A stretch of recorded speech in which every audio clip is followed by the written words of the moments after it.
Yes, sir. Yes, sir. We are on it. We're going live. We cooking up some shit.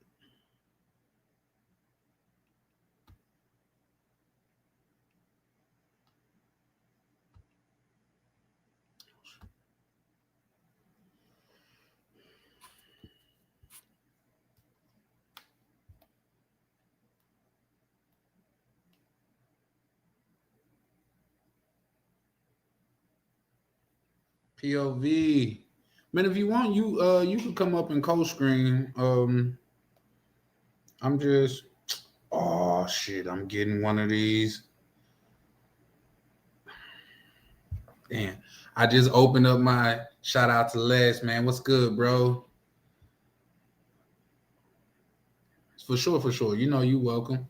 Man, we gonna I hope y'all seen the thumbnail, man. We got us a what they would call a BBW on the thumbnail. I'm saying I hate passport, bro. Shout out to the young Avery. How you doing, young sir? Man, appreciate y'all pulling up, man. Yes. Chris, what it do, man? Oh man, you gonna love tonight, bro. Cause we diving in. Because no one respected Trick. I got some pushback on that, Chris. Shout out to goddamn Mr. Peppers. Shout out to Chris, man. Shout out to everybody pulling up, man. Let me start highlighting these what's the names, man. You brothers pulling up quick tonight, so I definitely appreciate it, man. We're gonna open the panel shortly, man.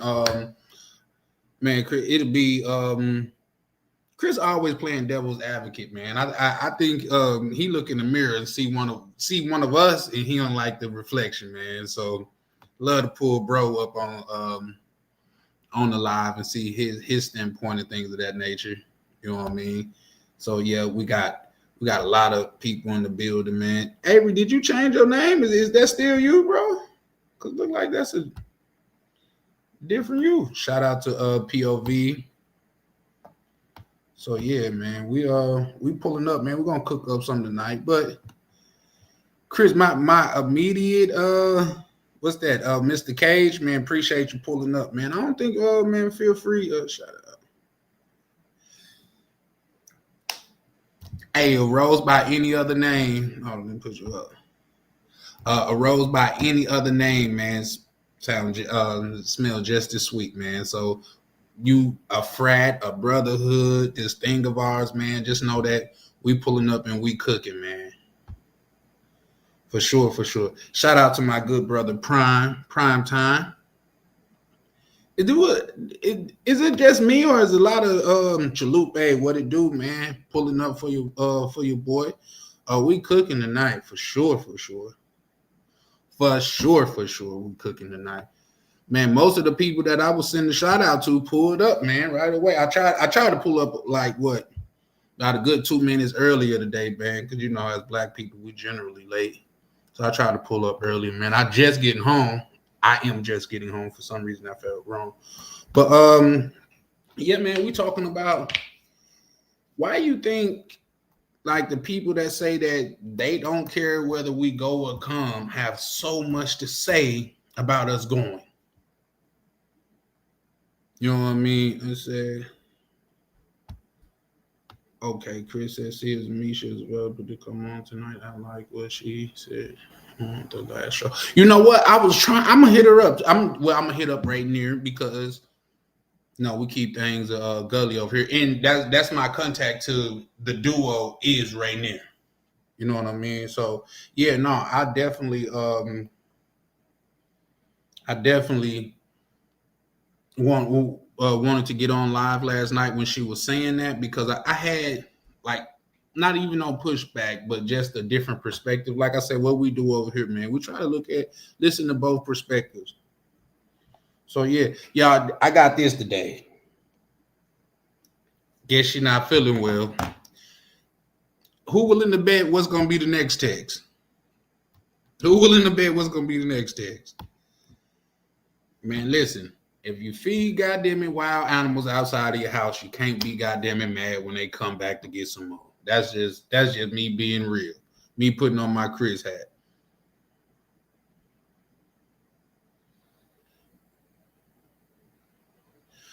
Chris says, depending on how long the shutdown goes on, it may be about to get better in the United States.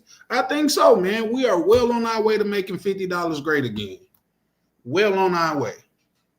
So yeah, for sure, for sure. But hold on, let me see. I had some. Well, last time I tried to go live and show some things and stuff like that. I couldn't get it off the. I couldn't get it off of there, man. I almost leaked some personal information. Hold on, let me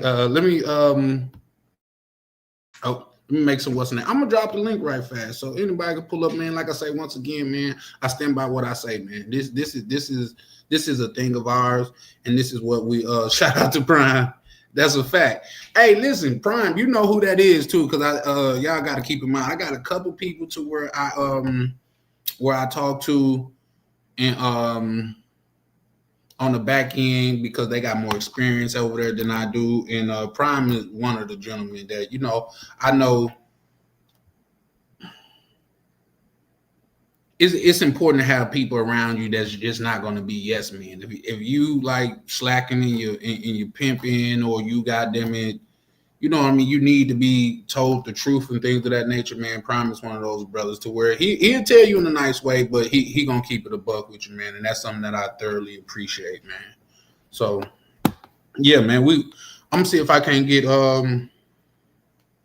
Misha and Ray near to pull up tonight, because like I said, they did have a great perspective. So y'all gonna see this in real time. I'm gonna text her, what's wrong? It's gonna be, oh, her blood pressure high, so she needs some food in her refrigerator or some shit. You know how that shit goes. And it said, hold on. I mean, every time I go to do something come up on this joint. So, oh yeah. Then we got a goddamn it. Shoot, my good brother. Like, he's the what we would call that Broken Berlin. He's the Europe. No, he plays the devil advocate a lot, and he does well. Very well spoken brother, and have a lot of interesting takes and standpoints. You know what I mean? So yeah, shout out to Broken Berlin. So yeah, no, we finna pull up and be cooking. Hold on, let me.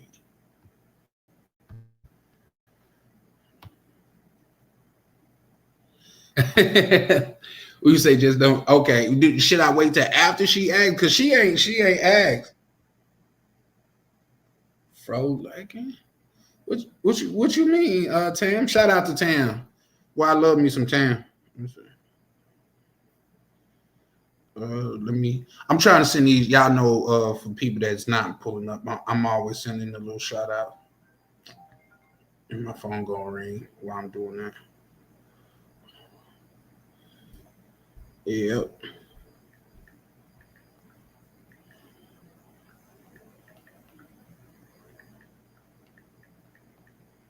Y'all know me, man. We get it cracking live and in action.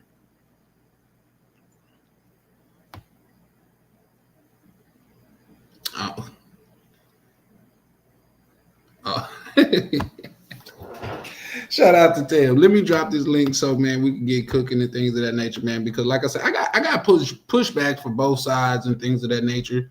So we're gonna see what we can cook up tonight. But at the same time, it is a little it's a little, what's the word I want to say? Confusing to me when the same people say that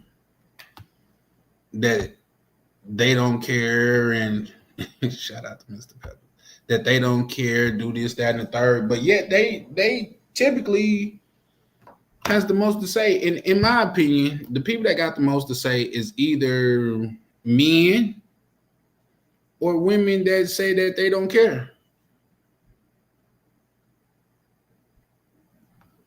Okay, for sure, for sure. Anytime, Berlin. You're welcome, brother. Yeah, so now we're gonna shout out to my young brother Avery. We're gonna pull up Avery right fast, man. Like I say, man, feel free, man. We gonna get cooking, man. We just starting. Yo, Avery, you there? Yeah. I called you last night. Me and Jay Hardy was on the phone. I was entertaining last night. I definitely was working on You was entertaining, like, well, you was getting entertained or you was entertaining? Which one? I am Cedric the Entertainer got his name from me. You know what I mean? I am the original entertainer. So yeah, I was entertaining. And that's just ready. Oh, girl, like to see it. Yeah. Shout out to Chris. Yeah, no, when y'all call out, yeah, I definitely had some, and it went well, but it didn't go well. Like say, Black Cleaner. Shout out to my brother Black Cleaner. It went well, but it didn't go well as far as last like say mission was accomplished, but mission was accomplished. Yeah, sometimes when it's over, you just be like, I could have did without that. You know what I mean? Maybe that's just me. One of those situations. Oh, so now I get why you didn't pick up or text me back. Okay. What you thought I was at the circus or something, bro? Yeah, because we was all having a group call, and I was like, because Jay, I was like, where's Charlie at? I said I called him, he ain't pick up. Ah, shit. Yeah, I was in the middle of something, literally. Shout out, Black King. How you doing, boss? What's good? Black Shout out to the panel. Black Cleaner, man. What's good, baby? What's going on? How's everybody? Working. My first time on Charlie Chan TV. Man, welcome, Black Cleaner, man. Feel special. Say that again. Another thing. I got another thing, man. I felt like that thumbnail's for me, Charlie. I said that before we got off Ryan's last night. Yeah, you did say that. It wasn't for you, Avery. Even though everybody know you like them plus size. See, here's the thing, Avery. I think the thing is with you is us a couple brothers like them curvy and shapely. You know what I mean? And you with some meat on their bones, but they got to come with a shape. A lot of pictures that you seen, they just don't be shapely. They're not big. They're just big bones. Like. Now, here's the thing. I've never seen a big bone skeleton. You know what I mean? Not even once. I'm just fucking with you. Berlin, what it do, brother? How you doing? Oh, what up, Berlin? Hey, what's up, y'all? What's up, man? Good morning to everybody. It's like 2 a.m. over there. Yeah, I actually just woke up. Oh, did you? Oh man, I didn't interrupt your slumber, did I? No. My slumber. No, I did. I'm starting working out and training because it's getting wintertime, So after the workout, I had an accidental nap, and now my sleep pattern is thrown off. Yeah, he was tired. Your body said take your ass to bed. Right, exactly. But motherfucker went to bed at like 7:30. Like I was a kid, It was like, man, older, so I was like, am I gonna take a nap or am I actually going to bed? I'm like, no, this feel like bed. So yeah. Hold on, I'm gonna get to that, Tam. I just seen what you just put. Hey, Tam. Hola. What's up? Stop. Hey, Berlin, you weren't on the live yesterday, so I just wanted to tell you I appreciate you. Hey, I appreciate you too, Tam, and I appreciate everybody. I appreciate you guys having a community of positivity, even though y'all be going crazy. But everyone for being who they are. He was on the live yesterday. You was late. I be wanting to invite Berlin to the after. I call it the YouTube After Dark. I don't know your time zone because I don't want to call you and you be asleep or something. You know what I'm saying? So let's not call it that though, Avery, because it's a bunch of memes. So let's not call it. I'm just making a joke, but yeah, like we be in the back. We be in the back chat, fellowshipping amongst us brothers. But I'll be wanting to invite you, but I just don't be wanting to be rude and inconsiderate. Like, oh, it's like 2 a.m. Fam, it ain't shit, man. I'm retired, man. Like I don't have a set pattern. So he has a schedule to go frolicking though. Exactly. No, that's 24 hours. That's open at any given time. Yes. It's open season on the frolic. You retired? What you retired from? I was pretty much. Well, I mean, yeah, I'm a career bartender, but I've also helped do lounges. Also been a trip advisor for people who be taking mushrooms and part of that gypsy community. I've done a lot of weird things and sold my portion of the bar before the pandemic. So after that happened, it was also when I had my breakup. So I just kind of used that money that I have to just be a dad here now. Shout out to you, man. Because here's the thing: when Berlin first came on, he was talking about fatherhood and things of that nature, and I know what fatherhood is and things of that nature. But it's not until like you start talking to him in the back chat and stuff like that, you kind of get more of a sense of, you know, what he mean by that, man. And shout out to him, man, because bro definitely come off as a great father. You know what I mean? So shout out to Berlin for that, man. We need more of that in the States. So yeah, for sure. But Ken, what's up, brother? How you doing? Man, I'm chilling, man. I just got from the gym myself, man. I heard somebody said it was in the gym, and I was actually doing my little thing while I was talking with Avery them in the back chat, man. You know, that's the best way to burn some steam, man. You talking to the brothers and you getting your own workout in, man.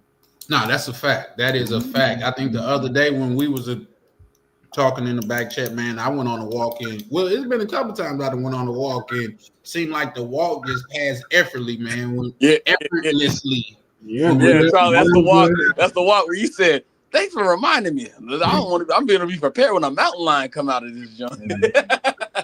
Now, well, here's the thing. Y'all got to keep in mind, man. It's been times or two to where, like, say. Well, I can't say the time or two. I just remember where it was a dude to where they was trying to do a black guy to where they was trying to do something very like horrible to him, and they caught it on camera and stuff like that. Mm. Word to the wise, I am not going to be that guy. I am not. You are not going to catch me in the woods and make me a goddamn example. You're gonna have to get it over with me. I promise you. Like, I don't care. Like, I'd rather see a mountain lion or something because I could get that done over quickly. But you running up on me or thinking that you're gonna do something to me while I'm on the walk, you're gonna be sadly mistaken. I am sorry. Are you about to start a new viral moment? You know how they did, like, women choose the bear. You gotta do them with black people. Like, would you rather see a mountain lion or see a random white person in the woods? No, mountain lions. He said mountain lions are like they come out a lot where you live. I haven't seen a mountain lion in Washington, so. I'm just saying, okay, let's go around and just ask the panel that. It's black men that's on here. Like, if you on a walking path by yourself, which one would you rather see? I'm saying, it's a white lady, a white old lady at that. A white old lady. Oh shit, that's scarier than just a. You see what I'm saying? Okay, because I expect a white dude. I expect to see a white dude in the woods. Yeah, white dude. See, I'm gonna go for what I know with the white dude, but listen, but just a random old white lady just with a white dress with no shoes on type shit. Dress however you want. I'm just saying. I'm just because that's terrifying to me. To me too. Like I said, I recorded. I might have erased it because my memory is goddamn, as y'all seen on one live. My memory was short, but I seen a white lady in my path. I said, man, I started recording. I said, man, this is probably gonna be the only weapon I get, man. Listen, y'all, my name is such and such, and I'm walking on the path by myself. I'm not bothering nobody, and it's some danger. Why you sound like that? Man, because that's how our voices come out when you see a random white lady in the woods. You don't got no bass in your voice when you see a random white lady. You be like, go away. Like, your voice be cracking. Yo, it's happening. Everything. So yeah, no. What time of day are you all talking about seeing these people in the woods? Do I have a gun or no? I'm in Minnesota, and believe it or not, Minnesota is like in the top 5 places for walking, like with the most nicest walking trails. So it's a lot of beautiful walking trails here. You know what I mean? This is the land of 10,000 lakes, so it's not uncommon to have a walking trail around the lake. You know what I mean? In fact, one of the most popular ones is around the lake here. But far as I go, like, say, man, if a strong wind come and blow this white lady down, I'm going to jail for the rest of my life. Okay, listen, you have a very valid point. I still rather see the old white lady because I know what a mountain lion can do, and if I don't have a weapon, it's a very I'm gonna pee myself seeing the white lady, but I will eventually man up and beat the shit out of her. She runs up on me. Like, no. I thought he was gonna talk about I'm thinking the of just like a mountain scary lion. movie type shit. On the mountain lion. Yeah. No. There ain't nothing I can do to a mountain lion if he wants to kill me. There is zero. There is nothing I can do to live if it is a hungry mountain lion. Not like it's just spooked and wants to have a trophy on his cubs. But if it is a hungry mountain lion, it's over. Well, I was saying without saying. When I go walking, I am always like, because I'm not gonna be. Oh, I'm in his habitat and he just attacked me. It's not his fault. No, I'm a bang. What does it say? Trigger Tai Chi. That's what I am. I'm gonna be safe out there. But man, ain't no goddamn gun. Charlie, what are you gonna do to a mountain lion? I'm gonna shoot the shit out of a mountain lion. No, if you didn't have a weapon, that's what. Okay, if you didn't have a gun, I'm not going walking without a weapon. What if you just run up on? What you just get caught slipping? A mountain lion just appeared. What could you actually do to a mountain lion? Well, shout out to my good brother, Mr. Peppers. What can I do? Like, I'm gonna shoot him, bro. And then, like, say, sir, Charlie, you is do never not far have away. Like, I sleep with this beside me. You gonna shank a mountain lion, sir? Shout out to my brother Carl. How y'all doing and today? POV. How y'all Shout out Rick James. Yo, so this I got my new book. Oh, he got it that fast. Shout out to Black Cleaner and POV. You see that, Black Cleaner? What book is this? Appreciate that. Thanks for the love. No problem. Man, y'all know man, shout out to Black Cleaner, man. He got a book called Found in Translation, man. And from what I hear, man, it's a great read, bro. Y'all should very, very much go check out, bro, man. We gotta support each other over here. I'm gonna get the book myself just because I want to support, bro.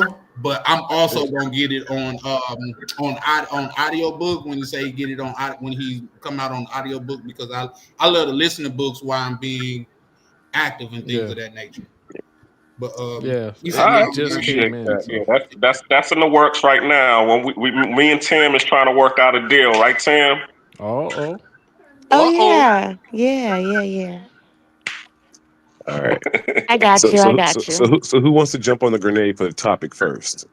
Oh, the mountain lion. So I'm playing. You, Berlin. Okay. I mean, well, I'll make it quick. Yeah, go ahead. Let's start this off. But shout out to I don't think I got a response from my brother Carl B. Man, how you doing, Carl B? KB, as we I would probably just take the old white lady. To be honest with you, it's like, if I mean, think about it, like. Man, I guess it depends how big a mountain lion is, right? How big is a mountain lion? Man, that some of them be huge, bro. Like, I gotta keep in mind this. I am speaking as a brother from Mississippi. That's what I'm speaking as of. Like, say, I could do what I need to do with this mountain lion and have no repercussions. But if a strong wind come and blow this white lady down, I'm going to jail for the rest of my life. He pushed me. You see what I'm saying? Yeah. That's what I'm talking about. And can't no amount of weapons help me in that case. At least with a mountain lion, I got a fighting chance. But in the woods, it's her word against mine, and my word don't mean spit. So I mean, I guess better not be evidence at that point. It's gotta run, man. I mean, from the old white lady. It's like if you met 100 white ladies, no, you're gonna die. You try to outrun the mountain lion, bro. You might as well just face it head on. Right, they're digging them claws in your back. That's a wrap. It's an old. It's an old. Like if you have to fight 100 white ladies back to back, like one after the other, versus like 100 mountain lions. No, I'm not fighting the white lady. That's what I'm saying. I'm scrapping. What come with the white lady is the judicial system. That's what I'll deal with that. I am not getting scratched up by no mountain lion and having my skull bit through. Right. You see people that got mauled by bears and survived. Listen, did y'all see? It was a story. We could get to the top of this. This is just my own personal fears. It's certain things that I don't like that. There's certain things that I don't like that Okay. It's certain things that I don't like that you guys are just perfectly fine with, but things that I have seen, as far as the of the Caucasian perspective, I don't think I got a fighting chance. So at least with a line, a mountain lion, I feel like I got a fighting chance, especially with Charlie, have you seen a mountain lion? Yeah. Hold on. You think you have a fighting chance? Berlin, you live in Germany. You used to. I'm from Oklahoma. I've seen mountain lions my entire life. Yeah. So the moral of the Charlie, story, a bear or white woman or the moral of the lion or story. white. The moral. I don't know what's wrong with y'all. Take the white woman, man. Wait, Ken's trying to say something. Ken's trying to say What'd you say now, Ken? Yeah, because it's like all these hypotheticals. The moral of the story is, one, don't get caught slipping on the trail, and That's two, a fact. don't get caught on the wrong side of the road with a white lady. Point blank, period. Booyah! Hey, I couldn't have summed it up no better, because the other day when I was walking, I would have turned around, but I would have literally had to go miles and miles out of my way. So I just had to just take a deep breath and start recording. Now, if I got my phone on me, I will feel a little bit more secure, because I'm start sending it out to different people. Even if y'all destroy my evidence, like my sister got it, my mama got it, my brothers got it, my friend from the 3rd grade got it, everybody got it. So I got a little bit more of a protection, but Yeah, the way Ken summed that up, I agree with that. Yeah, just the moral of the story: don't get caught slipping and don't be on the same side of the road. Come on, man. It don't seem like Berlin wanted to go down a rabbit hole with this mountain lion thing, and it's like, a little bit, once we go by the foot, all right, that's cool. Yeah, for sure.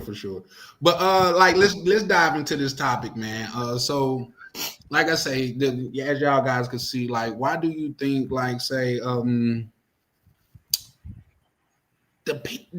people hate the passport bros? We're not gonna even bog it down yet. We're just gonna go overall. Then we're gonna go into breaking it down. I got an easy answer. They just don't like seeing our brothers winning. That's mine. That's a good perspective. You know what's funny? On the first, they're gonna really hate us. Ooh, wee! Really hate us. Hey, Charlie, you gotta watch that video I sent you. We ain't gonna be. Yeah, but we ain't gonna be. Y'all, whoever watched Don't Be a Menace. Oh, I have. Yeah. When he was like, "Is this your son?" Oh, that ain't my son. If you haven't watched Don't Be a anytime I hear "Don't Be a Menace," the Wayans brothers fucked that up for me. Because every time I hear that, you know what I think of? Don't be a menace to society while drinking your gin and juice in the hood. That's what I'm asking about. That's what I'm talking about. Yeah. Okay. Shout out to the good brother Casanova, man. How you doing, Casanova? Shout out Casanova. Man, it sound like you just woke up, didn't you, bro? The reason I brought that up is because it was Go ahead. Go ahead, bro. No, I was just saying the reason I brought it up was because there was a scene where, what's his name, was asking could he cut his hair. And he was all like, yeah, if you give me $10. And he was all like, yo, the Asians down the street charge half. And he's all like, well, take your ass up the street and let them fuck your head up then. I remember that scene. Right. That's what it's like when they're talking about passport bros, because that's basically what we did. It's like, yo, you're over here, you trying to run game on us. We see you, you trying to run game, and we're like, yo, we can get a better deal over there. And then they're like, well, take your sorry ass over there and let them fuck you up. And we're like, all right, fine. Then we go over there and they see what's over there, you know what I'm saying, enjoying ourselves doing it. Now they mad. I think there was another what's it called? TikTok, where there was a little boy who was selling his bike, and the dude was all like, man, I'll go get a better bike up the street for half. And he's all like, oh, you ain't gonna do no business with me? Oh, yeah, I see that. You's a bitch. Yeah, You's a bitch. So that's basically what it is. It's like, okay, well, I'm gonna just be like Redman, like what Redman said. I be that. You know what I'm saying? If that's what you want to call me because I went over here and didn't want to deal with your games and your manipulation, cool. I be that. Right. And that's all what it is. Is that they just mad because you went over there and didn't allow them to manipulate and run game, fall for their tricks? I think the hate is coming. I think the hate is coming from, many different perspectives, man. I think we gotta, we can tackle this like in many different directions, right? Because, we can say that, women don't really want you to have options, and they don't want to be in option, right? They want to be the only option. And I think a lot of brothers realizing that they have multiple options, whether it's domestic or abroad, right? So when you take control of your own happiness as a man, right? Like when you take control, when you take your masculinity, right, and you display it in a way that it can't be challenged.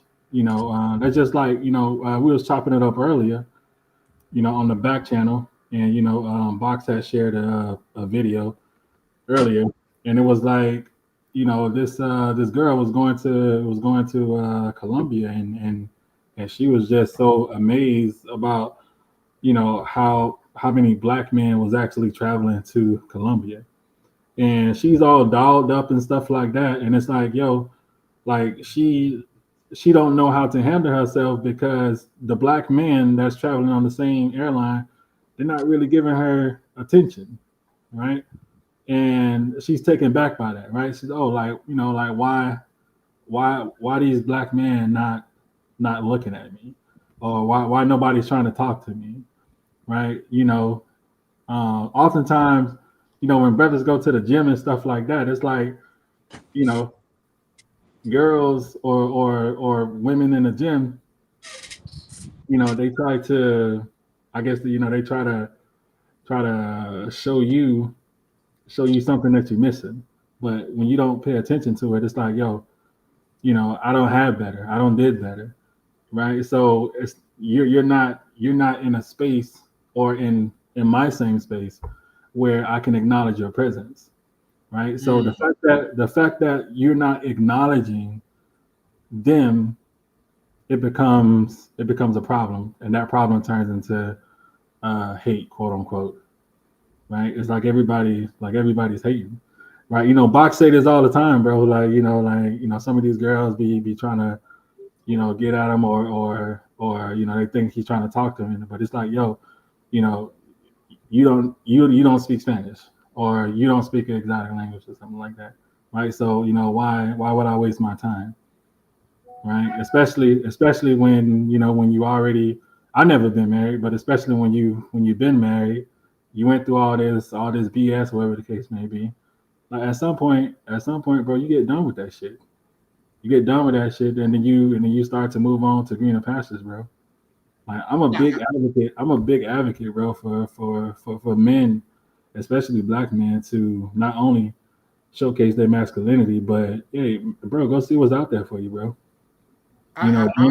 Don't settle for no bullshit, right? Like, if a chick can't follow your plan, kick her to the curb, bro. I agree. Now, see, the beautiful thing about this is that we do have not only a lady that's part of this community, but we have a lady on this panel, and I think it would be a great a disinjustice not to get her point of view, or like say to shed some light on this situation. You know what I mean? So, Tam, you got anything that you can add to that, love? I mean, listening to Ken say what he was talking about the girl being dolled up. The only thing I don't understand is, I don't know. My whole thing is, I feel like, some of y'all talk about how, you guys go to Colombia and then you see black women down there as well. In my mind, knowing like the people that I hear talk, it's almost like they come and like check on y'all. But my whole thing is like, why are you flying across the country to go check on people? So that's like that's weird to me. Like, why are you so caught up in being seen and checking on other people where you like I just feel like it's a waste of time and money. Like just like I went to DR with you guys, but I did my own thing most of the That's time. I So it's just like if I just don't understand the mindset of why are people so worried about what y'all doing? I think because in the black culture, from the women's side, they have a mothering culture, and But y'all don't want even mothers. You have a mother. we know that. I'm just saying. I'm just dissecting the culture Yeah. and the behavior. It's even most men when they get into relationships, after a while, it turns into a mothery type of relationship. Her demeanor doesn't go. Women aren't taught in our community to be muses. They're taught and told to be micromanaging, mothering types of energy, and men are okay with that for a bit, but you can't. We don't grow old with it. We can't really. Eventually, we reject it, or eventually, we get tempted from another woman who gives us muse energy Yeah. versus that, and we end up cheating. So that's the thing. I think women, especially in our community, no matter what we do as black men, there are cerebral conscience, and whenever we're doing something that's somewhat what we want to do, when we see them, they kind of check that, like they're the architects of the black so-called culture, and if we don't fit in that box, they'll make us feel like shit for not being inside that box or being what they say we're supposed to be. Yeah. I will say that black women in general are very detrimental to your self-esteem growing up if you listen to all the shit they say or try to conform and make them all happy. You have to find your own self-esteem outside of our own community and be who you want to be and just rock with that. So let me say something real quick because I gotta get to if you can make it quick, Ken, because we gotta get Carl B, KB perspective, POV, and also Casanova. But I definitely want you to feel hurt, brother. Yeah, because I wanted him to back up a little bit because I was trying to understand, what he meant by the mothering, like the mothering. Yeah.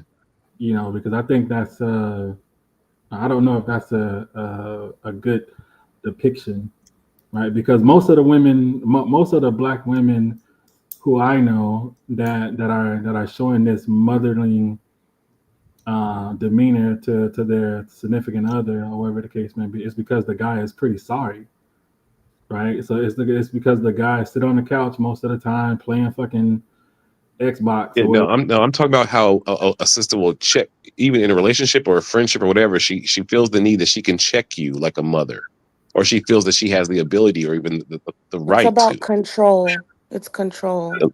She said it. Yep, control. But it does go back to what Ken is saying. The guy is usually sorry, but then when she meets another guy, she does the same thing because that's what she's used to. No, hold on. I don't think she does the same thing. It's more like she chooses that type of guy because she knows that she can control him. I'm agreeing with you. So then when Yeah. she meets someone else, she does the same thing because that's what she's used to. Until the guy either is like, no, I'm not standing up for this and leaves or, runs him away or whatever. So it's like it's all about that whole thing of being self-aware of how you're acting and what kind of guy how you're acting around people and what type of guy you're dealing with. And what kind of energy you get from that woman when you walk away will be the hate. Like, why do women hate passport bros? Because those types of guys don't either engage in the argument like that, and that's what gets all this visceral hate. So I want to put this on wax. Man, because I think you definitely have to acknowledge, because I don't want to. At least I don't do it, right? I don't do it. I don't bash black women for their tendencies or anything like that. But at the same time, I think we need to get on wax and we need to understand that most everybody on this panel is black and you came from a black woman, regardless of how we feel about it. But it's a certain way. It's a certain way. I know for me, we all came from a black man too, and we have to dissect man nature, just like we have to dissect women nature, right? And just as much empathy as we give to the women's empathy to the man's nature. Facts, but I don't, and that's why I said me. Like I don't go around bashing black women. I mean, fucking disagree with women. Can you dissect the culture? Can you dissect black women without bashing them? You made a comment, Berlin, about generally women. So I think that's the thing. We should be. You said genuinely, basically, you're saying everyone as a whole. I said generally speaking, like as a meaning the majority. Yeah. Yes, I didn't say everyone as a whole. I said majority. That's what generally means. That's a fact. What on POV? You want to add to that, brother? Well, no. Well, I don't look at it as a black or white thing because even though white women are bashing us, so it doesn't even matter. To me, is they're bashing us because they're losing less options. We're starting to wake up. We're not starting to take care of somebody else's kids. We're not putting our resources in over there. We're not the father that stepped up. We're not none of that. And we're starting to go our own way. We're not engaging in them, and we just moving on. And it's not about black women because we can go to Kenya and find a black woman. It has nothing to do with that. To me, it has to do with how they treat us. And you go where you what was it saying? You go where you're celebrated, where you're tolerated, or appreciated, celebrated, not tolerated. Yeah. There you go. So that's how I look at things, and I say, sister, you doing your thing. Everybody, you doing your thing. Cool. I'm gonna go over here, and that's it. And that's the thing. It has nothing to do with bashing. It has nothing to do with anything. We as men have certain needs and certain things we want. They as women have certain things they want. They have a different culture than we preserve that we want to be in, and a lot of other men want to be in that culture. I don't, but to us, it's time for a lot of us to wake up and go our way and find what makes us happy and makes us what we are, and we're men. You know what I mean? Agreed. 100%. What I will add to that, when I would be careful when I use the term our way because it makes it sound like you agreeing with the MGTOW thing. And what do you mean? I think just me personally, and somebody feel free to push back. I feel like MGTOW is like men that's gay. You know what I mean? Which is nothing wrong with that. Like, do your thing. Like, men going their own way. Like, what other way we gonna go? No. I mean going overseas. Yeah, for sure. I know what you meant, but I'm telling you how somebody can interpret it. So okay. Yeah, no, we're not going most men who go their own way just mainly see women as sexual conquests and energies, and that's it. They're not saying most of them aren't swearing off the affection of women. They're just saying I'm not dealing with the headaches of a relationship. Yeah, but like I said, words have meaning. When you say you're going your own way, it almost like you're going a different way than we've been going. And the way we've been going is men and women. So no. The way men and women have been going is towards marriage and relationships and matrimony. I know how you meant it. I'm just saying how somebody can interpret it. So, but I definitely feel how you meant it. Like, say, I'm not pushing back on that community. Here's the thing: as long as you're not hurting anybody or involving children, yeah. I feel like you should probably do whatever with parameters because they do be trying to force it in your face. Like you can't force me to say a nigga with a beard big as mine. I got to call him a ma'am. I just don't believe in that. But hey, do your thing. Casanova, you got any thing you want to add to that, bro? Because I know you always come with a different perspective or more subtle way of saying it. Salute to everybody on the panel. Hope y'all having a good evening. Hope everybody healthy, and hope everybody getting to the money. I think it's a little skewed, right? We live in an era of social media. So I think what happens is there may be a sentiment that gets put out, and then that sentiment may gets picked up from people who are consistently online.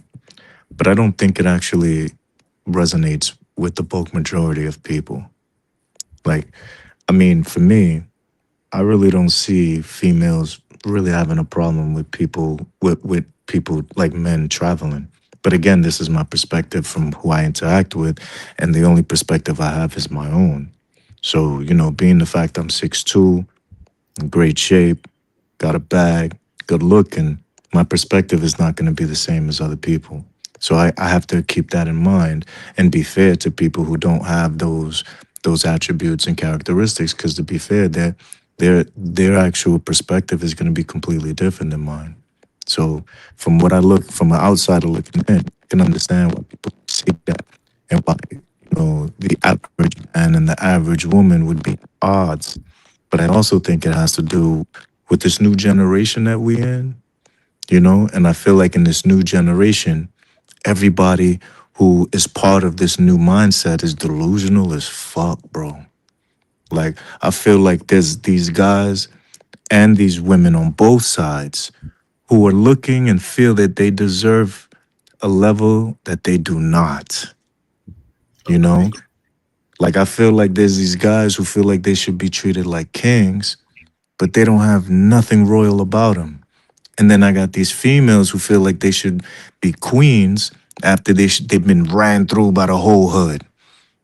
So it's like on both sides, it's just delusions. It's like people just don't seem like. I'll give you an example. When I was growing up, right, like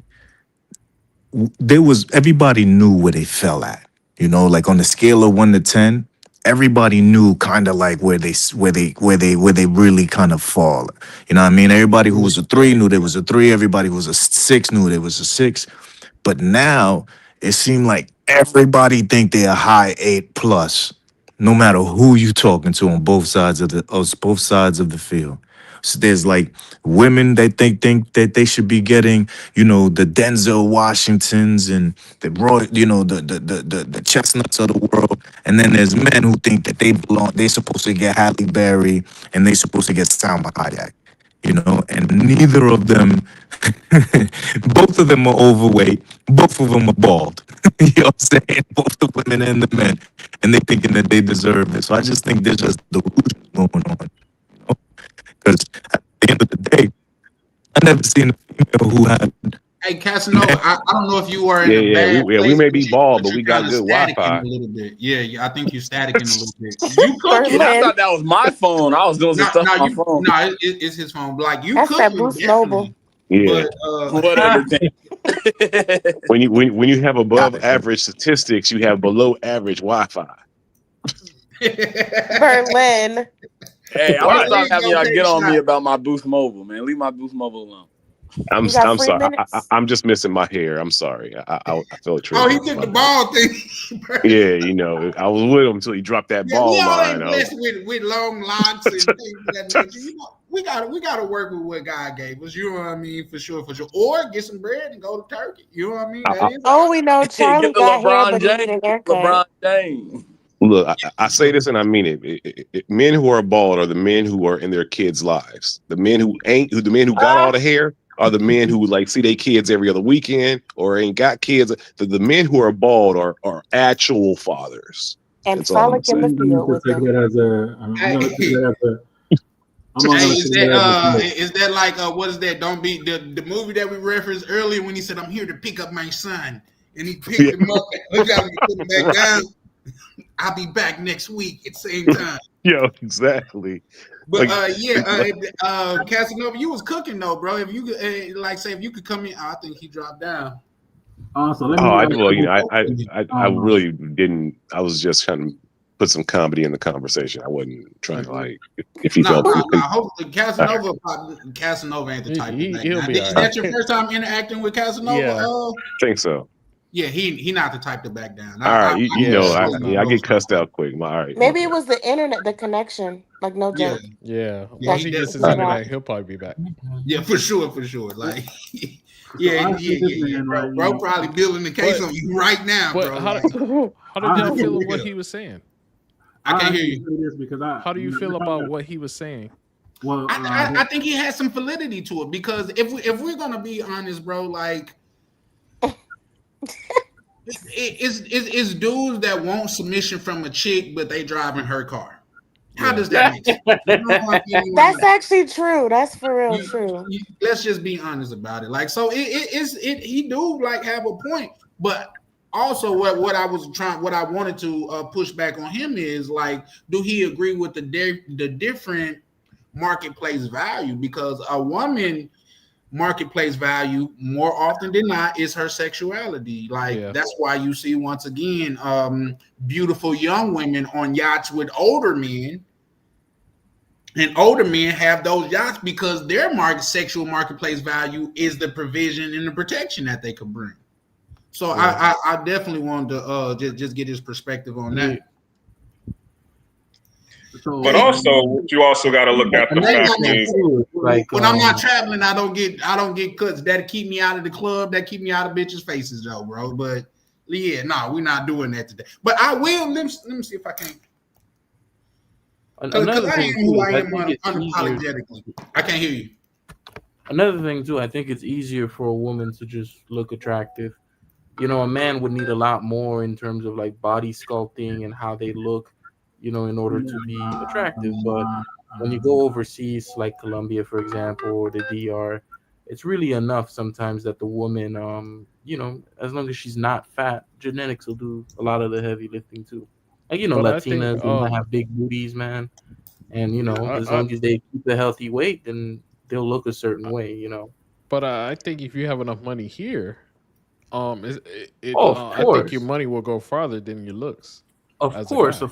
But you know, when when you look at a woman here, the reason why you would think like, hey, this person is way more like the women overseas are just so much more attractive is the food and the lifestyle. You know, over there, you know, you might walk everywhere you go. Whenever you go to the store, you walk there. The food has a lot less sugars in it. People are just generally less fat, so of course they're gonna look better. You're gonna have that good skin and that good hair. Here, not as much. So I did want to ask you guys a question about this, though, and maybe even Tam could answer first. Okay. You asked the question. We let Tam respond, and then we'll let Casanova pick up where he left off. Don't be volunteering me. Okay. I'll leave you out of it. It's on you whether you want to respond or not, baby. You know what I mean? But I'll give him the floor to actually. Okay, I'm listening. Thank you. I appreciate that. But you don't have to respond. You know this. Y'all just gotta warn me because sometimes I be doing other stuff. That's why I say that. So let me listen. That's essentially I was warning you that I'm listening. I got you. Okay. All right. My thing is this. I think if you really kind of break it down, like the Casanova guy, 6'2", blah, blah. So I think women will treat him differently. But if it's average men or even below average men, and we're not playing the game of, you know, relationships, and I think that women in general have a distaste about men like us getting sexual play that we're not like paying out the wazoo for. I think women don't have an issue for like paying for it in America and doing it and going through the loops. But once we start saying like, well, we're not the cool guys, but the below average and average guys are like, you know what? I can just go overseas and get the same kind of affection and play and not have to pay for it. That's seen as weak to women. God damn, you beat me to it. Shit. Or am I wrong? Man, you's a bitch. Right. It's because you're not doing it the manly way in her eyes. You're not paying for it. You're not working for it. You're getting it in the Philippines or you're getting it in the DR. And you're just getting sexual play. That's not right. That's not fair. That's what. Or am I wrong, Tam? I mean, I can't really. What you saying, everything you said is not, it's the way I am. It's none of my business. I don't care. It don't affect me. Like what you do and what you dip in. Like, so I can't really answer that because I don't care. I know you don't care, Tam. I'm just saying. Hold on. Okay. But I can't speak for anybody else because I don't. Like, you ever have friends, for example, you say, oh, girl, you know, I got a friend, or, you know, I met somebody, and then you're like, oh, you know, they show you a photo. Like, if a guy kind of looks a certain way, like, you're going to feel, like, some level of disgust. Like, you're going to be like, oh, like, what exactly did this person see in that? Even though you may not, like, verbalize it, you're going to have friends that are like, oh, you know, look at this person. You know, look, his head is like a crescent moon. Half of it is bald. You know, He said, "Hey, his head shaped a crescent." Can we stop attacking the brothers with the challenging hairlines, please? You don't fall love, Charlie. Right. I'm just making. It's not that women hate passport bros. It's that women. So it's not that women hate passport bros. Women already didn't like us anyway. The average and below average men. Yeah. And now we just have passports and doing it different. So it's the same energy. It's easy for them to make fun of us because they've always been making fun of us. Yeah. You know. The only time I'm gonna make fun of you is if your hygiene ain't on point. Damn, we're not talking about you. We're talking about. But I'm saying, like, just to go back to you said we're one speaking of about my the opinion. culture, but we're speaking about the culture. You know, the culture clowns us. That's true. Okay, I've heard things. And okay, so that's what we're speaking about. You don't have to. We know you're the anomaly when we love you, but we're having a conversation about the peer group, and you know. You know how women are, even though we're not speaking about you. So or am I missing something? Well, I mean, I also don't have a lot of. Let me see, because I'm an only child, so I enjoy being by myself. So when I'm at work, only thing I can go off is what I hear about people talking about at work, and they do. They will show pictures and. They will be like, yeah, you do got a crescent moon head. Like, they will say stuff like that. And also, if you do, I'd rather y'all cuss than to keep on attacking us brothers, man. Just use profanity. Fuck you. No, Charlie, they will make bad comments how like Pam that. said it. He do got a crescent moon head. No, I'm saying that. Well, one thing I want to say is what Cosmo was kind of saying, and what the thumbnail is.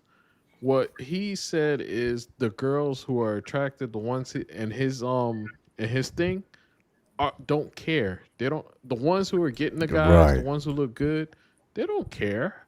It's the ones who are below average, the ones who ain't all that, who look at us as their safety net, and we're going over there and having a ball. So I think it's not the regular girls, those highly attractive women who are offended by us. I don't think they even care about us. I don't even think they know we exist. Okay, they still clown us too, sir. They still clown us. Let me interject a little bit. Ken's trying to say something. Charlie, hold on. So let me say this because I feel like sometimes brothers, you know, they don't really grasp the concept, or they don't really understand the value of self, right? You know, we just listened to Casanova talk, you know, about 5 minutes, right? And I feel like you have to have confidence in yourself, right? So looks do matter, though. Looks do matter. Wait,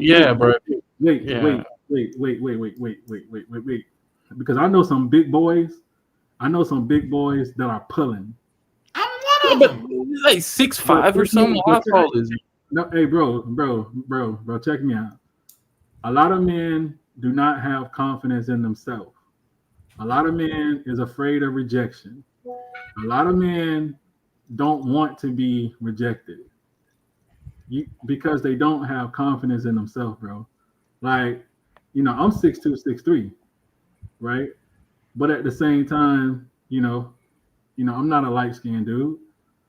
You know, I'm a dark-skinned dude, right? But you 6'2", 6'3". That doesn't matter. I feel like you 6'1". That matters, bro. That matters, man. Now, women want 6 foot above dreads, dark skin. Yes, you hear the light skinned women talk about that all the time.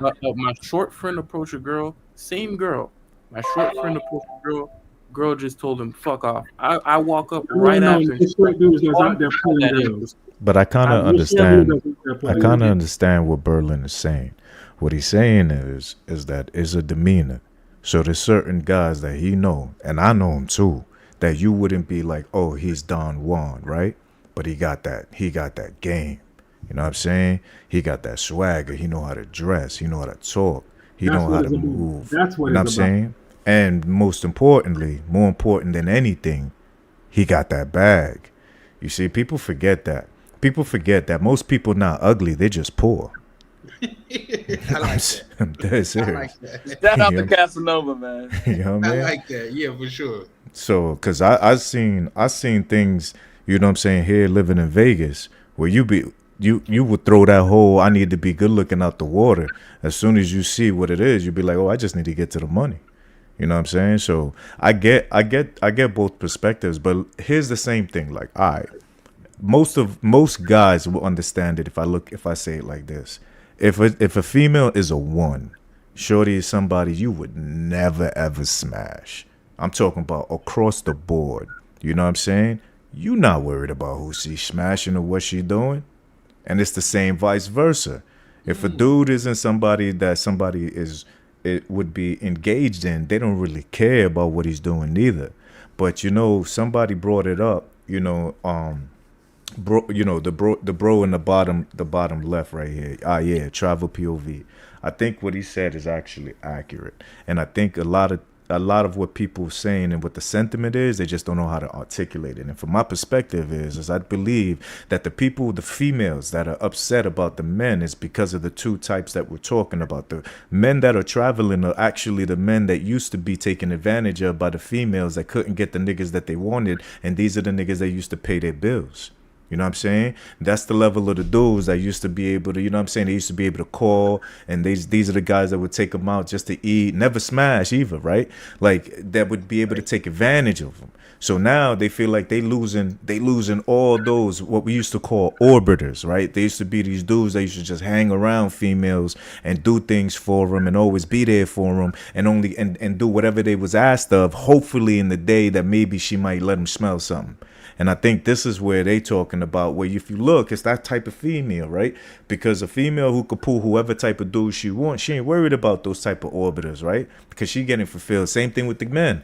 You know what I'm saying? So I feel like it's the guys who are traveling that realize, oh shit, for the attention and the money I used to put into a female that I never ever was able to get the same type of interaction or value back out of, I can travel and get exactly what I'm looking for. You know what I'm saying? The love, the affection, whether it's real or fake. Casanova, hold on one second. So you're kind of saying that women don't hate us. They hate that the fact that what we stand for and what we are doing might motivate the overall men that ends up kind of destroying the whole orbiting culture, sim culture that's around them. They don't hate us. They hate that we might end up motivating other men to do that. Yeah, and it breaks the whole thing down. Yeah, so if you think about it, right, you could see it's like think of the female. Think of it as like a dating economy, right? And think of the women are looking at the men who are traveling and becoming passport bros as losing that value in that economy, that economic power, or let's just say that capital. Right. These men were economic capital that they really didn't want to have anything to deal with, right? But they can feel that huge difference versus 10 years ago of what they used to be able to get from these guys versus today, in which it almost seems like these men have been given some sort of confidence by being able to travel and have a experience for a fraction of what they used to spend, whether it be in attention, money, and energy, right? And now they could just. But women are getting more money, more attention, and resources now than they were years ago. So when you say that, what us as the passport bros are we're not spending all the money on the OnlyFans, and we're not putting all the money into that. We're putting the money onto traveling and getting the sexual play out of the country. Whereas now women are doing it more. Hold on, because you also said there too something important. You said that now men are paying more in a way. So it's like, it's really now that we're speaking about in general, yes. You get what I'm saying? So it's like, he's not wrong in saying like, yeah, you could say that. But then on the other hand, it's like, isn't it true that nowadays men are paying more for the exact same thing? You know? Huh? So then they're getting more regardless. Hold on. Break that down. Unpack that a little bit. What do you mean that men are paying more? Because, I mean, I'm overseas and I'm paying a whole lot less for my life overseas than I would be if I was in the States. Black Clover, you're a minority. We're the minority. No, hold on. He's trying to understand what Carl's saying. I'm not overseas. I'm talking about here in the U.S. You know what I'm saying? Not overseas. Yeah, overseas you wanted me to explain it, right? That's what but be more specific, Carl. Like as far as when you say you feel that men are paying more now than they used to, what is it that they're paying more for? I think they're paying more to. No, this Carl. Because you were saying. Go ahead. So what he was saying was what he alluded to earlier, where he was like, nowadays, these guys are still paying. They're paying more, and by paying more, I mean when you look at society, it takes a lot more now to get a date than it did even 10 years ago or even 5 years ago pre-pandemic. Oh, you're just talking about inflation words. Okay, gotcha. Not just inflation, but in real terms too. Like, if you go, let's say you don't even expectations. Want to date, it's like this is a very new thing. We're hearing about OnlyFans girls making something and then they make $40 million in like 1 year at the age of 18 or 19 years old. Maybe that you could do that back when the internet first came out and there were like porn stars there, but never to this level where people are so influenced by Instagram and whatnot that young women feel like they can make an OnlyFans and they can do that and then make a lot of money from that. That's like a very new thing that didn't used to be there as well. That, and then you have the Instagram, the Instagram as well, and women have just a lot more access to a lot of top tier guys that they normally wouldn't have access to via Instagram. You couldn't hit up like a freaking NBA player or a ball or any type of ball player or like a well-to-do guy on like a Saturday night unless you met him in the club or some section, know. But now you can do that. So in a way, like women are getting a lot more. So if that makes sense. No, and it makes perfect sense. All the books. So basically, this is kind of like, what I touched on earlier. So I guess a better term is the world is more global now, right? Because of social media, we can touch each other, in a way that couldn't happen before. People can actually communicate with people that they would never have access to prior. But now, this is part of what feeds into the delusion that I was referring to earlier. So it's multi-leveled and it's multi-layered. So you have, let's talk about the base level. The base level now, just with the dating apps, has it to where people have way more options than they did prior. Because back in the day, for you to date, you would have to go outside. No, wait, before we get there. No. Hold on. I know what he's saying, but we're going to talk about just in general terms first. You know what I'm saying? So let's talk generally first, Carl. Yeah. Generally, everyone has more options through dating apps, right? You can communicate with about 1,000 women in over a span of a week versus before social media, you would have to go outside. The best case scenario, you might run into 30 females throughout your day, throughout the week. So just in sheer numbers of access, everyone has way more access. That's level one. So now let's get to the second level and build on that. Now you're talking about the people who actually believe that they're good looking, right? So let's pretend that they are. Let's say you just a 5, right? The difference between before and now is as a 5, if you only had access to 30 people, it doesn't matter whether you're a man or female, your actual benefit, the positive feedback that you would get back would be the level of a 5. Well, now, because we're now a globalized society and you can touch anybody from almost anywhere worldwide, all the 5s got access to all the 4s, 3s, 2s, and 1s. So now 5s thinks they're 10s because they have access to all these 2s who's making them think that they 10 now, because you have all of this attention that you would not have received had you had just been walking around outside. You feel me? So now if we add and we go to the next level on top of that to address what you were saying, it's true, right?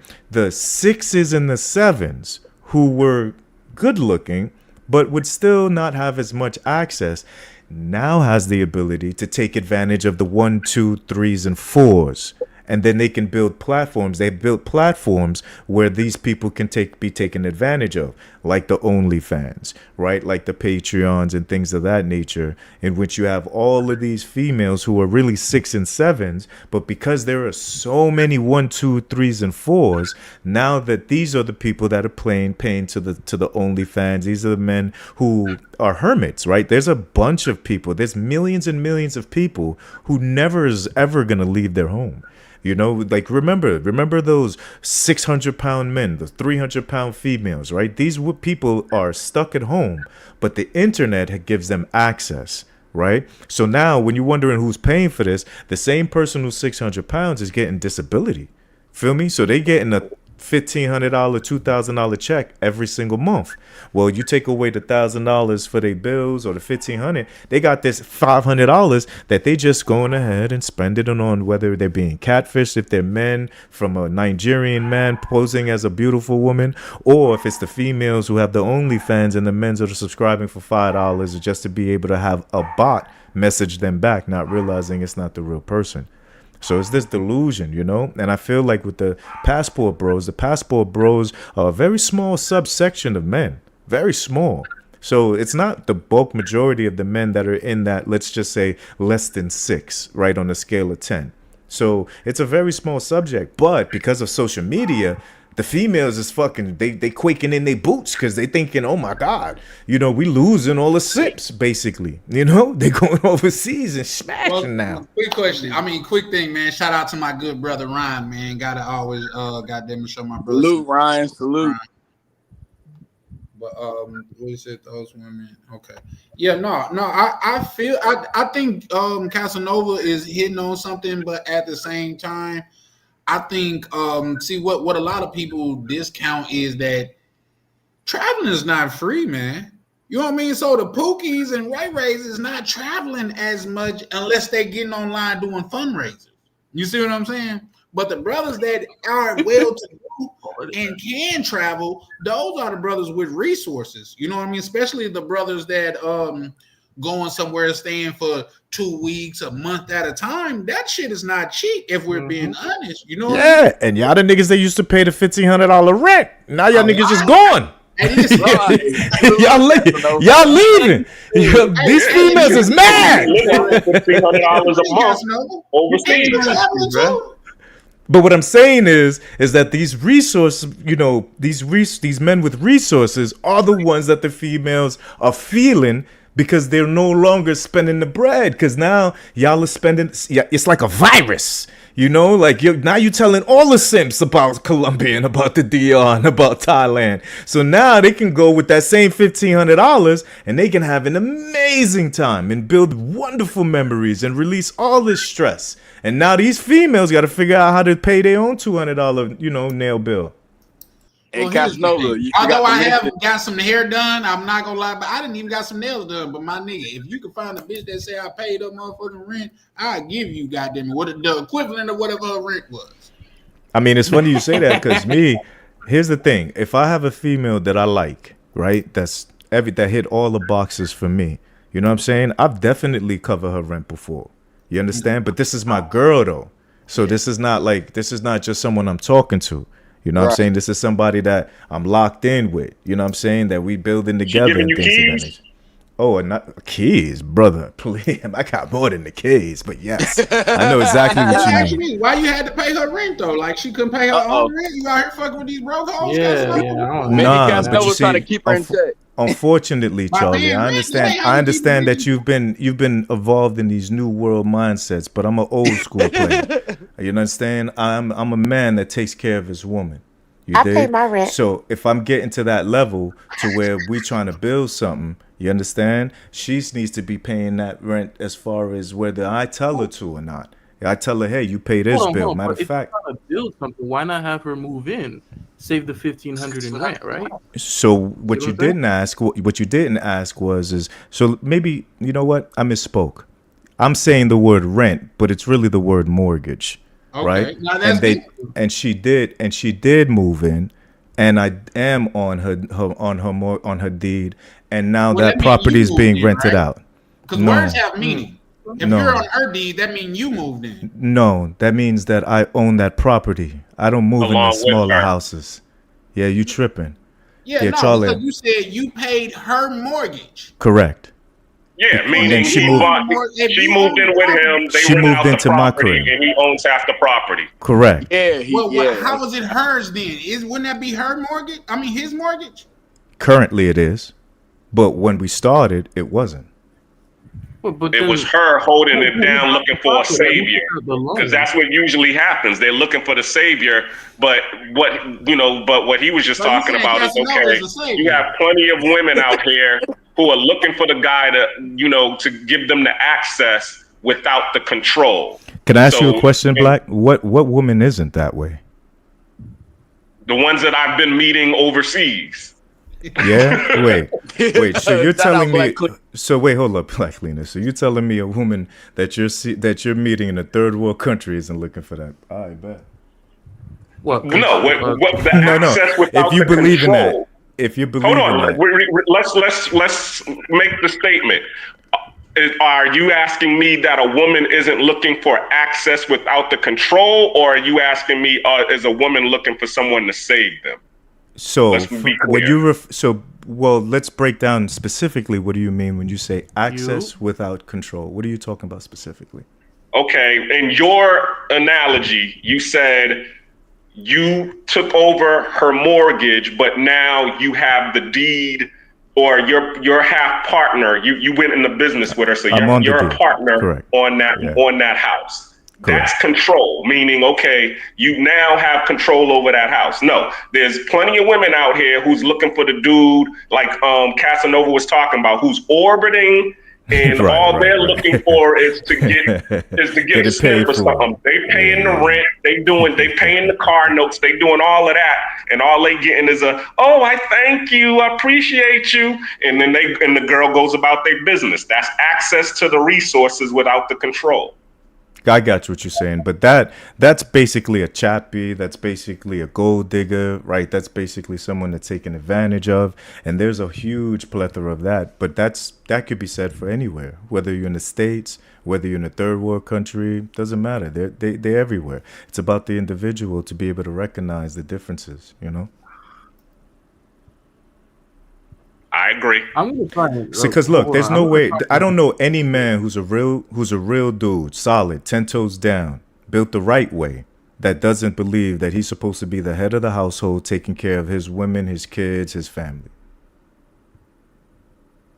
I don't think that's the question here, because I have said many a times before that I'm not the cat that's just gonna throw no chick no bread, but if she bring meaning to my life or some type of substance in my life, and it doesn't even have to be her paying into it, it could be something else. Like I think I was just on Ryan's live. What was that, yesterday or what? Where I was talking about, I appreciate a woman like say the one of my ex chick. We'll be going through Sam's Club and I'll pick up some strawberries and she'll be like, and just put them in the cart, because like I said, I don't care. She'll be like, hold on. She'll pick up the strawberries, looking there like, this ain't a good one. Get another thing of strawberries, and not only does she get another thing of strawberries, she'll be like, they don't weigh them here, and put more strawberries in the what's the name. That's the type of shit where a woman brings value to where it's just her being a woman. And I've said I look out on women that way, but I have never, and I'm not saying I won't, but I have never paid a chick rent.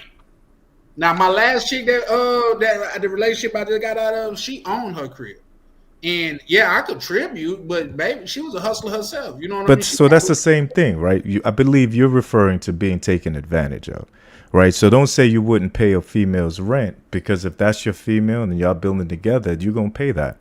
You're referring to being taken advantage of, and that I agree with you, but I've never been taken advantage of in my whole life. But then again, that's the individual. Some people are not built that way, in which they can actually stand up for themselves, or some people don't even have the self-esteem to feel like they actually even deserve not to be the person taken advantage of. It's crazy out here, B. There's a lot of people that isn't, which is why you got to realize, man, like I've met many people traveling, right? And this whole Passport Bros movement doesn't represent men that travel, right? Because men have been traveling since the beginning of time. Passport Bros movement it represents a specific mindset, right? It's a mindset saying, listen, you don't have to stay home, and you don't have to take the abuse for people or from women who doesn't appreciate the value that you bring to their life. You can actually. I am happy that you said that, because we could segue into another subject, and that is this: what is a passport, bro? Because in my opinion, a passport, bro, one of the qualifier is you got to be a black man. So, as you said, Caucasian people have been doing this for eons. So like that's funny that you bring that up, because it kind of did come out of the black manosphere, right? The passport bro, right? Because the whole term of the bro is the colloquialism that has to deal and kind of give you the insight that you're referring to an urban person, right? An urban brother. Because if not, you would have said brother, right? But we call each other bros. You know what I'm saying? But black people are synonymous for shortening up shit. Your name could be Tyrone. What they gonna call you in the hood? T. Correct. You know what I mean? But if you remember, black culture's always been actually gentrified. So, you know, the other cultures have always stolen the passport bros. Because right now, even though that's what it was, like you're saying, for sure, Charlie, but the real reality is many people from different backgrounds, different colors and races, they identify with the term passport bros because they've been taken advantage of, right? So I think it had morphed into more so the man who had been taken advantage of and not being shown and treated the value that they bring to the table, having the ability that with their passport, they can go to a different culture who will at least give them the respect of the value that they bring. I get that. I definitely do. But my thing is, am I wrong to believe? I heard you say if a person identifies that's what he is, because like I say, when I refer to that, I'm speaking about the lineage of our people. And I know, like what you say, you are like first generation. Yeah, so everybody came from a different island. Exactly. So what I'm saying, my mother's mother was born here. Mm-hmm. You see what I'm saying? So sure. When I say that, I'm speaking from a mindset of people with this hue wasn't able to even travel through the city that they was lived in without, they would say, papers. You see what I'm saying? So to be able to have a passport means so much more for a person that was only able to move around with permission in the allotted area wherever they was. That's the mindset that I'm speaking out of. Got it. So, right on. Shout out to the FBAs. For sure. Shout out to the FBAs. And here's the thing. I'm cool with everybody that, you know, that's not and things of that nature. But at the same time, we got to understand that there is a fundamental difference. I'm not saying one is better than the other. I'm just saying a fundamental difference between what? A FBA and a non-FBA. No, there isn't. That's absolutely not. As a matter of fact, the FBA mindset was actually introduced by a white man, and it was indoctrinated by the blacks. It was done so to create an actual division because of the actual collective consciousness of the black man that was creating a problem for the white supremacy. The reality is that whether you're talking one generation or five, you're not of the land unless you're of the mindset that there was no slavery trade that brought the blacks here, and that you are actually the indigenous people of the land who actual truth and history was stolen from you, not to realize that you actually are Native Americans, that you are the true bloodline of the Native Americans of the land of where you are. They removed that lineage and history so that they can steal your land and build this, what you would call Great America, on top of your own land. The ones that actually still fought and they could still have a history and lineage where they can draw that line, well, they put those on reservations, and they were not actual Native Americans. Those were Mexicans. $5 Indians, exactly. They were Mexicans. They were from the actual Mexican bloodline, which is where you would see, if you look at California, that was all Mexico. It wasn't until... So the slave trade didn't happen. What about the Florida? It sure did. So the slave trade. Well, we're not. Let's because we could. That's a topic for another. No, but it's great. Subject. But it makes. I love it because me and you could talk about that all day, all night. But let's stay the reason to the topic at hand. Yeah, the reason why we brought it up. Go down that rabbit hole. No, for sure. A debate like yesterday. No, but there's no debate because at the end of the day, we all believe the same thing. We are the indigenous people of this planet. We are the God-given chosen ones. We are this reason why we are suffering, and the reason why the Passport Bro movement even exists is because of the actual stress, pressure, and abuse that our hue takes. I don't give a damn where the hue supposedly originates or what flag it supposedly claims. It's still the same. No matter where you go, you're still dealing it. You're still dealing with the same thing. And what you don't want is you don't want to remove yourself from the mentality of is that you should be treated like a king. That's why the Passport Bro movement is so big right now. It's because they're able to leave the culture of the Western world and go to where the actual man is treated with the value that they bring to the woman. Because the reality outside of the first world is there ain't no social services. Ain't no feminism. Feminism don't exist where ain't no goddamn WIC. Where ain't no damn social services. You ain't gonna find feminism because women need men to survive. The entire world that women exist in was built by men. Now, it was populated by women. So their value is just as high, if not higher. But the reality is survival can't be done without one or the other. It's a symbiotic situation. Well, families run the world. I mean, if you understand that, if you have a family, and most of the major families that are out here, when you're talking about the Bilderbergs, the Rothschilds, the Waltons, whoever, they're all families that are running the world. And then their objective to be able to stay on top is to destroy your family. Facts. And this is how they're doing it, by creating dissension amongst the ranks. And that's why I don't blame the women. You know why I don't blame the black Go ahead. I gotta say something about that because go ahead. Hold on. Like, what do you mean it's the family? Because no, just pay attention to what he's saying. Break it down for him, boss. All right, break it down. Black Cleaner, break down the family so he understands the family dynamic. Hey, before you start, Black Cleaner, man, shout out to my good brother, Worldwide Nevi. Y'all go check him out because bro going crazy on the YouTube shit. Hey, bro, you should pull up because Nevi is extremely, and he's a Canadian brother too, and he's extremely educated in areas of this. I don't want to say surprise, like he wouldn't know that, but he know a lot of things, like being a Canadian, that you wouldn't think that he would know. So shout out to my good brother, Worldwide Nevi. But go ahead, Black Cleaner, pick up where you left off, and then we got to get some other people also involved in this conversation because this is a group discussion. So I would love to hear other people opinion. So, but go ahead if you wouldn't mind, Black Cleaner. All right. Basically, if you notice, all of any major families that's out there, they're the ones that have power. Why? Because with the family, mother, father, child, that creates a legacy. Meaning, the resources that you create. No, but let him break it down, Carl. You don't get a chance to respond, Carl. Like let him break it down. The resources that the family, the mother and the father create goes to the children, and so on and so forth. It gets passed down as long as that they could maintain that family cohesiveness. Within any race, it doesn't matter what you're talking about. You go to the Asian race, you go to the Hispanic race, all of them is based on a family dynamic.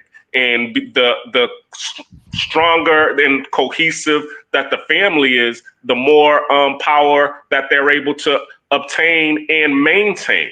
But when you destroy the family unit, the mother, the father, the child, now what you become is food for fodder, or what we would know as being consumers, because we have no money, no other way to spend our money but to go out here and have fun and just go out here and party and spend our money on individualism. And as he just said, maintain individualisms, living in apartments, paying rent, versus all of us getting together and living in family compounds, like a lot of these families that are, in power. today. And I'll land my plane there because that's basically what it is. It's when you have a family, you can compound. When you're not in a family, you're living in an apartment. Carl B, if you had a rebuttal to that? No, I'm not arguing like the families are important, but when you say like the Rothschild or the powerful families themselves are like purposely going in and trying to destroy, smaller or weaker families, what do you mean by that? They already did. No, but well, I'm saying okay, because they're living. Well, let's put it to you like this, and I have to take the analogy of Wall Street Trapper, because I like his analogy where he talks about the lions. If a lion is not going to tell the elk, the gazoo, the zebra how to be able to defeat the lion, because he lives off of their food for him. But the moment that he does tell, or they find out, well, now the lion is harmless. They can't. He's gonna starve. So when we're talking about these powerful families, okay, their rulership is based on exploitation, meaning you need to be weaker than them so that you can serve them. But the moment that you become self-sufficient and independent, well, you're not going to be serving them no more. So therefore, they can't feed off of you. So that's what I'm basically talking about. Well, I get that. Like, I understand what you're saying, but because what I'm thinking, right, is you don't necessarily need families or anything like that in order to break up people. All you really need is politics. Carl, I think here I know what you're missing. So can I simplify it even simpler? Okay. And I'll use the analogy of the lion and the gazelles. Lion can defeat one gazelle. 30 gazelles will destroy a lion. So if they can make you believe that you should be moving by yourself as a gazelle, now you're food for the lions. If you move in a family unit of 30 plus, then you can trample a lion cannot defeat your family. Does that make more sense? I understand that, but what I'm saying is, even in countries, for example, like China or Haiti, or even within the United States, you still have a bunch of poor families. The mother's still there, the father's still there, but they're still poor. And if you want to break up people and you divide them, then that family right there makes bad financial decisions. If you've got two incomes coming in, all of them, the ones that you're referring to, because sometimes the infrastructure is put there to goddamn it, like say in China to where Kim Jong Un is, to where sometimes the infrastructure is there to like keep. Yeah. So Charlie, let me build on that because you're so right. Right. Yes, what sir. You're talking about specifically is what they refer to as systematic oppression. Right. It's systemic. So when you say there's families, that full family unit, mom, dad, and they're still poor, what you're forgetting is that the Rothschilds, the ones who created and separated church and state, are the ones that made it so you don't learn simple financial literacy in school anymore. Right? So when you're wondering how it's done, it was done systematically over years and years and years, because after a certain point, they realized they would not be able to control the slaves because they would multiply and they would outnumber the masters. So they had to figure out a way to create a system and also create a mentality where the slaves would be enslaving themselves and keep themselves enslaved. So I see what you're saying, Carl, because I know what you're saying, but we're talking about systemically. Right. And at the end of the day, but what I'm saying is sometimes the majority of the time, it's not systemic in the way you think. It's almost inevitable or a politic. What I mean is, for example, let's say, let me give you an example, right? Sure. Of how exactly you would see strong families back then and what would change now. So if you had a strong family back then, you were married to your wife, you worked at an oil field, or you worked out in the Midwest, you worked with your hand, or you worked in a factory, you can make a good living, right? And you had a union job, you had unions, and you had other things that can guarantee you like a set standard of living, right? Right. Now you don't necessarily have those things because you have to understand, like, if I'm in a government, right, and I come in as a president, or I come in as like a governor, or people elected me and voted me in, I can say, okay, the businesses are saying that they don't really want collective bargaining anymore. They don't want unions. So I cede that off. Older people, they're already aged out. They say they don't really want this. I can give them some social security benefits. I can give them retirement benefits, pensions, and I can get them out. And then I can come in that sliver or section, I can be like, okay, from this point on, no more unions, or we're going to move these offshore. So it's like, it's not like a nefarious thing. Like, it people is are a playing. nefarious thing, because what you're not saying is not. who It's is the not a people. nefarious thing. Just listen for a sec. Who is it that makes these decisions?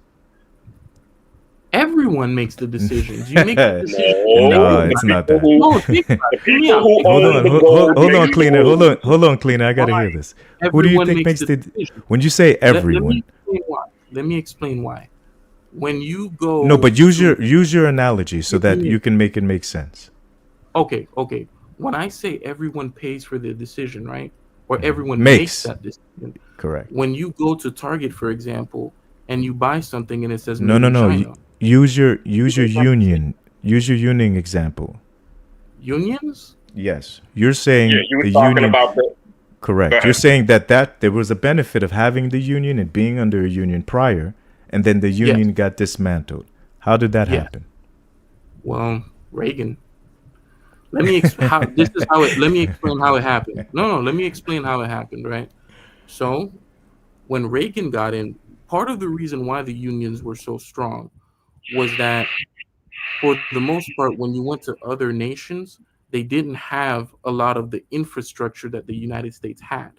But in the 1950s and 60s, after Reconstruction in Europe and other parts of the world, in China, they realized we can keep those wages down, and we can come in and move these workers over here. So something that used to cost $5 to make in the United States, it was probably better quality. Now it costs $1 once it comes from China. That is really what broke the back right there. Because if people can move somewhere, if a company can move somewhere outside of the US and get cheap exploitative labor, or cheap labor in general, because maybe it's not exploitative for them. So let me explain real quick, because I don't want you to move away. I want to use your example. Let's let Casanova respond, and then I definitely want to hear what POV Ken. So just so you understand, right? Your example, you're forgetting the core crux of the issue. The issue is the laws that were changed were not changed by you. They were changed by the oligarchs and the politicians, the families that are in power, because prior you were not allowed to have a business overseas without being so heavily taxed that by the time that you would actually make that profit margin because of the cheap, basically almost slave labor, you would have been taxed so heavy it would have been more beneficial for you to have your union workers doing the job. Well, that was removed. Stop. Wait, hold up. Just let me make a point. I am not speaking in vague terms like you are. I can actually cite sources and I can give you specifics. The reality is you're speaking from a holistic, I wish I was, or I think this is. I am telling you the way it actually is, not the way that I think that it is. So the systemic oppression that we're referring to has been done from the beginning. The system that you are in was created and designed to specifically oppress. There is no way out. You can sell out, but you have to sell your being and your soul to be a part of it. Period. End of story. Now, all these facts that you're bringing up, these are the multi-layered cloak and dagger so that you have to actually swim so far up you won't see the top of the ocean. You won't see who's on the ship. You have no idea because it's been layered so far down. You think it's unions, then you think it's a president that's being put by these people who is in power. Then you think it's the banks that are even being ran by these people who are actually owned by specific family bloodlines. Now go ahead, next person up, man. I'm gonna put Casanova. Yeah, for sure. I mean, like you had it. I mean, both of you guys made good points. I gotta respond to that, man, because this is something that I don't like about the black community. Well, you're talking to one man, so just don't let's not put it. Oh no, not you. It's not you, but it's like this. Nah, it's the whole community. I speak for everyone, Charlie. And really, look, like you gotta understand, people spend a lot of time to craft policy that gets into the government that you may not necessarily see, and they study all these things and they look at all these things, even because what I'm trying to explain is that if you go to the store, for example, right, because you have to consider, if you consider it exploitative labor, fine, I'll agree with you. For them, with the wages that they have, the Chinese and the foreign countries, they have their own strategy that they're trying to implement. So when you come here, if you want to go buy a charger cable for your Apple, I don't know how much they are now, but you don't want to spend $20, $50, $60 for the same cable that you can buy for $10. That's what I'm getting at. So it's not necessarily that people. But you wouldn't even have that option if it wasn't for the oligarchs. No, not necessarily. You would, because it's a matter of like competition. My brother. Because if I'm in Europe and I can buy the same cables. My brother, here's what I would like you to do. I want How you to old are write. you, first of all? Hold on. How old are you, first of all? I'm 23. Yeah, it's okay. It's clear. Young brother, let me do this. What I want you to put, just write this down. Hey, my brother, relax. It's okay to be 23. We were all 23 once, right? So me as an OG, I'm going to just, what they used to call pull your coat, which is kind of put you on the game. So if you want to learn a few things, I want you to look up the Pullman strike. See, this was 1894. That'll give you an understanding of what the presidents used to do to the unions. Then if you'd like, you can follow that up with looking up the Taft-Hartley Act. That was 1947. Then that will take you down a rabbit hole of knowledge to where you can kind of understand and start seeing things for a better way. Everything is about knowledge. I didn't know everything. What I know, I learned because someone told me, hey, young bro, look at this, read this, right? So I understand your perspective, man, and your perspective, I see it, but understand that there's a big, broader look, and you'll be able to see that once you actually take a little bit of time to actually put some more books, so learn some more things. You feel me, bro? And because you're a smart kid, and I feel like if you just learn a few more things, you'll start opening your eyes to things that you didn't see or know before. That's it, fam. So I just want to ask this to Carl. Right, because I don't think me as a experienced individual, I don't think I need to say anything else after Casanova said all that. I mean, that was pretty much taking him to school, pretty much. And I think I want to ask Carl, if you could, because I had a hard time following you on a lot of different things, like so. And if you could sum up your point very quickly, if you could sum up your point and help me understand your perspective, I would appreciate that. I'll do that. I'll listen. Very quickly. When I say very quickly, I mean like very quickly. Like okay. What we won't do? Yeah, I think that I am ready to move on to the next name, but let's not have somebody talk for 10 minutes and then just tell him he have only 30 seconds. We got to. No. So I'm not saying he got 30 seconds because I just sit back and I took some notes myself. I mean, they went back and forth, right? They did. And that's a healthy engagement. But I feel like Carl was going down a rabbit hole without knowing the history, and that's why I said Casanova took him to school. Like it's okay to get taken to school, by someone that's older because he's actually dropping some gems on you. He's actually gave you some stuff to research. He actually gave you some stuff, to actually follow up on. that's okay, right? So nobody is being disrespectful. It's just a point. It's just a point. I want to understand what was his point, because now I don't even know the point of the whole conversation, right? And how does that point tie into the passport stuff, right? So that's that is a excellent point, Ken. Like say now the point was it started as what is your definition of a passport bro? And I said a black man, because of the history of black people not being able to travel to this country. That's when Black Cleaner added shout out to the FBAs and things of that nature. So that kind of took us down a road, which was a very educational road and things of that nature. But we did kind of stray from the point. But I will like to hear Carl, if you want to, and if you don't want to, you certainly don't have to. But Carl, if you want to respond, please do. Right. So, how do I explain? The simplest way, because the way that we got there, because I wasn't on the passport bro stuff. I was on, because you said something about these families controlling and blah blah blah. But to answer your question, right, what I'm saying is that it's not a select group of families or oligarchs that are coming in controlling societies. At least not here in America. What it is that it's just what happens with time and with any system of government. That's all. That's all I'm saying. Hey, Carl, you want to hear something crazy? It's not nefarious. No one has a pen and paper and they're writing this stuff down. All right, here's what I'm going to do to fuck over families.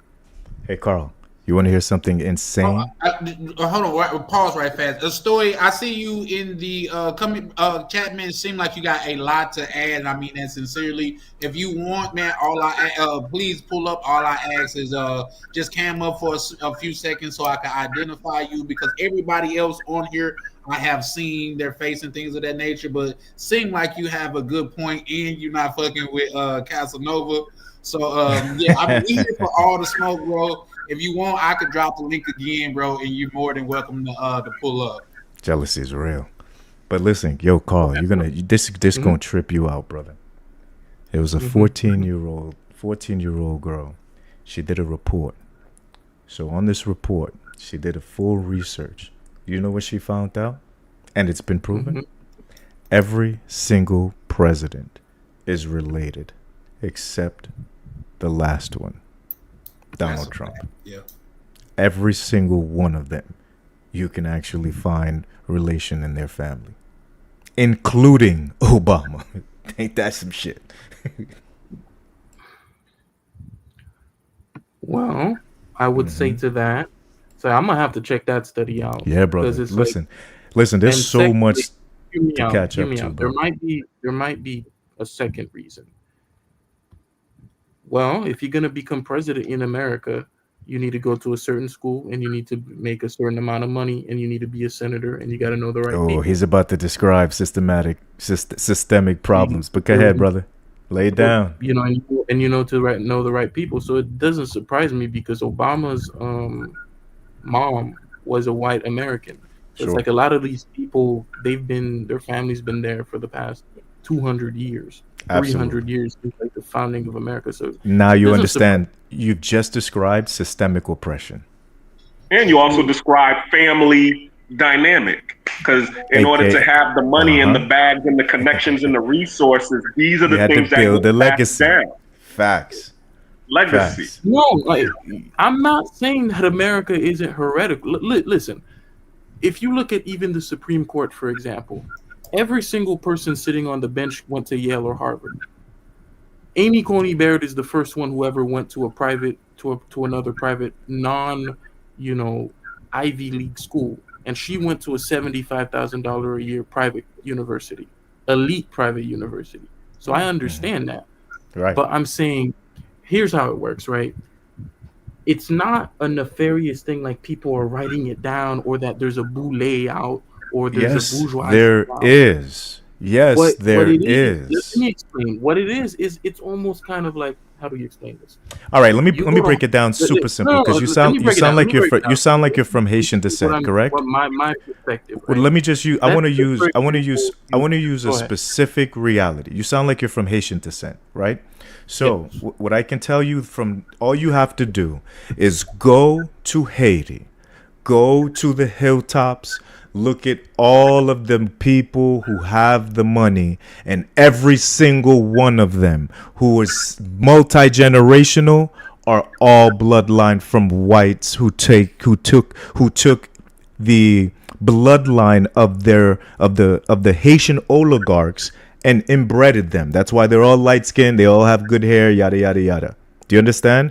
It doesn't, when you're saying it's no longer that, you are literally disregarding 400 years of. Well, I'm not saying you said it. I'm saying it implies that you're disregarding 400 years of slavery. If you tell me that you believe that it isn't the fact of systemic oppression and 400 years head start of one race versus another isn't the reason why people can't get ahead of our color, then obviously there is so much more you need to learn, my brother. Hold on. Let me color it in because I am Haitian. I am privately educated in Haiti, and my mom, she was a politician too. Well, almost did, but she didn't want to get murdered. But that's a story for another day. Murdered by who? Yeah, that's not nefarious. What do you mean? Dude, I don't mean it in that way. I do. This is what I mean, right? So, let's say I'm gonna use the example of America, right? So let's say you want to become the top of the political echelon, because this is. Tell us what this means and how you can have women overseas and how that correlates. Well, it doesn't, but this is a side conversation. It doesn't correlate.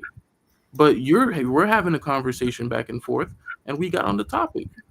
So this is what we're talking about, right? Now we want to talk about the men traveling overseas and why these women are mad. That's what we need to get back to. You heard? I'm trying to shout out to the young brother for standing his ground, and you could tell he is speaking from some level of education. I do think like you do have some points, but at the same time, I think Casanova.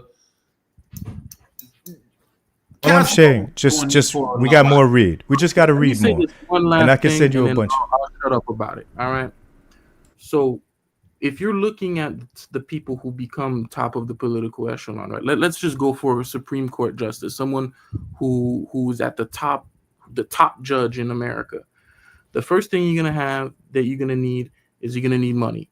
Usually, their parents are doctors, lawyers, or something in between. Then once they have that money, then they go always. Let me land and let me explain why. Right? He's gonna land like the Hindenburg. Oh, look, you know what? I'm not even, those types of people then go to elite private schools. Like if you look at Obama's children, they all went to St. Paul's. Yeah, you can get in too. No, I can't, nigga. I ain't got. Oh no, you can't. Okay. Yeah. So they go to these types of schools. Those types of schools are then feeders to elite schools. And then when you go to these elite schools, moving and shaking, and then from those elite schools, those clerks are selected from the law school. And then the law school clerks are then selected by the Senate or the president to serve on the court. But who are they selected by?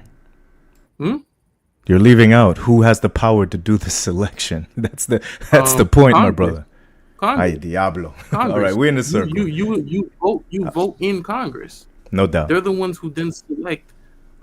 They approve it, but the president, the one who selects who's gonna get the actual seat, usually, and then Congress says yes or no.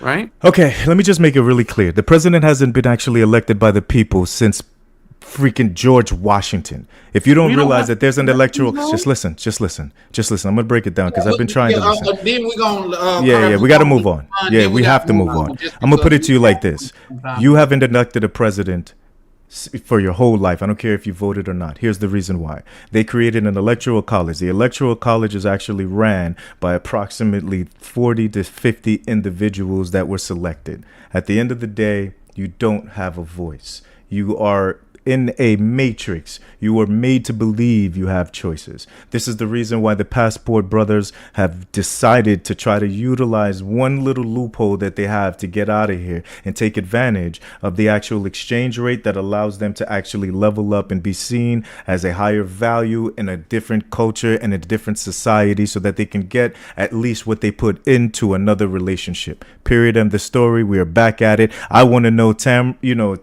how do we get in those cheeks as a passport? Bro, that's what I need to know.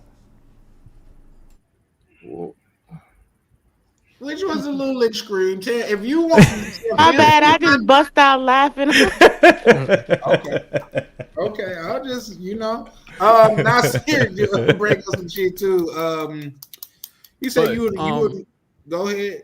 Y'all always be bringing me in at the weirdest times. It's just to change the subject, babe. So off board. So the subject is, that's what we need you to bring it back to the center. Okay, so yeah, and then we'll just bring it back to the subject, and maybe if when we wrapping up, we could just circle back to this. But just as a quick consensus, just quick, let's everybody say as quick as you can. What is your definition of a passport bro, black cleaner? Then we're gonna go to Tam.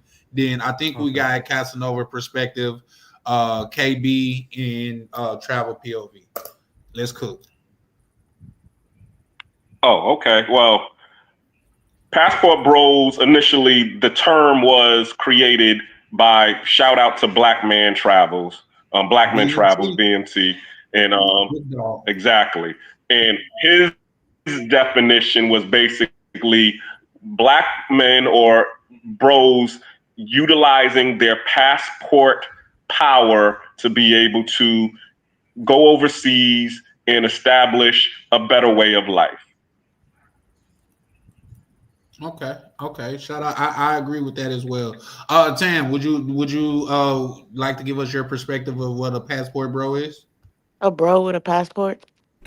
I knew she was gonna say that. What is a bro?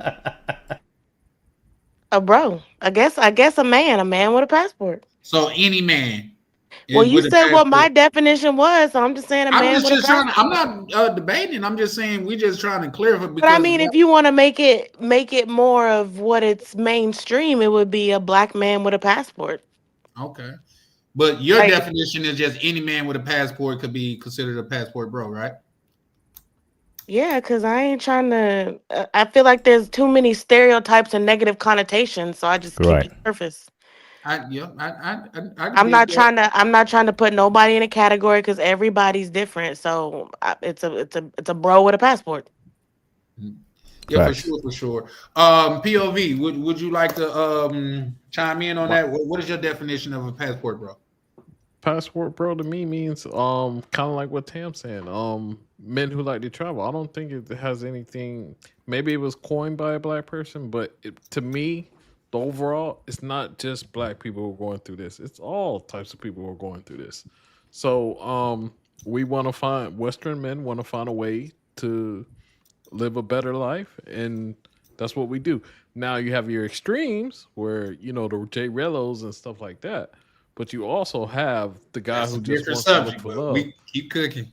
We have ones who want to just look for love, or wants to find a more cost efficient living. Mm-hmm. So, and they accomplish all together, no matter what you say. So to me, it was a good thing. And then I think women demonized it to where we're just going over there, taking advantage of the women and doing all this other stuff. And that's what I think it is. So to me, even if you change the name to something else, they're always going to put us in that category. So, for sure. Bunch of niggas. Not if you have your AI voice. KB, you want to chime in on what you think what your definition of a passport bro is? Bro, if you call yourself a passport bro, you're a passport bro. If you don't think you are, then you ain't. That's all it is to it. White people and all types of people who, they go overseas in Europe and whatnot, and they meet a wife, but they don't consider themselves passport bros. Because they're not. Passport bros is niggas with passports tricking. Let's keep it real, nigga. It ain't tricking if you got it. It's facts. No, it's not. Tamara, if you got it, they call it a passport, bro. If you don't, they call it tricking. I can tell you who came up with that saying, a rich trick. It's definitely. Come on, man. Let's keep it going over here. So what am I then? What am I? You're a passport sis. Oh. You are a woman with a passport. Oh no. No. She going to Jamaica. She getting that white clay rubbed on her. She know what time it is. What? I ain't been to Jamaica. But Carl, no matter what you think it is, what you think, you just going over there looking for a wife, they're still gonna classify you no matter what. They're gonna say Carl is going over there, clapping some cheeks in wherever country you go to. So, okay. To me, I think they just do that because the niggas online. Realistically, it's like, you know, usually if you're a dude that is just, you know, like, think about it. Like, if you're going back home, for example, to Haiti, there goes a passport, bro. Because you're probably gonna be with family.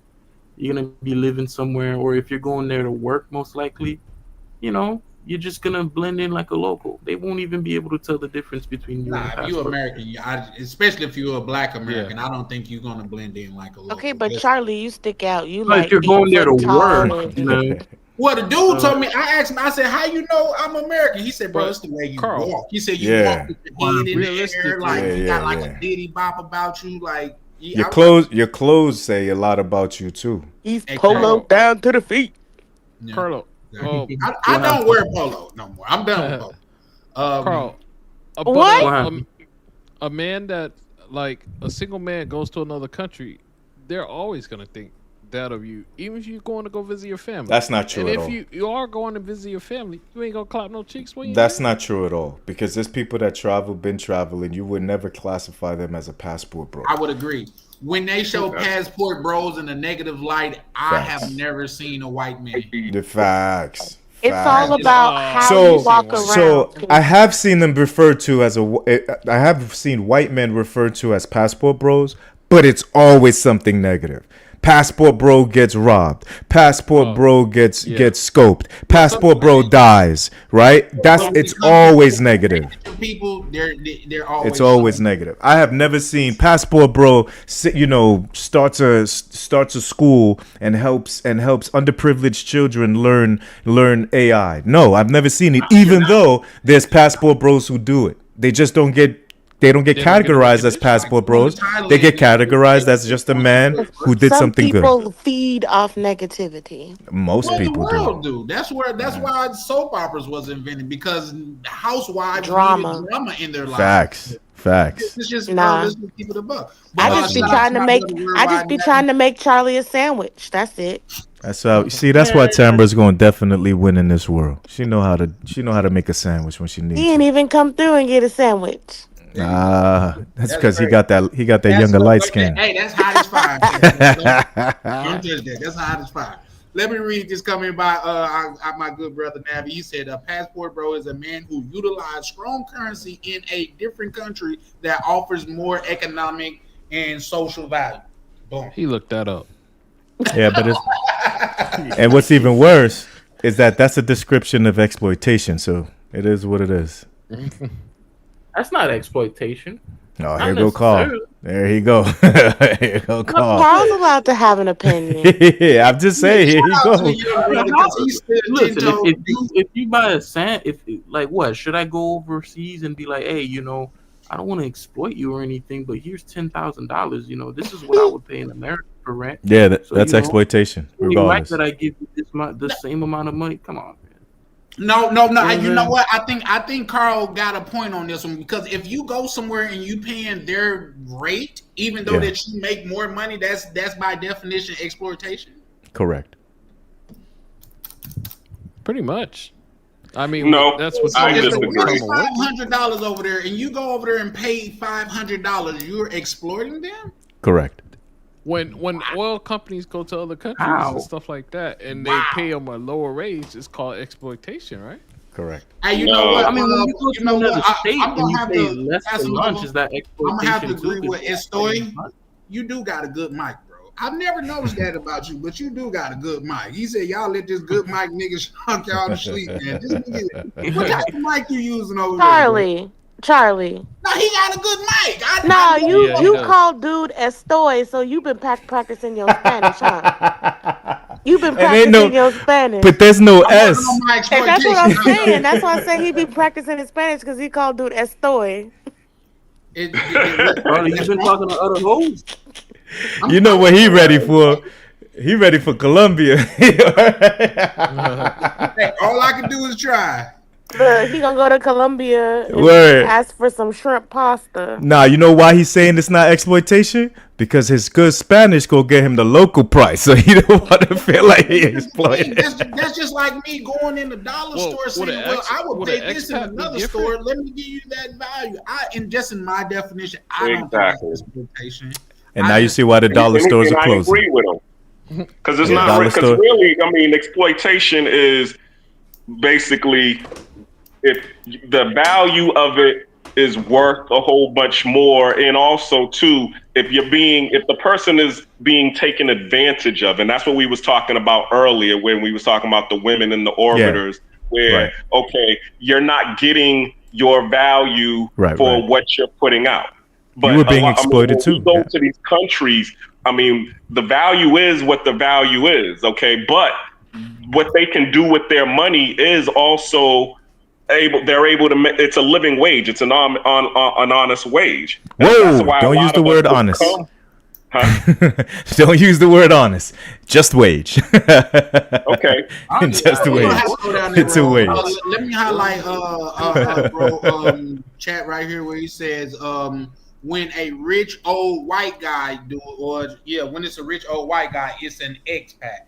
Not at all. I think he's on to something. Not at all, because an expat stands for expatriate, means that individual moved to the country and actually is living there. Yeah, that's totally different.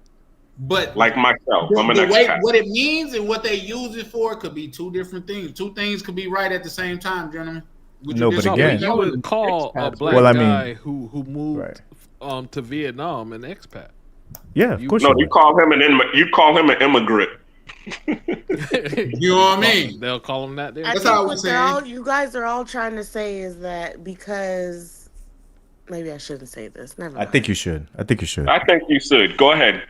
From what I'm hearing is, and I mean it, as with everything else in the world, when the black man does it, it's turned into something negative. There's always something negative to say.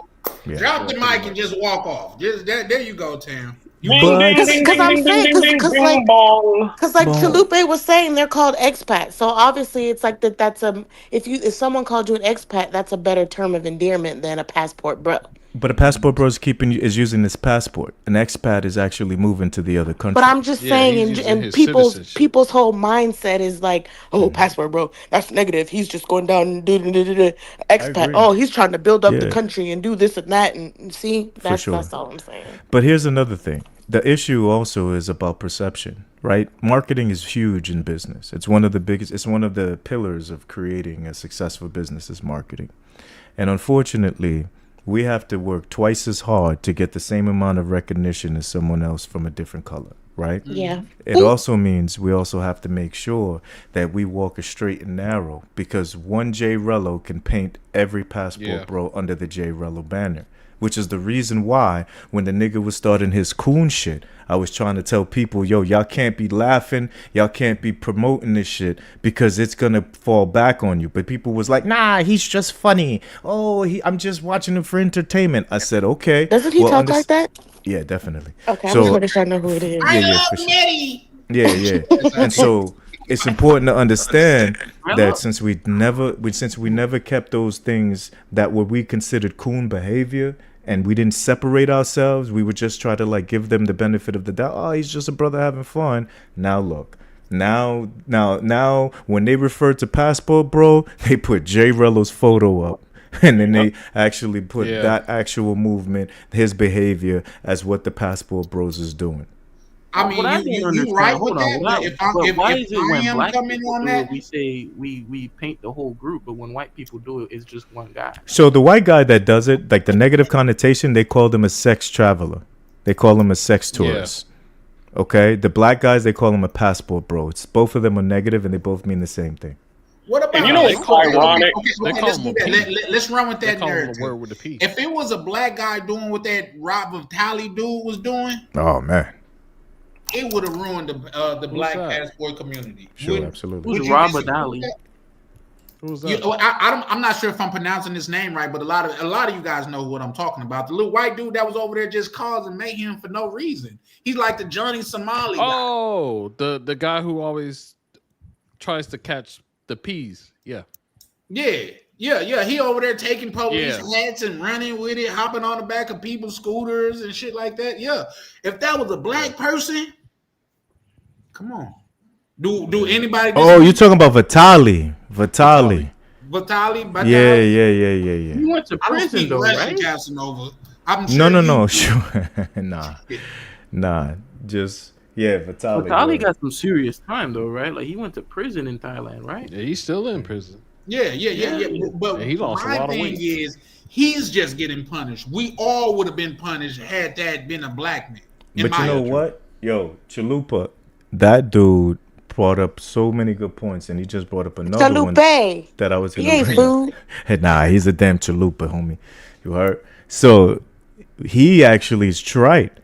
That was the person that I had said in the beginning, Austin Holloman, right? Because the way he was going over there in Brazil, he got ran out of Brazil because of the content that he was actually creating. You know what I'm saying? So then it just snowballed. It just got worse and worse and worse. You know what I'm saying? So it's important to understand that as people, it doesn't matter what color we are, as in the movement, you have to hold each other accountable. Because remember, if you have 10,000 of them that do great things, that's not going to be as strong as that one negative person that go viral and now paint the whole community with that, no matter what it is. I agree with that, but at the same time, with that being said, are we saying that Austin Holloman and Jay Rello is in the same category? Absolutely. They are. They are Jay Rello over to Kenya. Absolutely. They're just they're just two spectrums. They're two spectrums. Jay Rello is 55 goddamn years old. Austin Holloman is what, 24, 25? And he's been traveling since he's 22. He's still a fucking kid. Jay Rello got grandchildren. What are we talking about? Yeah, but it don't matter. They still adults. Austin invited Jay Rello over to that's even worse. Kenya, so therefore, birds of a feather flock together. Whether they old, whether it's a lot of people thought I got them play a lot of. Let me see if I can say this. Let me ask you this: is a chick and an old hen? Aren't they both chickens? Man, nigga, ain't nobody got time to answer them riddles. Yes, that doesn't make sense though. So they both chickens. So them niggas is chickens. They all chickens. A young chicken, an old chicken. They all chicken. Black men, we black men. We're in their category. No. You let them survive around you, not you in general. I'm talking about in general, right? But they let them survive long enough that they became the new representation. The boy typed he had a tattoo of the Passport Bros movement on his arm. He became the face, Austin Holloman. He became the face of the movement. You understand? He did, for sure. And this and the dudes let it be. Because they wanted to say, nah, I should feel proud to be a trick overseas. This is how we move. We should be allowed to be tricks. And I don't care what anybody says. I'm an OG. It has never been cool to be a trick in my community. Never. This is some new nigga shit where it's so cool to be for a nigga to be a trick. We was always players. We was always pimps. We was always max. We wasn't the one buying box. The ones buying box was the ones that had the they had the autism. Go ahead, bro. What is a trick? A nigga that can pay for pussy. So okay. Let's dissect that. So a nigga that take a chick out on a $200 date and get some pussy at the end is not a trick, but a dude that gets. No, he's not a trick. He's a simp. Okay. And to be so fair, now it's levels to it. It's not levels. There's different categories, right? So me, those are different. It's a fact. I don't care. I don't think you realize that people think that pimps only take money from the females. Don't realize that the way they even got the female in the first place was actually having the grip that was made from selling drugs. That grip, when you had that bankroll, then you was able to buy that caddy. Then you was able to have that apartment. Then you was be able to give them hoes an actual structure. You was able to give them guidance. So then them bitches was actually paying you for the guidance. So even the niggas that didn't actually have that type of game was smooth enough to be able to talk to a female and that woman be able to fall in love with him and give that nigga kids, and he ain't have 2 fucking pennies to put together. This whole new trick shit because of the niggas that don't want to put the actual work in. You don't want to actually go to the actual job. You don't want, excuse me, when I say job, just understand I don't mean work. I'm talking about putting in the pain, understanding that you need to learn the basics of the principles of this universe, of actually knowing that as a man, you got to put in all the fucking goddamn effort and you ain't gonna get no fucking praise for it. When you stand stoic, then they gonna give you that respect. But niggas don't even want to go to the gym. Niggas don't even want to know how to change a fucking tire. They don't know how to fucking change oil. They don't know what a carburetor is. They don't understand how to fucking goddamn they don't even know how to change the fucking filter in the air conditioning. And you want a woman to respect you. Niggas need to stop talking to others like you men. You not men. Y'all males. I've been trying to be cool, but y'all niggas don't want to take the reality of that the fact that the reason why you tricking is because you ain't do what you was supposed to do to become a strong enough man that a woman will want to fuck with you without you having $1 to your name. Word. My bad. My fault. Speak the mathematics. No, I'm back on the pause. Hold on. No, But he then where are hit all a the lot of pimps good now? points, and I get it. I fucks with Casanova, but I definitely got some pushback there. And here's the thing. I don't have to yell to make my motherfucking point. Casanova, you was on here your goddamn self saying that when you pulled out the old school, put on a regular white tee, you figured out that it's different outside. Did you not say that, my brother? 100%. Okay, so what the fuck are you talking about when the niggas talking about put in? Well, this is all. Let me tell you. No problem, Charlie. I got you, Charlie. You know what? I put on the white cheese by choice. I still had the Gucci in the closet, and I still got the bankroll. The difference is that it did the work. But I'm just telling you. I'm gonna tell you. You asked me what the difference was. Exterior did. First of all, what you don't realize is yes, it did. The representation of the man was the exterior and the actual costume that you had on. It represented what you was and what you was perpetuating forward for the people. What you're telling me is this, Casanova, because you went and got in a car that you said that wasn't as good, and you didn't put on the Gucci loafers and the Gucci shirt and shit like that. That changed the value of who you was? No, it changed who it was that it was attracting, which is these thoughts outside. We were talking about them hoes outside. We wasn't talking about the solid women. We wasn't talking about the good value women. We wasn't talking about the women that ain't sell they pussy. We ain't talking about the women that ain't fucked 672 dudes from the hood. We talking about the strong, high value women. And them, it didn't matter what I was wearing. We were having a conversation about the hoes outside in Vegas, fam. Yeah, wait, sure. but hold on, but you just said that you had to put in all that work and had to do so much and get all that money in order No, you heard only 2 parts. You heard money and work. You didn't hear the actual fundamentals of what creates a man. You have to realize that at the end of the day, a woman can look at a fucking pudgy man and knows that he doesn't have the discipline to even keep his health in order. You have to understand the attraction is done at the chemical level. And no matter what you want to do, no matter how much money you have, the one thing that will never happen is you'll never attract a woman based off of chemistry if you a fat nigga. Period. Ooh. I have had. Listen, I don't know if that's or out of shape. Or out of shape. Word soft. Listen, I done had bad ass. Well, I done had bread pretty much my whole life, though. I ain't gonna lie. There you go. So don't even try to cap. You see what I'm saying? That was it. It was. And there's a value to that.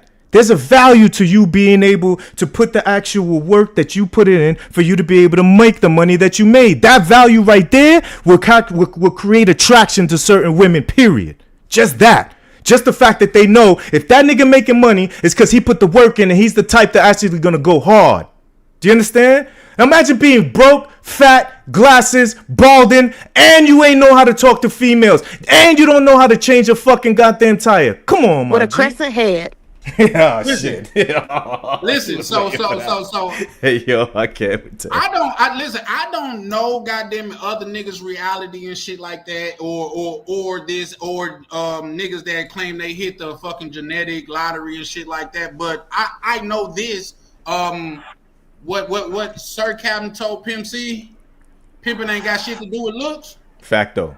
You see what I'm saying? But they also have to do with the fact that they had the game. They got put onto the game, ain't it?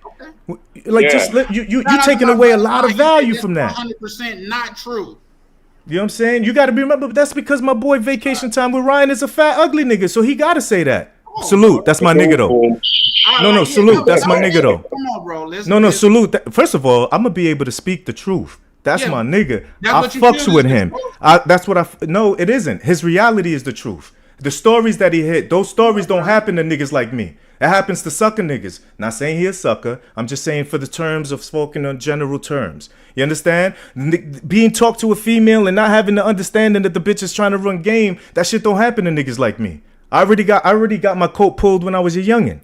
You understand? And at the end of the day, I don't have that same experience. I can go outside in a white tee, still pull bitches.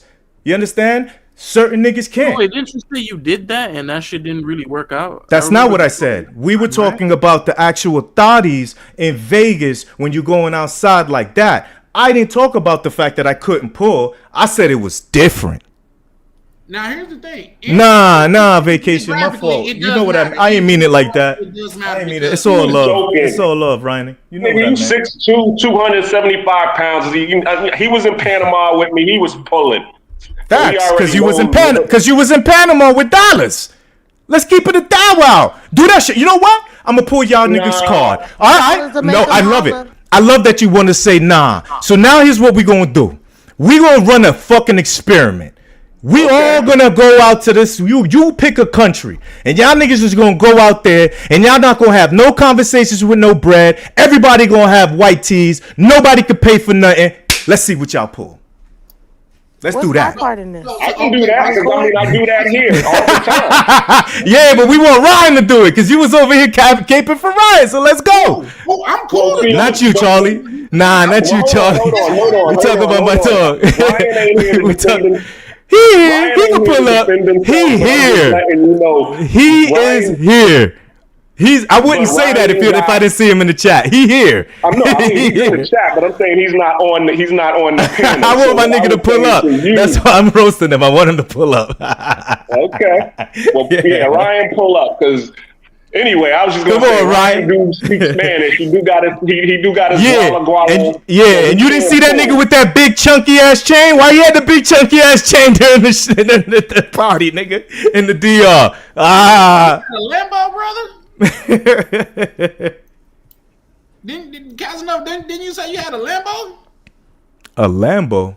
What you mean? At once or something, you said the truck cost 130, something like that. I remember a conversation to where you said you had the Urus. Nigga, that's a Lambo, ain't it? It's really an Audi, but all right. Nigga, it's a Lambo by name. Come on. For sure. No, I know what you're talking about.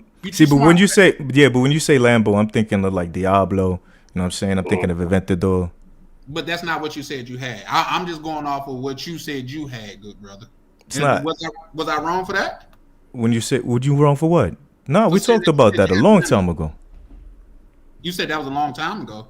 That's when I told you how much I pulled it for. We was having those conversations. Yeah, for sure. You see, now you remember. So I never forgot. Okay. So. But the key is what he had to do in order to get all of these toys that he's using as, jewelry and toolery in order to pull. Correct. He didn't get it out of exploitation, like how a lot of these women are. See, that's a fact. That key, just because, like I say, here in Minnesota, we got the ACMC, which is one of the biggest hospitals up here, or whatever. The president of the hospital drive a goddamn Prius. Facts. You see what I'm saying? When I go to Menria, the dude that stand up and say, "God damn it, I got to spend $6 million before, God damn it, The end of the tax season. I got you. No. They just sold the property, and it's a certain amount of time to where you got to roll it over to another property, or you got to pay taxes on it. You know that. It's an exchange. Mm-hmm. That nigga was in a Toyota. Mm-hmm. So what are we talking about? Like the work that you put in. You know what I mean? The most richest people that I have seen in real life. Yeah, but you're talking about wealth. You're not talking about rich people. You're talking about wealthy people. That's a different level.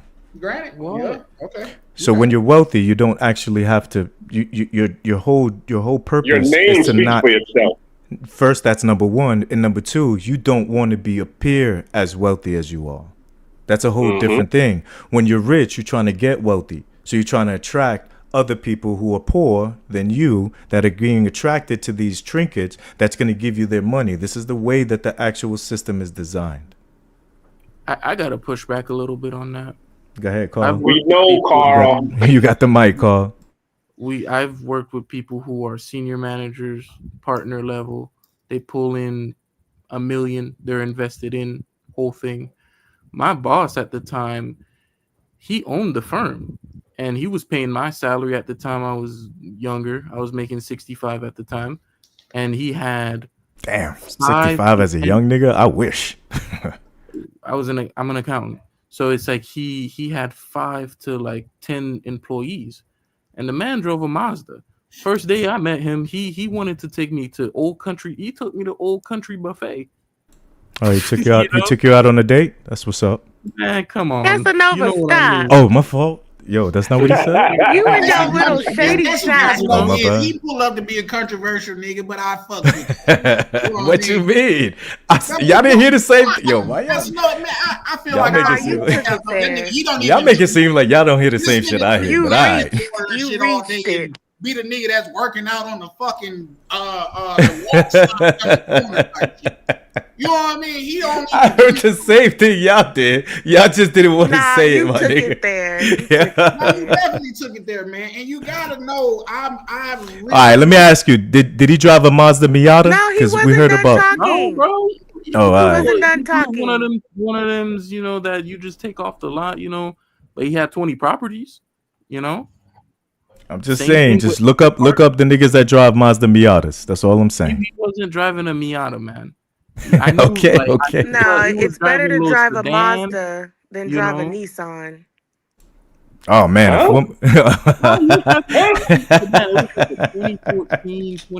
don't know. Korean versus Japanese engines, I don't know. Yeah, but the same amount of people that you could say that you saw that was millionaires and billionaires driving regular cars, there's the same amount of them that drive Bentleys and all that. So really, you can't really call it either way. At the end of the day, you gotta consider how those people make their money. So that's it. That's a great point. All those types of people. But that's where we got from. That's exactly what it is. Even when they go out on client meetings, they stay in a nice hotel that's company paid, but they drive like a Toyota, or they drive like a base model. Yeah, but their name carries the weight that they need. Not exactly, and that's how they keep. Okay, let me give you a prime example. Here's a prime example.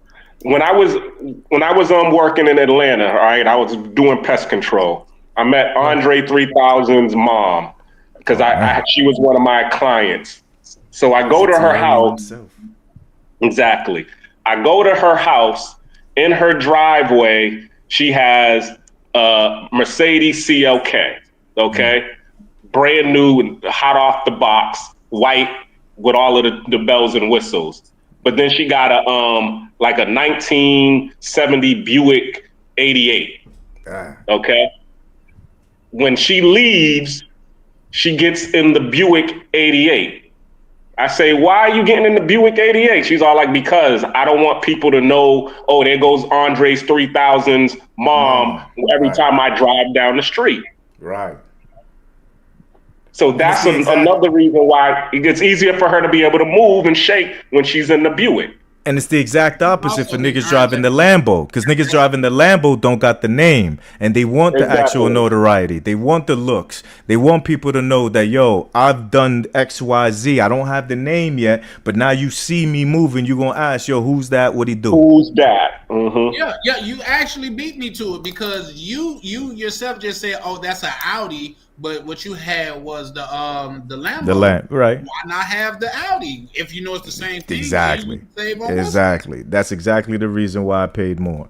That's exactly what it is, right? So was it to impress niggas, Casanova? Nah, I get money out here in Vegas. It's a different thing. He wants to be taken on dates. That's why. Yes, by women like Tamra who trying to get in that bag. You heard? Try to show me she don't need a nigga. So they buy, they pay for everything. No. We not gonna do that narrative because I do need a man. Because who gonna put my stuff together for me?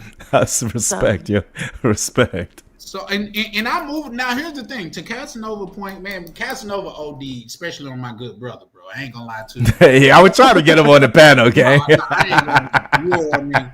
But I now to Casanova point, in Vegas, like anything type West Coast, like Vegas or even California, LA, especially California too, yeah. The way you look does matter a fucking lot, bro. I got kinfolk out there, and goddamn it, cuz always goddamn it on like he pulling bitches out the strip club. I'm not as popular in Vegas as I am in Mississippi, Minnesota, and shit like that. So let's add that, but I mean let's add some context to that. You could be. Yeah, everybody could be. You know what I mean? But a nigga ain't gonna tell me I ain't gonna score and I can't win. Right. Nigga, I don't give a fuck. I done been in different countries with different brothers, and they both done unanimously, well, multiple of them unanimously done said Charlie Chan gonna do his thing. Facts. Each and every fucking time. So, but they know you. You know what I'm saying? They know your history. But he they know didn't the come work get you a put in sandwich before. either. Oh damn. That's crazy. And she had it ready too. Tam got to break up the tension with that, man. It's Nah, hard for me to stand on business when you talking about these sandwiches, Tam. Nigga, I gotta remind you, stay humble, okay? Yeah, I gotta remind but you. here's the thing: you didn't tell Casanova to stay humble. This nigga just did a whole. That's because she didn't ask me to eat her hoagie. Trying to get a sandwich. That's crazy. So now Tam got on here and turned Tam against me. That's crazy. I'm just saying she offered you to eat her hoagie and you ain't come eat it. Ew. Nah, you ain't. When you See, say hold up. hoagie, I thought about the Arby's sandwich. Nah, yo. A hoagie is, you know what? I ain't fucking with you. I know what a hoagie is. I'm just saying the first thought was that Arby's meme. Well, you got the meats and he ain't come at. Had that pollo. That piece of pollo. Arby's or Arby's who got the beef. You and I have spent some time online together. You will concur with that, right? For sure, bro. Yeah. Are you going to once again say that you never paid out of the country? Never. Not one time. But listen. Here's the thing. Remember what we're referring to. We're referring to exchanging some paper for some box. Okay. That's what we're talking about, right? We're talking about you go to a chick, you say how much, and she say 5 bands. 150. That nigga said 5 bands. Well, no, but again, we're talking pesos. Peso. No, Pesos, nigga. 5,000 pesos. That's just $100. Okay. Relax, bro. God damn, son. That's what they say the going price is in Miami. Facts. It is. But you could get it for $2,500. I don't know. Them niggas is paying out there. How would you? Wow. What, in Miami? What happened? Facts. You got to be driving the Lambo for to know that. There you go. They ain't gonna even talk to me like he ain't got 2,500. But just remember who we talking about. We talking about females that if I said their name, you'd be like, "Oh my God, you lying." There you go, though. I'm gonna leave it there. You got to realize the niggas again. You got to realize there's value in doing certain things in this day and age because of clout having actual this monetary value these days. They say clout. People want more clout than money these days too. It depends. It depends because it depends, right? You're right. You're right at the end of the day. Your network is your net worth. Right. And remember, they can monetize the clout. The thing is some people are one of these folks who are just attention whores. Those still exist. So in this new day and age of clout, they have more value in just the attention than they do in whatever monetary gain they can get from that actual clout. Back in the day, we used to call that shit the vapors. Nowadays they call it clout. I remember Casanova. Oh, this motherfucker. You said, So it's not even that. It's just the fact that, again, like I said, the OGs pulled my coat when I was younger. You see what I'm saying? So you when you soaking up that game, you're gonna be able to understand the pyramid because you got it from the foundation. Did that. Yeah, for sure. Oh, I gotta head out, guys. I just want to say one more thing. Like, is anybody in like the DR right now? I got like a female friend coming over to Punta Cana, and she's coming to visit. Anybody can show her around? Yeah, absolutely. Where's she from? We always got brothers. She's the German that I was telling you about. So she's coming. Nah, you could keep it. I ain't going to the DR to fuck with white hoes. You tripping? Yeah, but anybody know? No thanks. Yeah, no, Everybody said no thanks. Charlie's saying it the nice way. He said, "Oh, you're all." Man, like let's keep it a bug. It's some niggas that still will fuck with her, even in the DR. Most niggas wouldn't. Me myself, I wouldn't. But yo, how you gonna say most niggas would? Me myself, I wouldn't. Hey yo. Hey, yo, this nigga gonna be having a bitch order his fucking wiener schnitzel and shit. Nah, I'm good, bro. You tripping. I'm not even trying to show off the car. I'm just trying to show off I got points. I could go anywhere in the fucking world. I could go to Europe if I wanted a white. Nigga, I had that mirror card before it even came out. They sent me that shit, son. What's that? That mirror card. I got it. It just came out. You gotta know that thing, right? Boo. It ain't been out. Nah, I'm just stepping on your shine, my nigga. Like, don't trip. Oh shit! I'm gonna show my. I'm gonna probably have to what's the name that. Nah, you can't see it. It's mirror. You won't be able to see it. No, I showed the back of it. I feel like, but nah, you can't see it. It's mirror. You good? You good? You got the back of yours is mirror too. Let me see. I gotta get that Casanova bread. Okay, my bad, broski. There you go. There you go. What's good, John? See, there you go. Hey, my bad. I ain't pull up early. I was working, man. I'm we know. So. Nah, you definitely. Yeah, y'all have a good night. All right. See you guys. Shout out to you, Salute, Carl. shout out to the young brother because that's the first time I seen that Casanova couldn't back bro down. Bro, goddamn Casanova did. You trying to learn them. You got to learn them. You're not trying to brack the young boys down, bro. You're trying to make sure they learn. Everybody else down. Yeah, grown niggas that stand behind it. He's just a young guy. He don't know better. Oh, man, I ain't man. You and these shots, Casanova. You be doing shade. Damn, Tamara. I can't even call it. He taking shots. Yo, from when I was younger, man, we called it keeping it real. My fault. Well, no. But shout out to my good brother Ryan pulled up because anytime he like Candyman, you say his name 3 times, he pulling up, man.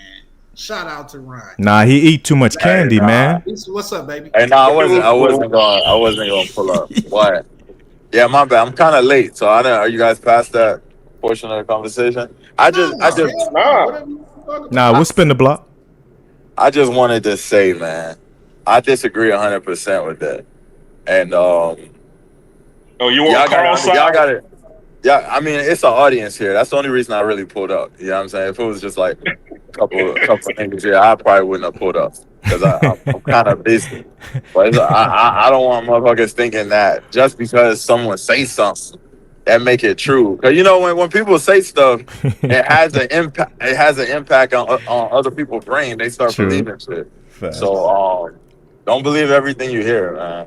I don't need to like go out and try to pull no bitches or nothing like that. I done done it a million times already. I don't need to go back and do it again. You feel me? I done done it a million times in Florida, all my life, in Canada. Would you say you got game, Ryan? Say it again. Would you say you got game? Yeah. I would say I got game. Would you say the game came from? Would you say the game came from putting in work, putting in reps, going outside, talking to females, watching the old heads? Of course. Facts. Many people don't even want to do that. They just want to go outside and be able to talk to a female without having any sort of conversation, not knowing how to hold a conversation, not knowing how to talk to a female, not knowing how to engage her mind, not knowing any of that, and wondering why they fail while looking like you. Now, Trust me, bro. That don't bother me, man. All that don't bother me. I fucked with Ryan, my nigga. You already know. Yeah, He's all that don't bother me. Obviously, if you're a super attractive guy, you don't have to have game. You don't have to know how to talk. Chicks are gonna go just off of them being attractive to you. But the chicks will still cheat on that good-looking guy with you, Ryan, if you got that game, though. Yeah, if you got something to offer, yeah, chick like Tom Brady chick was messing with the trainer or whatever. Yeah, so, that's crazy. Yeah. That's crazy. Hey, Steve Harvey chick was fucking with the cook. Yeah, but that nigga wear wigs, so it makes sense. Oh. Well, like look at Will Smith. look what Will Smith got to deal with. One of the most. Yeah, but that nigga's like a cuck. Yeah, he a cuck, so you got to deal with that too. But it's not just looks and money and fame Facts. and all of that. So Facts. Like, you know, that's been proven. Mm-hmm. Hey, Ryan. You see what I'm saying? Mm-hmm. Yeah. Like, That's 100. even though I don't have to, if y'all want, I'm with the shits. I'm ready. Day of the I week. want niggas to show. I got a fresh white tee at the crib. Let's go. Let's go. I'm gonna be the recorder and the narrator. Let's go. I want to see this outside of the country. Yo, niggas be lying. Let's go. Niggas be lying like Ryan. Nah, but outside of the country, what that proves nothing, right? Because we all know Cartagena in February. Yeah, outside of the country, that don't prove nothing. It gotta be Cartagena in February. Stay high. Salute. Oh, that's gonna be too. That'll be too easy. Cartagena, that's too easy. It's fish in a barrel. You don't even have to say words. You can just give them your phone. I say, let's make it easy for the bro. Let's go to Miami, my nigga. But isn't that kind of skewed if you do it overseas? Because they gonna know you're not from That's there. what I said. Overseas, yeah. So Nah, Fort Lauderdale is kind of a cheat code. No, Miami. Indeed. Cheat code. Wait, Because Fort Lauderdale is deep with the Caribbean family. You know, you understand? Come on, my nigga. I'm from Plantation, my nigga. You're wilding because Miami is deep with Caribbean too. Right, but them niggas is all fucking. They got the vapors. You understand? It just depends what part of Miami you talking about. Oh, so now we talking. You're right. You absolutely right. So now we're talking Ocean Drive. If you talking some bullshit like Brickell and all that, y'all can have that. Why you say bullshit like Brickell? Hey yo. Yeah, because you already know they just looking for money. But that's where we need. That's where the white tee got to shine. Is in Brickell. You heard? Bro, if you pull up with a white tee in Brickell, you're not. So if I pull up in a white tee, right? If I record it, right, and I pull up in a white tee and pull in Brickell, I'm the GOAT. I wouldn't say you're the GOAT. Damn, Ryan, you just said it was that. Oh, but yeah, I mean, the Judas GOAT. You proving something for sure. I bet, no doubt. Sure. So that's a good way. Brickell, white tee, got you. Now I needed content. You needed a subject. That's beautiful, Ryan. Appreciate you. Me personally, I can't take part in that. It's not gonna work out. I already know. It's not gonna work out. I'm fucking with you, Ryan. Oh, okay. I'm gonna say that don't even make sense. Go out there and do that white tee. Like, what are you wearing? Louis, like the Balenciaga? Nah, we're not doing that. White tee means regular. Forces. Word. White tee, white forces. White forces. Word. Yeah. That's just like me saying I'm finna go on Rodeo Drive with a white tee. I'm finna bag it. Like it's not really gonna work. Tam old as hell too. Y'all them franchise boys. Yep, in my white tee. Yep, in my white tee. I break up. Yo, Ryan, that gotta be. That would be a real good series of content. You know what I'm saying? If you could show. I'm down with it. For sure. Because this way we can bring something different to the space where people could see how it really is. So, because, you know, I know as a content creator, it's kind of important for you to make sure that the people that you're trying to make content for continue to click, continue to watch. But at the end of the day, if you want to broaden your horizon and you want to create, you know what I'm saying, a channel that can kind of pass the borders of the Passport Group Bros or the travel community, got to bring something different to the table. You feel me? Yeah, no, I'm 100% with that. I'm with that. Can we move the perimeter of white tee? Because I think style do count for something. And that's the reason why the white tee is important.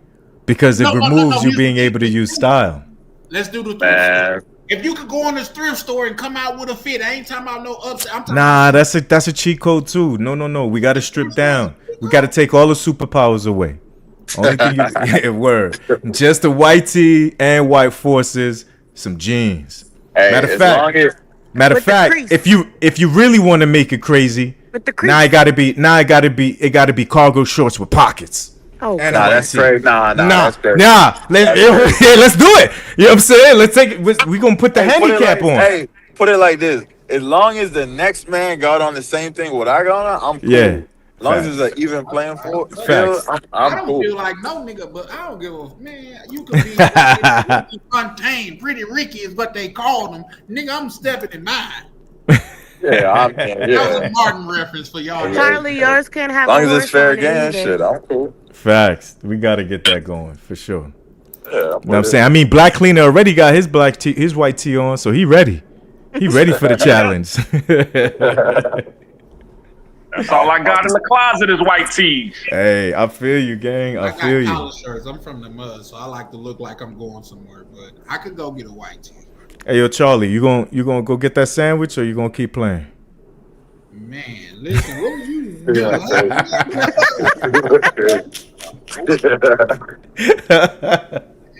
Now, I'm gonna pull up to Wichita, Kansas, where we're gonna be the only black people over there. Damn, he said Wichita, but you know what? That's easy to pull over there.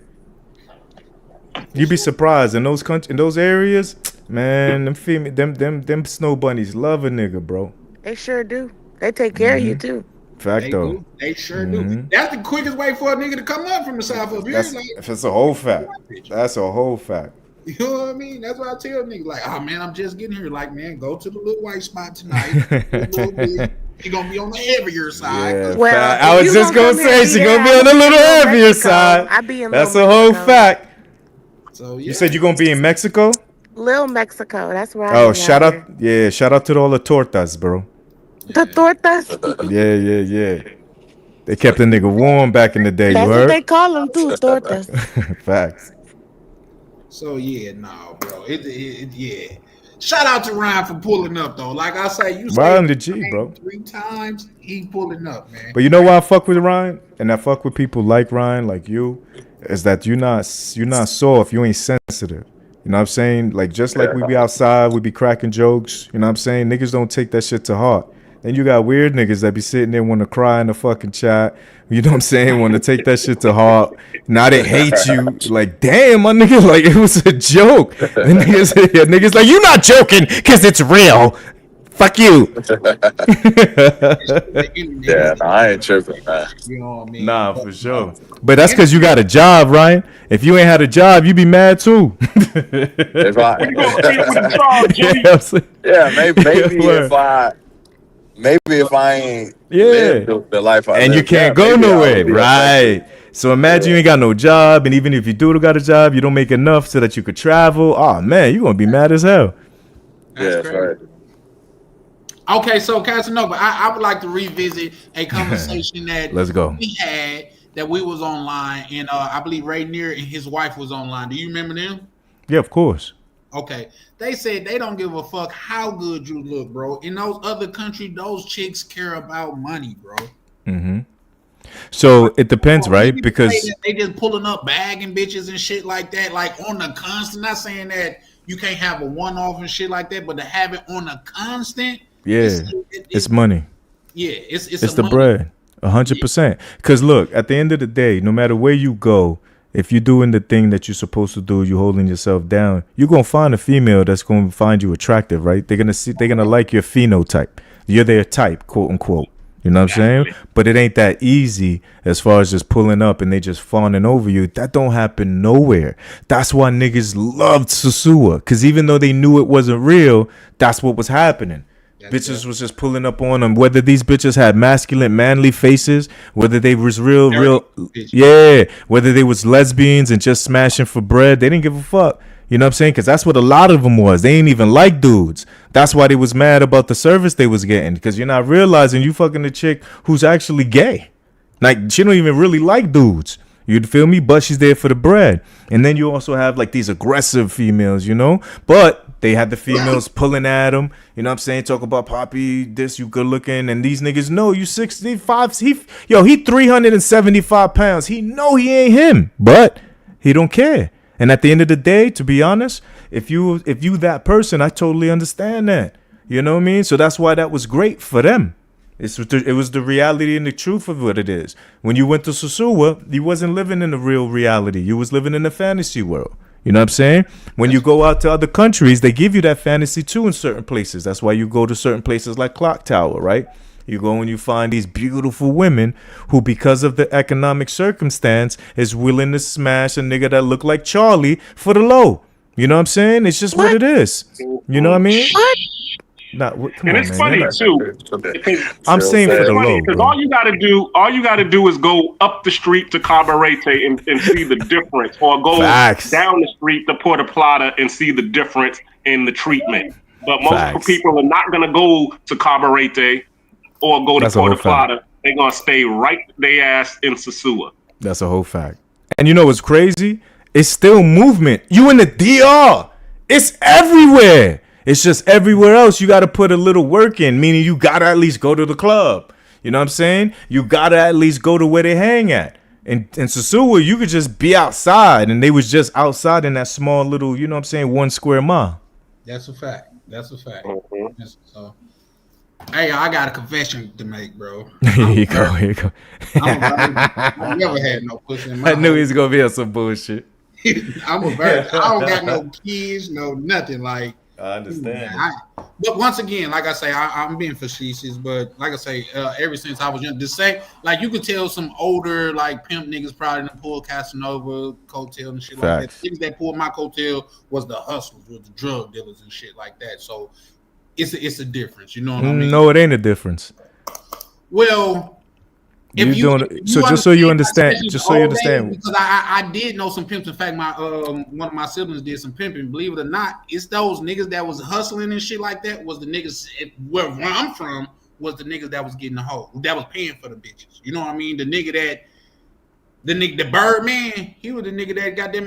Come on, bro. Like, yeah, you talking about the late 2000s, the early 2000s.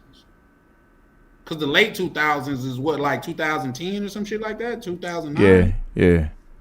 Well, I get how that shit going. Yeah, for sure. Yeah, just ask Ryan. He know.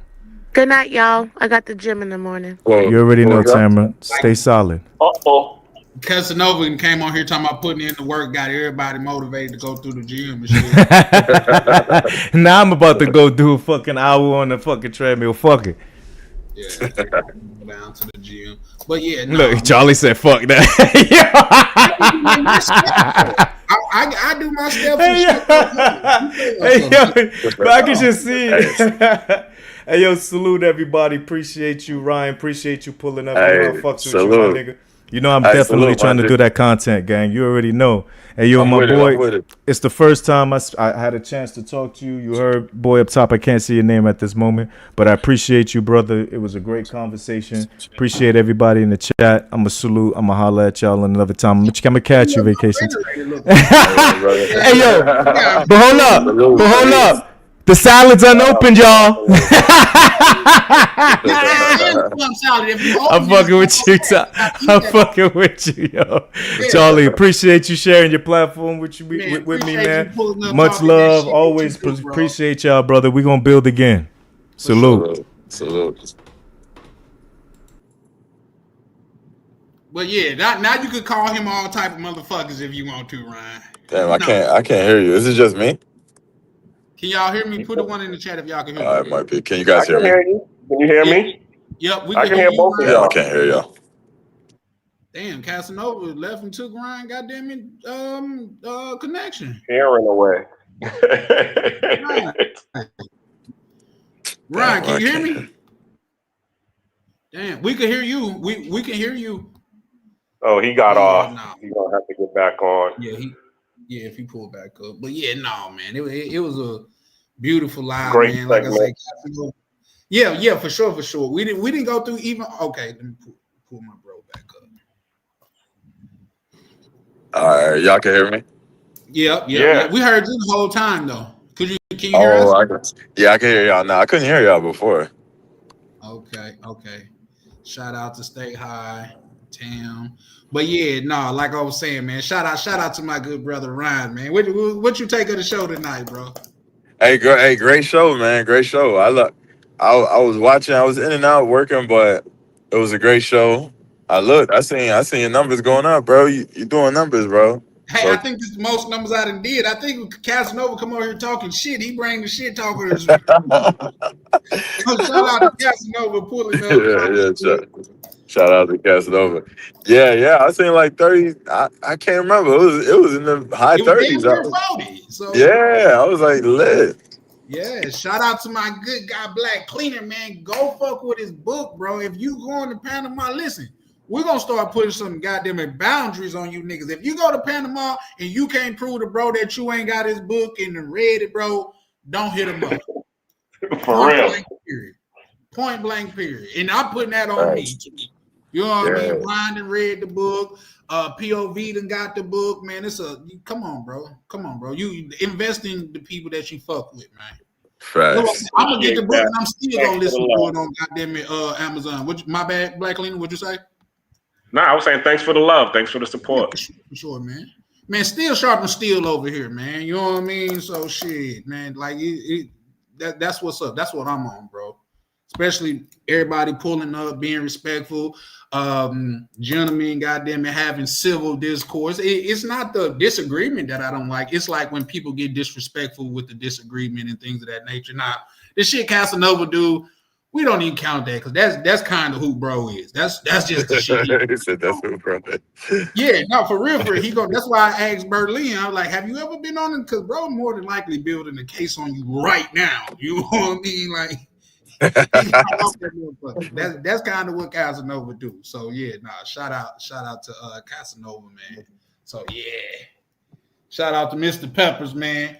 Another dude, Mr. Pepper, I'm gonna send you the well, I guess Bread was involved in, but the little chick from the spot got her at the other spot. You see what I'm saying? Had it pulled up on me. Like multiple brothers done seen me do my thing in multiple countries. So nice. I'm just know what I stand on. You know what I mean? And as soon as I get to the Panama to link up with my brother Black Cleaner, he gonna get a chance to see it too. Like let me, I'm not trying to like just water down because looks do matter, but it's not the only thing that matter. You know what I mean? Like say, everybody, if you done been out in this world, everybody done seen a nigga with a bitch to where like, damn, I wonder how he got her. You know what I mean? Now it might have been money, it might have been game, but agree. It just is what it is. But Black Cleaner, you got anything you want to add? Nah, I definitely agree with you, what you're saying. I in my experience, because I deal with a lot of females platonically, in a relationship. So I do see what goes on with the females. You know what I'm saying? Like I've been at the club and I'm not the person who's in shape like what he was talking about, 6'2", 6'3", with the muscles and the dreads and all of that stuff. I'm just regular 6 feet, wet, 160 pounds, wet wearing boots. So yeah, there are gonna be some chicks who like me just for the fact that I'm dark skinned and I'm 6 feet tall. But let a 6'2", 6'3" nigga with dreads come up, now they overlooking me. They like, yo, Black Cleaner who? You know what I'm saying? So, but as soon as that nigga leaves, I be talking again. Right. That's where your personality come in. But what you want to add to it, Brother Ryan? Nah, I'm just saying. I think it goes without saying. Obviously, we know bro was trolling, but come on, man. I didn't see the craziest of the craziest. Like, I didn't see dudes out of shape, looking wild with no money, pull a baddie. Like, I didn't seen it repetitively. So like, but I feel like we all done seen it though. But then you know what that like. I get the same shit from white people when like they're in the store and they want to act like I'm stealing. I can show like, bitch, I ain't gotta have this job. I got more money than you make on me. Guess what their next go to? You sell drugs. Okay, well, no. Here's the thing: you don't get this Platinum American Express business card for selling drugs, bitch. Now, what you got to say? You see what I'm saying? Like, motherfuckers gonna always move the goalposts. So it is what it is. So 100%. Shout out to the panel, man. Shout out to the chat, man. Y'all pulled up tonight, bro. Like, and Story, like, he really don't like. Did y'all see what bro was saying? Nah, what did you say? Bro was talking about, man, y'all letting this good mic having ass nigga talk shit. He said good mic. Old niggas talking shit. Man, bro was getting on them, bro. Like, I don't know what Casanova did. Who was he getting on? Casanova. He kept on talking shit to Casanova. Well, he was just talking. I mean, he was just basically talking about old school. You know what I'm saying? Back in the days, because as you can see, the dynamic has shifted. Because back in the days, we didn't respect the shooter. I mean, we didn't respect the person getting shot. We respected the shooter. We didn't respect the dude who was spending the money on females. We respected the pimps, the players, the ones who was able to get it with, as you said, or with game alone. You know what I'm saying? But nowadays, you as we call them, the passport pookies and all of these people, they're the ones who's talking about, tricking off, and it's okay to do that. It's okay to pop perks and mollies and all of that stuff. We didn't respect the drug addicts. We respected the drug dealers back in the day. So that's basically what he's saying. That's a good point. That's a good point about the drugs and all that. But let me ask you this though. Go ahead. Cleaner. So we living in a time now where everything is becoming like transactional. So if we live in a time where everybody's selling, can you be mad at a ninja for buying? Yes, you can be mad at a nigga for buying. And the only reason that I'm saying this is because, as you know, you read the book. I befriended the women who are selling, and I see the reasons why they're selling. And the only reason that they're saying that they're selling is because they're trying to survive. If they had an alternative to being able to not sell, the majority of them, okay, because you got your ones who do love the lifestyle. Like, in the book, there's, Lita. Lita loves the lifestyle. She's like, yo, I love this lifestyle. You know what I'm saying? But then you got the girls who's like, yo, I'm out here because, yo, I gotta come up with $900 a month, and they ain't hiring me where I can make $900 a month. This is the best way I can make $900 a month. But so if there was a dude who had an entrepreneurial spirit, instead of coming up, every weekend coming up and finding that chick and just breaking her off with a couple of $100 just for some, P for P, and then just said, yo, what do you like to do? What are your skills? And she's like, yo, I like to do hair. All right. How much is it going to cost for me to, do your booth rent? Oh, it's only going to cost, $100 a month. Well, if you was to give her the $100 a month so she can pay for her booth rent, and that'll allow her to make some money, she's going to have more respect for you, and she's going to be more apt to want to deal with you on that note versus, he's just a tourist that's just coming in. That's how I see it. I feel that, and I agree to a point. I'm talking about just for the sake of conversation, like I'm just talking about like the United States, because I understand these other countries, they got different situations. So when I said that earlier, like with the transactional stuff, I'm talking about in the States. Like chicks here are now looking at, sure, you're not gonna pay up front, like, hey, how much per hour? No, but they're looking at what can you do for me financially nowadays. Yep. Damn sure and to be clear, I love a regular, genuine connection. You know what I'm saying? I'm not like over here advocate for buying box or nothing like that. I'm just saying it's getting more and more to a point where it's more and more transactional. And I don't mean like, oh, how much you charge per hour. I mean like chicks just basically like asking ninjas like, what do you bring to the table? Like basically like, what can you do for my life? And ninjas are asking them back, like, what can you do for me? And it's getting crazy now. Well, because all of us are still, and that's where we was talking about the whole family dynamics and how family, run the world before we got into that whole big debate. Okay. The reason why a majority of these chicks is saying this now is because of the fact that they're all in a survivalist mentality, similar to what's going on in overseas. I've experienced that with, my ex-girl, which was the reason that I actually went overseas, because she was, working a remote job, stuck on her job with, working for Apple, but she was looking for me to be able to have her back and save her. You know what I'm saying? And yeah, she was saying all of that. What can you do for me? What are you bringing to the table? And I'm basically saying the same thing, because I'm looking for us to work together. But at the same time, you got these women out here who are listening to the sprinkle chicks and, the sheerest, and who else is the other ones? The Vivica Foxes and the Lisa Rays and all these females that's over here telling them, the guy needs to own the bus company. I'm not dating a bus driver. I need to have somebody who got 6 figures in order to be able to live out here.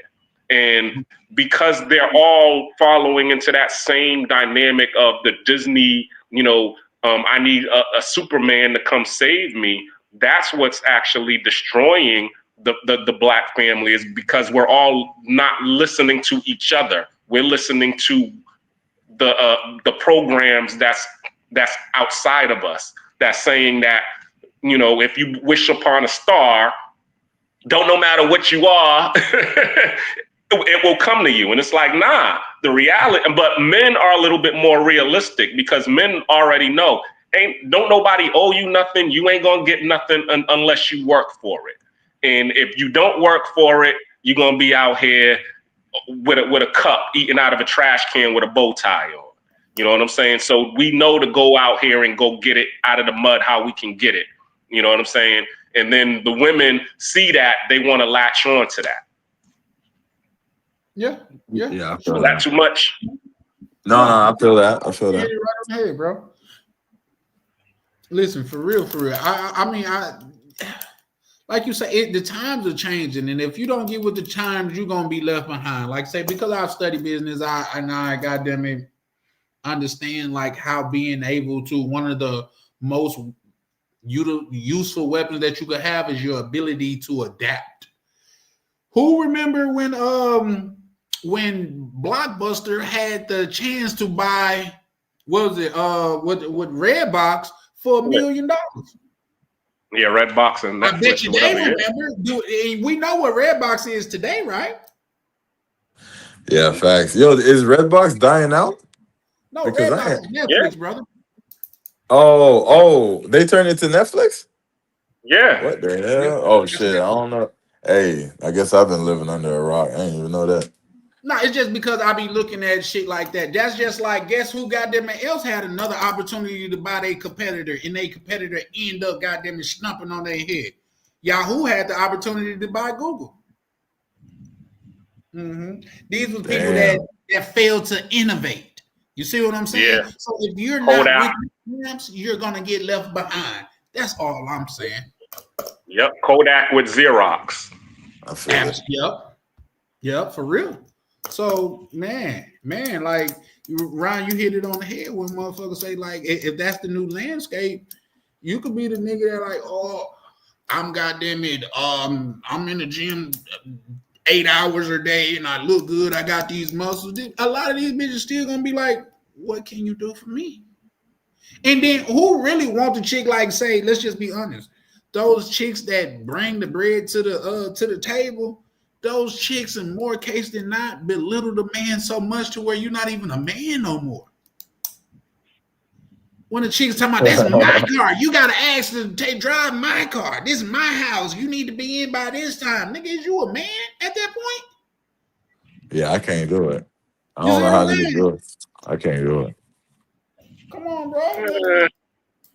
You could do it, Black Leaner. You can have a curfew. You don't have to ask to use the car. Hey, baby, I'm running. Can I go kick it with Jerome and this weekend? No, I can't do it. But what I'm saying is, okay, I'm secure in my manhood that I don't mind if my girl make more than me, because I'm not. I mean, because as we know, your girl can make $1 million, but you're not guaranteed to get any of it. You know what I'm saying? So that's really what it is with me. It's like, yo, I got my own. You know what I'm saying? Do you got your own to where you don't have to bother me for things?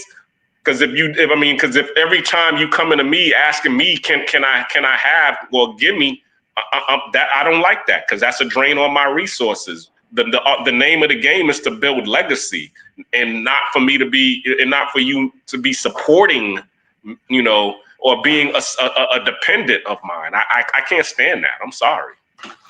Idealistically, oh my bad, Charlie. Go ahead. No, I was just saying. I feel that makes sense, but well, there's some dudes out there that say, "Oh yeah, my woman's mine, she's my partner, and all of that, and I gotta run my business decisions, but by her before I make a decision." I guess those niggas are out there. I'm just not one of them. You know what I mean? But I understand between if you met your chick when you was broke and you came up and she was with you the whole way, she's more than likely your partner. You know what I mean? She's a co-pilot. But if you up and you meet her, baby, you need to follow my goddamn lead and move the fuck around. Because where I got you, I can get another one. What Nino Brown say, cancel that bitch, I'll buy a new. I'll get another one. Exactly. And that's where I'm at right now. Because as I said, but let me give you a little bit of pushback on that. Because one of my boys, and I talked about him in the book, Ryan, chapter 8. He's making major bank. You know what I'm saying? And he done hit me to some game about, dating broke chicks and all of that. But when I look at his life right now, because he's up right now, but he's also single. And when I ask him, okay, you up right now, why are you still single? Because he's like, even the girls with money are still looking for me to save them. So because everybody to me is like the broke chick, that's looking for a savior. So like what you just said, now it's harder for me to find the right chick. I wish I would have found that right chick when I was down and we went and we grew up together, because now it's harder to do the selection. And that's what's scaring me personally, because I'm not all the way up. I'm at the mid tier, you know what I'm saying, right now. And I already know if I become all the way up, I'm going to be like my bro over here who's all the way up and is like, man, later for all these hoes. If you can't do nothing for me, then I'll just stay single and I'll just woman hack. I'll just get me a maid, get me a nanny, get me, a chick who I can, hit on the side, and I'll be in my peace, versus a chick who's going to be on as my partner, and we going to, build together and create this legacy. And when I die, or if we get a divorce, God forbid, I'm not mad at her, because she earned everything that we created. And it wasn't like she just came in while I was already up and then she divorced me and took half my shit. Yeah. Well, when you talk about a woman hack, this is my girl Lisa, man. Miss Lisa. She sweeps and mops like 2 and 3 times a day, man. And she mops so good to where, man, she was about 500. I ain't gonna lie to you. Well, no, how much was she? She about three and a half, maybe 4. But man, listen, come on. You know what I mean? I call my dishwasher Susie. You know what I mean? You could woman hack like so. Other than cleaning up, and let's be honest, what they call in America being the maid. I'm not your mama and shit like that. Well, bitch, I'm not your daddy. Why you want me to pay for shit for you? Exactly. You see what I'm saying? That's where I'm at with it. It has to be a mutual thing. As it's not 70-40. It's gonna be 70-30, not 80-20. It's a 50-50 love. What's his name? Oh yeah, I know. God damn it, I know who you talking about too. What I'm gonna say, Ryan. What you was about to say something though? My bad, brother. Damn, my fault. I totally lost it. But yeah, brothers, I appreciate y'all. Jump on for a minute, man. I gotta go. Unfortunately, I gotta wake up at 5 tomorrow. So yes, I just wanted to check in with you guys, man. I appreciate y'all. I'm about to jump in the shower real quick and then knock out. So I gotta be up at 5, man. But hey, y'all keep pushing, man. I'm gonna listen until I fall asleep or whatever. But Yeah, I appreciate y'all, brothers, man. I'm gonna cook with Cleaner a little bit more than we probably finna close out, man. Tonight has been, man, listen. And then, like say, all of this before the 4-hour mark, bro. Tonight was like one of my best live streaming nights, man. So great appreciate live, everybody for pulling up. Appreciate you pulling up, standing on your name, Ryan. Appreciate Casanova shit talking ass. You know what I mean? Yeah, no, it was fun. It was fun. Great live, man. So I'm gonna tune in on the back end.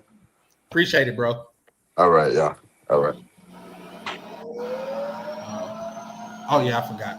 But yeah, no, Black Cleaner, I'm with you. What's my he said you act broke and see how they react. Yeah, you know what? That is a good hack because, like, say, just because everybody have ups and downs, and a lot of times, oh, did you come back up, bro? Who's that, Ryan?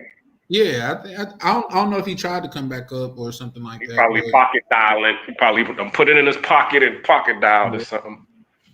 Yeah, but but pertaining to what Navi said, like, you know what? Just because I always come in and I like say I always then had some like say decorum or some bread about myself and things of that nature. Whenever I hit a low dip, that's when I've always had problems in my relationship. Now, here's the thing: a lot of it could be mental because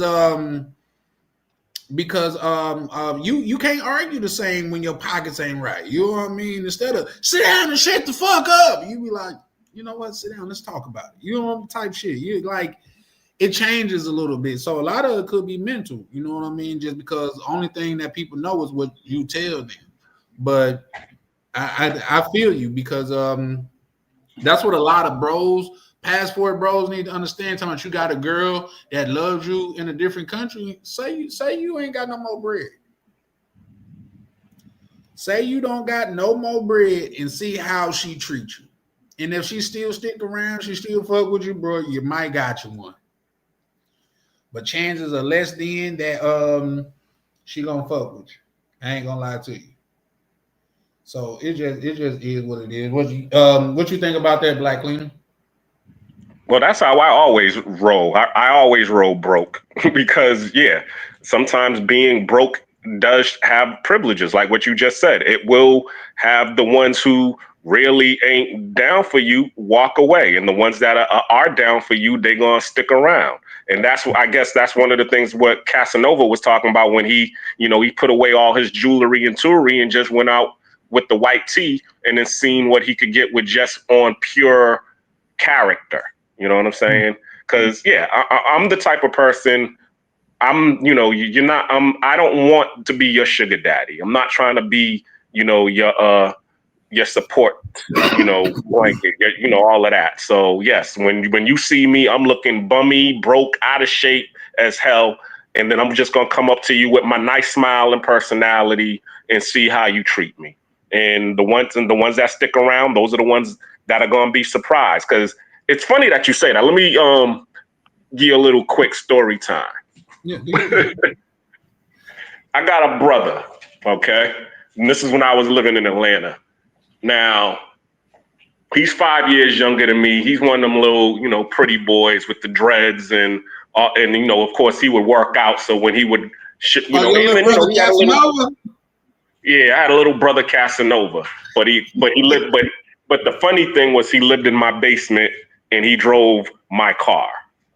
So as I said, when I would roll out with him. I'm dressed plain Jane, you know what I'm saying, out of shape, broke, whatever, you know what I'm saying. Sometimes I'll even roll up in my exterminator uniform so I could get clowned. So we would go up in the club, you know what I'm saying. The girls is overlooking me, they looking at my brother, they giving him all of the choosing signals and all of that. So he would bag them. They pull up and they pulling up to my house. And they like, oh, whose house is this? Oh, this is my brother's. And, instead of going upstairs to the master bedroom, he's bringing them downstairs to the basement. Not the lower level. Yes, the lower level. Exactly. You know what I'm saying? So what happens is the more and more that they would see or deal with my brother based because of face value, how they was attracted to him, over time, the less and less they would be attracted to him because they're like, oh, this nigga, he ain't even got no money. He's always smoking weed. You know what I'm saying? He living in the basement. You know what I'm saying? So eventually they like the beauty and all of the cuteness and all of that Casanova, shell wears off. Yeah. But with me, every time they see me, they're getting more and more intrigued because I'm showing them more than just what they saw when they saw me when they walked up into the club. Because they're like, oh, damn, this new owns his own crib. Oh, that was his car that bro was driving. Oh, he has his own business. You see what I'm saying? And then when I start talking, I'm talking business and I'm talking righteousness and how to be independent. They're like, oh, man. To the fact that one day he's walking this girl down to the basement, and then the chick says, and my baby mama was right there in the living room. So she overhears them and he's like, yo, whose house is this again? She's like, yo, it's my brother. Damn, I should have got with your brother, Boston. Damn. So, but you know what I'm saying?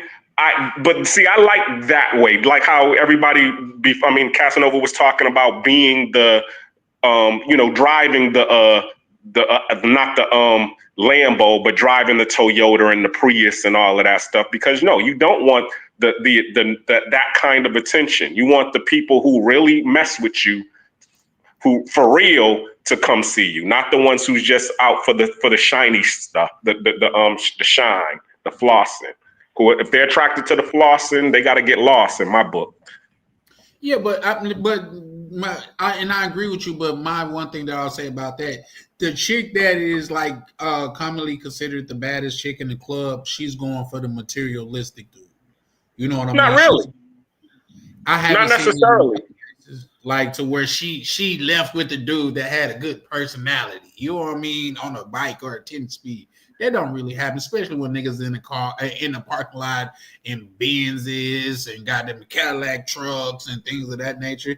That rarely happened because she rarely didn't come to the club to meet the love of her life. She came in here to goddamn it meet the baller, the dude with the goddamn it Gucci's on and the buffs, the Cartier glass. Man, I own one pair of Cartier shades in my glasses in my life, and you wouldn't believe how many people just the glasses caught attention. I didn't even know, like say we do the little eye, you know what I mean, but I didn't realize how much attention that caught. I'm actually considering buying another pair just because it caused so much attention, and they were just glasses.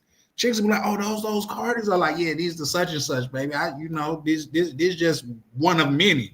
Knowing I'm dope, I'm lying and shit, but they will go.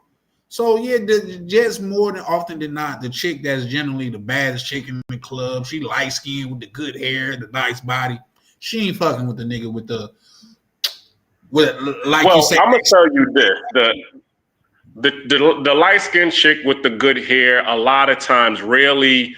They want the dude who's gonna protect them because they're getting hit on left and right all the time. So really, they looking for that pit bull who's gonna be able to scare all of them people away.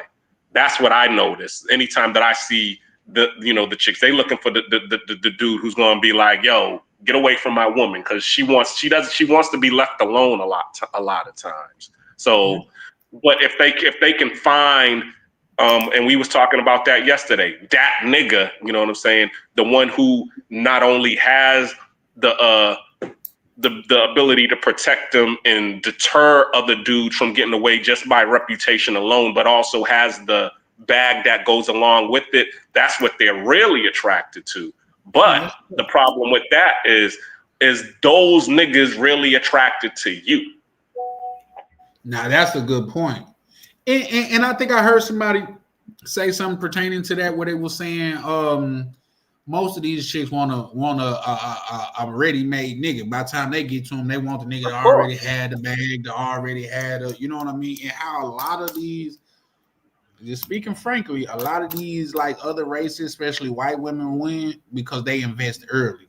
They start fucking with the nigga while he's on his way up, opposed to waiting till he get up and say, "Okay, here I am. I'm ready to fuck with you." You know what I mean? So there's that.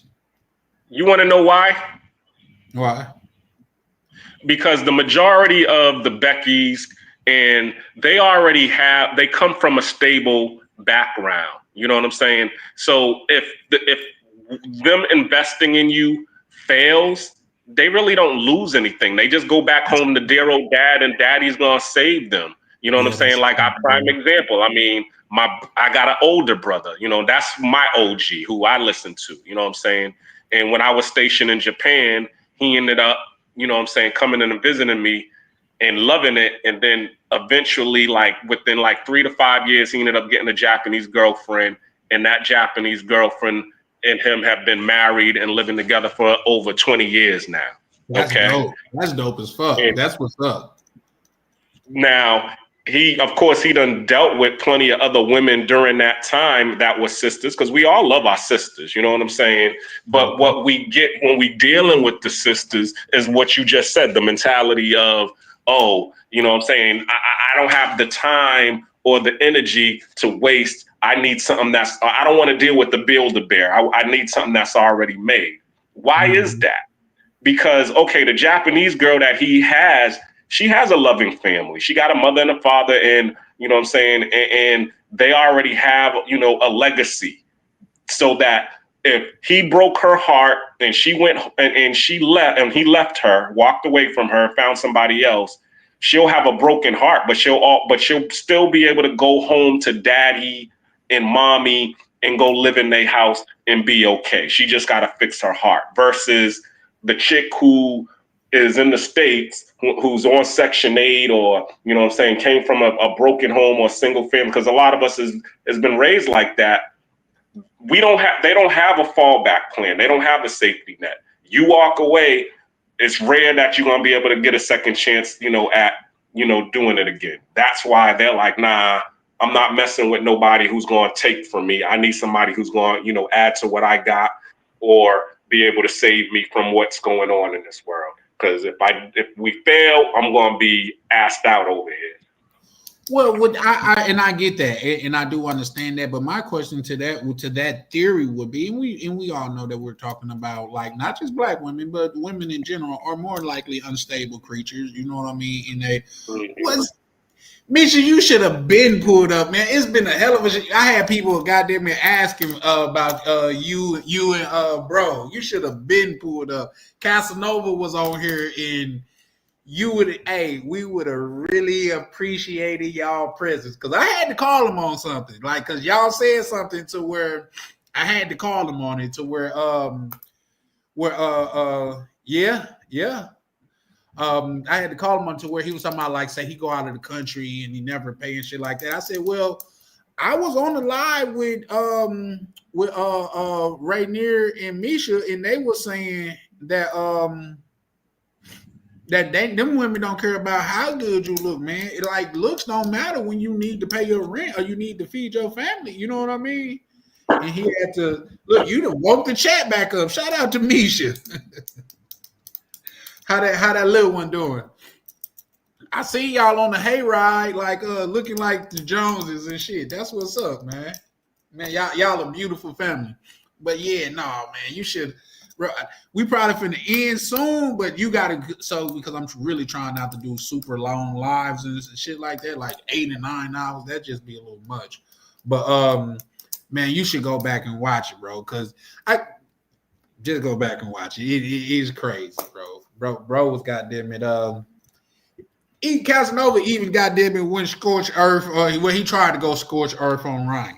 You know what I mean? But you know that's how bro talk and shit like that. So exactly. It's all fun and games. It's all love. Yeah. It's all the internet. So yeah, no, it was a damn good show though. You know what I mean? For real. But yeah, for sure. I'll drop the link right fast. You know, you ain't said nothing. Oh, she got some pushback. Nah, see, the one reason I fuck with Misha and Rainier, goddamn it, because Misha gonna keep it real. You know what I mean? Like, if you wrong, she more than likely she gonna tell you wrong. Now she ain't gonna. Now if you Avery and you say something fucked up, she gonna go in. No cap, she gonna go in. But other than that, nah, she be goddamn it on point. Wait, what it do, sis? Ain't nothing much. I was sleeping. Yeah, right. I kind of figured y'all was either probably out moving around or sleep. I know y'all got the little ones, so I know they take a lot of time and stuff. I mean, I'm pretty much used to that. It's just, I guess, my work schedule. You know, I get up at around 5 o'clock in the morning. So that's what's up. I gotta start. Good evening, Queen. Hey, Black Cleaner, what's going on? How you doing? I'm good. Wait, I'm gonna have to go back on this live. What happened? Who was asking for me? Well, a couple people asked about you.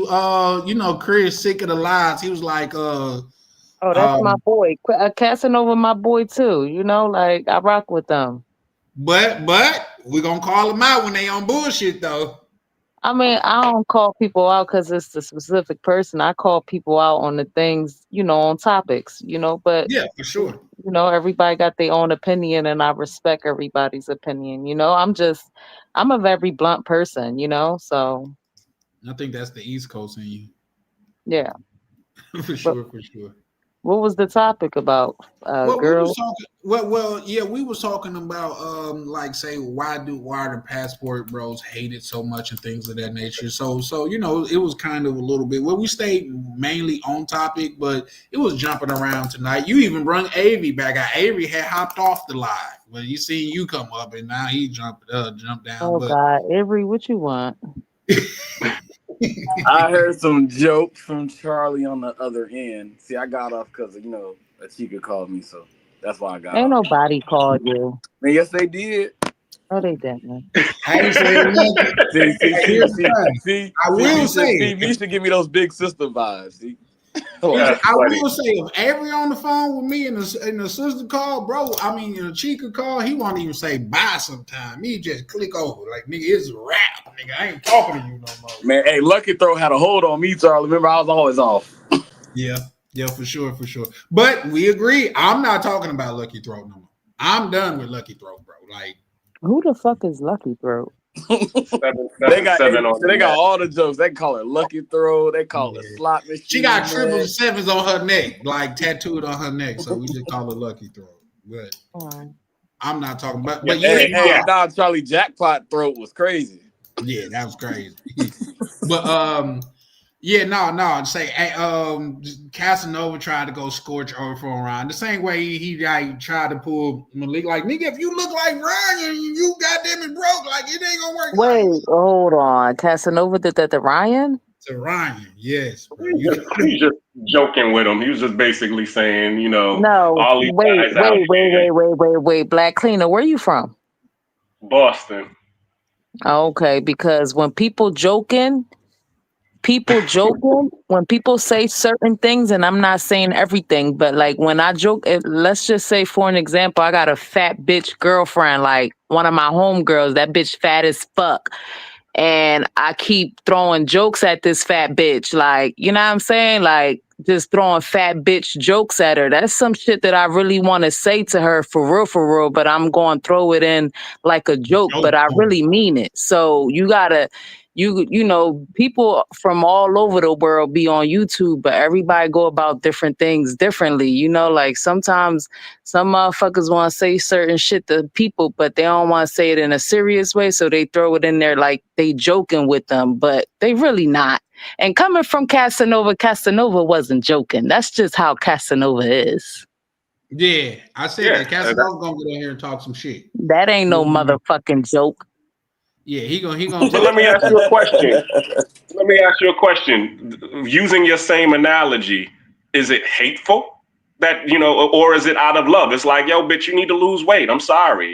You know what I'm saying? I'm being jokingly about it, but hey, so I mean, I gotta tell you, it's unhealthy, I wouldn't say Casanova said it in a hateful way, because Casanova is like, Casanova's like me. Like we keep it real. It's either if you gonna bring up a topic and you don't want to hear the truth, then don't. You know what I'm saying? Like that's just how Casanova is. I'm like that too. But anyway, I wouldn't say it was hateful, but sometimes it could come off like, damn, you could have told him that on the back end. You ain't had to do that right here. You know, like some people really struggle with certain things, and you know, sometimes you gotta just pull people to the side and everything don't have to be on, you know, live and stuff like that. So I 100% agree with that, and I think Avery can attest to that because it was a time or two where me and him had a disagreement, but we talked about it in the back chat because everybody business isn't everybody business. Wouldn't you think, Avery? Yeah, like we have stuff in the back chat all the time. Like, yeah, you know what I mean? Because remember when y'all was No, we ain't gotta bring it up. We ain't gotta bring it up because that'll be opening the old wound or whatever. But at the same time, like it's a lot of times to where things can be like it could be handled in back, especially if you value that person or you have respect for that person. You know what I mean? Now, some things that if it gets said in public, it got to be dealt with in public. You know what I mean? That's like. I mean, but why did Casanova say that to Ryan? Was Ryan complaining about bagging a bitch? Which I highly doubt he was. No, he was just in the chat, and Casanova was trying to get Ryan to come on the panel instead of being in the chat behind the scenes. That's basically what it was. So it was like he was just calling him out. Yeah, Ryan didn't say nothing for like fucked up or anything. I guess like to lend the black cleaner point. That's what he was saying. Like, because I said I don't even. You have to go back and watch because I don't know what I said something, but he was like, yeah, if you a fat ugly nigga like Ryan, you got to do this, that, and that. I said, oh no, bro. Well, if he said it that way, then he really believes that Ryan's a fat ugly nigga because ain't no other way to put that. If you're using Ryan as an example in that situation, if you a fat, ugly nigga like Ryan, that means that Casanova feel like Ryan's a fat, ugly nigga. I mean, ain't no other way. How can you joke about that? That's not a joke. That's how you feel. But you saying it in a joking way. I mean, that might be his homie in real life. I don't know. It's none of my business. But I'm just saying, like when you say something like that, that's how you feel. Well, that's all relative because I mean. That's you know like if I say, whoever wear glasses, my husband wear glasses, but let's just say I ain't know my husband wasn't my husband, and I'm just using him as an example. I'd be like, man, get your computer tech ass out my face, man. What you mean? Like I that's how I feel because your glasses is giving me that vibe. That was kind of a nice one. Yeah. I think that was kind of nice too. Yeah. But I could be more harsh. I'm a devil when I get real, you know, spicy. But I'm just saying, like the things that I say is what I really want to say in real life. Like, you know, like, but you saying it like a joke because you don't want it to sound like that, but it really is like that. But Casanova's Casanova. Everybody know how Casanova is. So if he said himself that he was saying it just fucking with him, Casanova really know why he said it. That, you know, like, you mean that shit. Yeah, I mean, well, here's the thing. Everybody know I like to say Casanova cool. I fucks with Casanova, but Ryan is my nigga. I fucks with Ryan. You know what I mean? Like I done pulled up on Ryan and things of that nature. Damn. I done pulled up on Ryan and things of that nature. And so it is what it is. But like say Ryan pulled up though. Ryan pulled up and shit like that, and he Ryan didn't OD or shit, nothing like that. You know, Ryan kept it calm and just like, bro, I'm not tripping on no shit like that. You know what I mean? But Ryan was he like, nigga, that nigga's gay. Like, how you gonna say a nigga ugly and shit? Like, you know, I'm like, yeah, nah, I feel you. But I mean, East Coast balls, like, I don't know if it's gay to say. I mean, it's not. It's the way you say it. Like a nigga could be like, yo, that's an ugly ass nigga. And the way you, and when you, in the East Coast, if you know, letting a nigga, like if you talk, all right, so if my husband describe a boy to me and he be like, you know, it was a ugly ass nigga standing next to you. But if he felt like he was a fly nigga, he'd be like, it was a fly pretty boy type nigga. You know, like he'll describe it in that way. Like that's how East Coast people talk. It ain't gay to say a motherfucker is not a. You know, if he a pretty boy, that mean he got swag. He a pretty boy. He into himself. That don't mean you gay. But somebody from the South might think that saying it like that is gay. But who gives a fuck? From the South, like when say, you listen, at the end of the day, when you not a gay nigga and you comfortable with yourself, you comfortable with yourself. Like people who be all with the gay shit all day long, that's because they not comfortable with themselves. If you know you're not a gay nigga and you not on some gay shit, then you not on some gay shit. Like my husband don't walk around saying pause all day. That's a fact. No, I feel that. Like I say, that's just some internet. Like my nigga is comfortable with himself. He, you know, like he not gay. Like no, that's some internet shit for real. But like I say, like say, as far as me being a nigga from down south, like say my nephew and them, they be joking and shit like that. They be like, "Oh, Unc, you ugly." Just joking because I be joking on them. I'll be like, bro, I'm cool with that. It's when you call me cute, we're gonna have a problem. You know what I mean? Oh yeah, you don't say cute, then yeah, that's kind of fruity, yeah. You know what I mean? But I'm joking back with them. I'm like, nigga, I hope you think I'm ugly, because if you think I'm something else, we're gonna have an issue. You know what I mean? So yeah. I'd be like, yeah, but if you're one of your nephews, be like, my uncle pretty boy, like he a pretty boy. That mean he a fly nigga, like he into himself, like he got that shit on. I don't think pretty boy got something to do with look. It's got something to do like how you carry yourself and things of that nature. Like how well, no, not here in the East Coast. Pretty boy don't mean that. Yeah, see, like if now here's the thing: if we trying to be like say pretty boy in a derogatory way, you know what we'll say? Oh, light skinned acting ass nigga. You know what I mean? That's how we talk down south. Like, oh, this light skinned ass nigga do the light skin. Like nigga closing his eyes and taking pictures and shit. Like, you know, light skinned. That was so. Hey, Charles, that was so 2010s. We used to do that. But yeah, no, that's what niggas just that's how we say it down south. But believe it or not, calling a nigga a pretty boy, niggas will take that as like nigga ain't no motherfucking pretty boy, because it mean like you care about you're soft, you're moist. Yeah, you go. Well, I done had a manicure. Well, I done went and got my goddamn cubicles cleaned and I mean my whatever these called cleaned and shit, and at the little man spa. But you know they would call that pretty boy behavior, but. That I think it's more of a way that you carry yourself to get that title as pretty boy. So wait, let me ask you a question. I was just telling you earlier about my brother. Now I would consider my brother one of them poodle ass pretty boy niggas because that's how he carries himself. He takes care of his image. You know what I'm saying? He's going to get his dreads. You know what I'm saying? Maintained. You know, once a week or whatever. So that's a pretty boy. Yeah, exactly. He a fly boy. He fly. Exactly. Okay, so I'm gonna call him as Omarion B2 gay Will I Am looking motherfucker. That's what I'm gonna call him. That's a little fire. Yeah, a little Omarion B2 gay ass. Get the fuck about here. I was gonna ask you. So wait, what y'all was asking about me for earlier, because y'all wanted my opinion on something? No. Yeah, because he was asking about the topic that you were saying about the women don't care about you. You know, that struck a chord. So we wanted to talk about that a little bit more. We wanted to unpack that. Yeah, and specifically, Chris brung you up because he was like what you had said the other day, like how the Dominican women they talk just like the black women in America and things of that nature. So I think that's where he had brung that up. But I also I like I said, I was trying to get on live then too, because I wanted to get in that conversation, because I think it's like I get that, and I definitely like say I wouldn't be surprised, especially like when it's about bread and things of that nature. But I think there is a fundamental difference too. You know what I mean? Like at least the women over there, for the most part, care enough to act like they care. You know what I mean? But the women, a lot of the women over here, and you know, I don't like using the term like just black women because that's just not my thing. But just a lot of the female variety over here, they're not even willing to act like it care. It's not even. It's like, nigga, give me the bread, nigga. I'm gonna fuck all the bullshit. You know what I mean? Yeah, but there was a time where it was like that, right? Will you agree to that? It was a time where it was like that.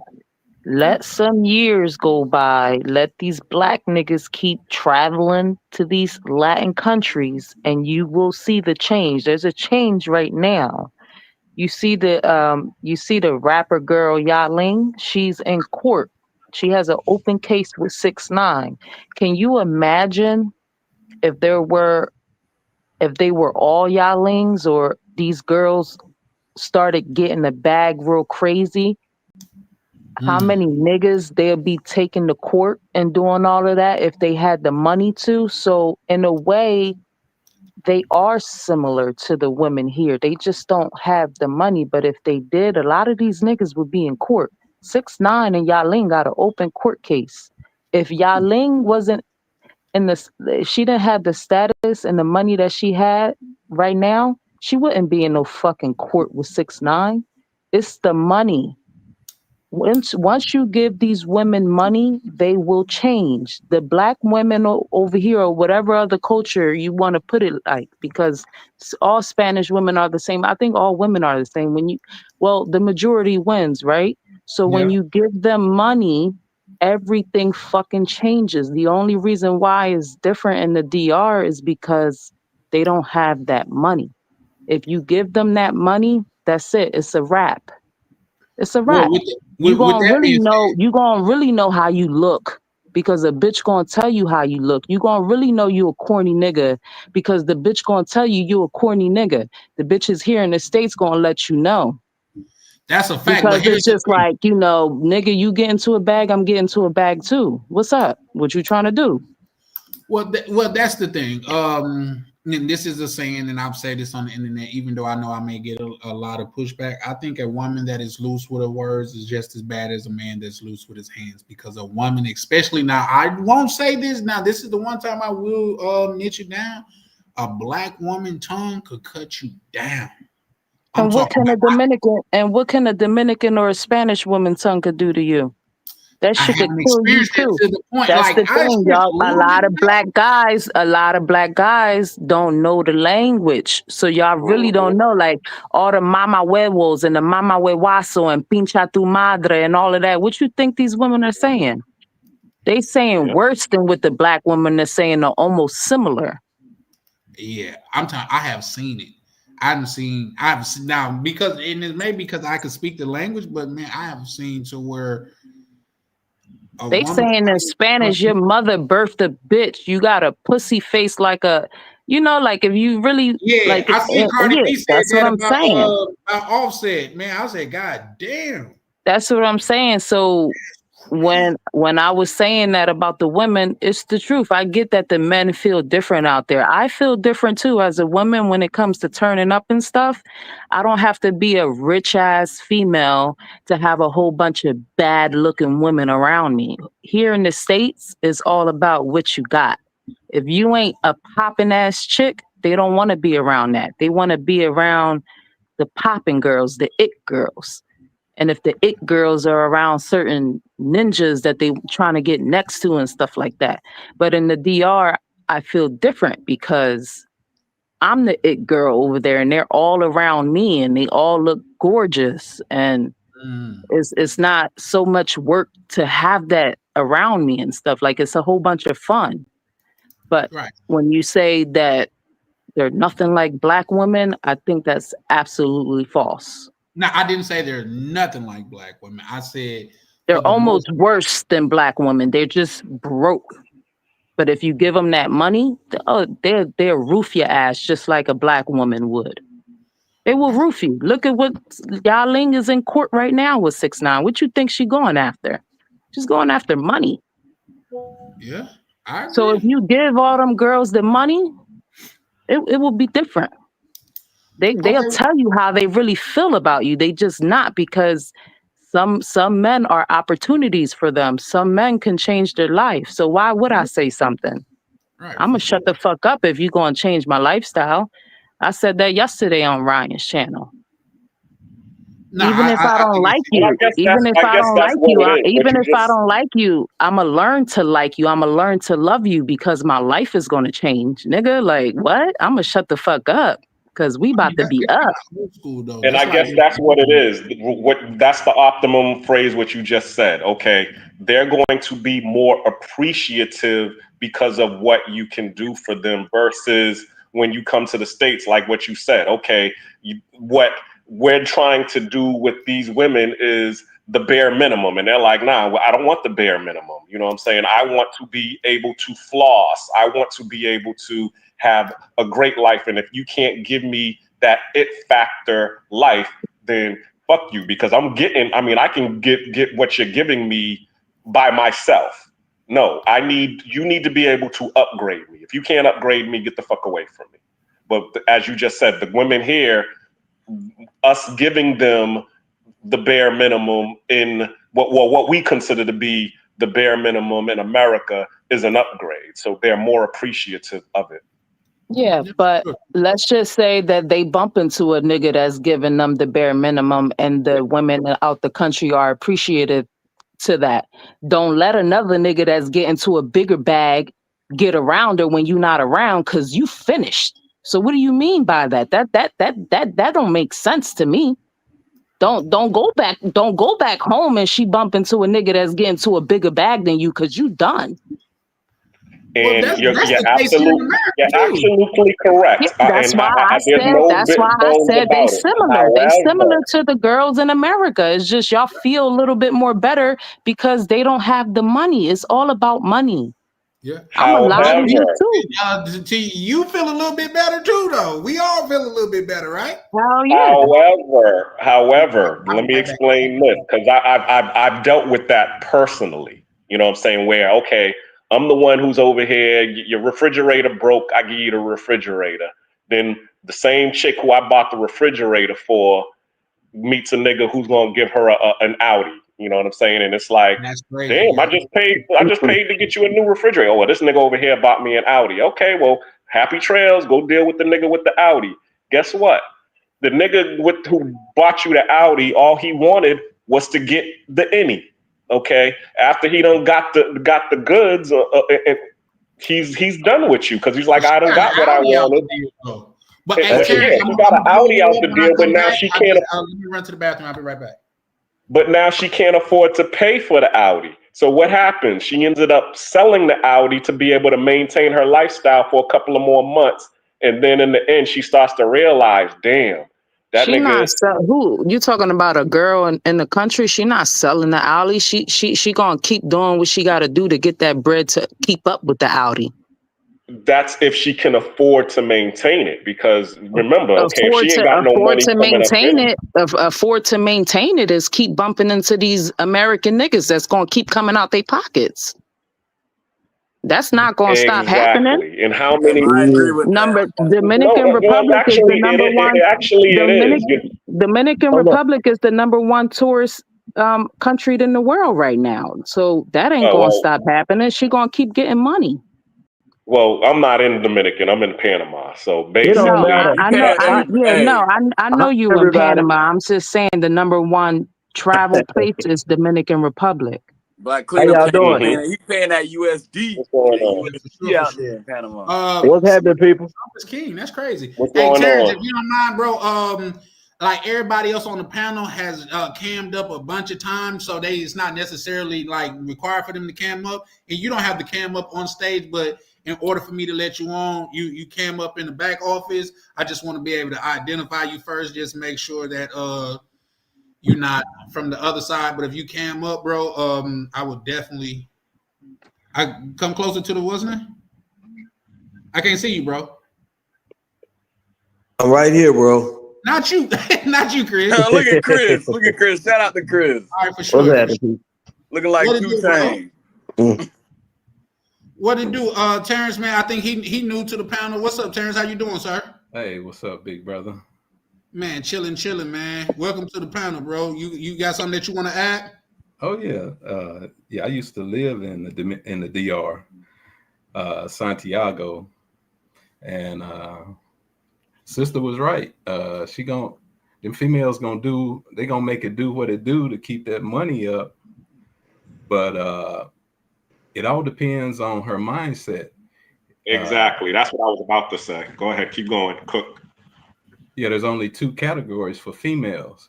Either you're gonna be a wife. If you're not gonna be a wife, you're gonna be a hoe. And if she's in that hoe category, you got to keep that money coming, keep that paper coming, and uphold that lifestyle. But if she's on the wife tip, then her head is not gonna turn and her neck ain't gonna bow to a couple of extra dollars.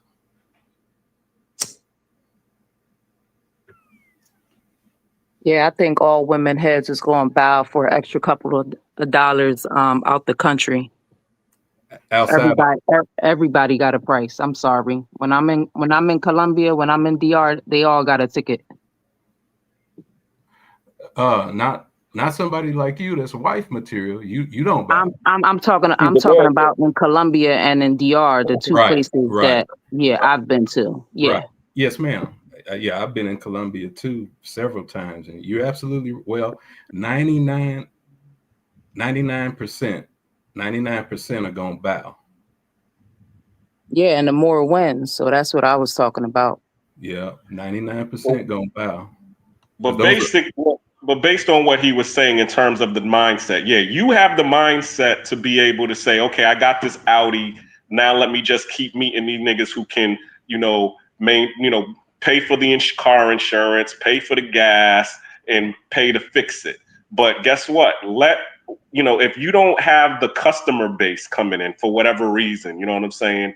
All it's going to take is one bad situation to where, okay, it's going to require you a large sum of money, and now that car is sitting on blocks because you might be able to get $100 here and $200 there, which is going to put some gas in it and maybe take care of the car insurance. But okay, let's say that damn transmission goes on it, and now it's going to cost you $1,500 in order to get the transmission fixed.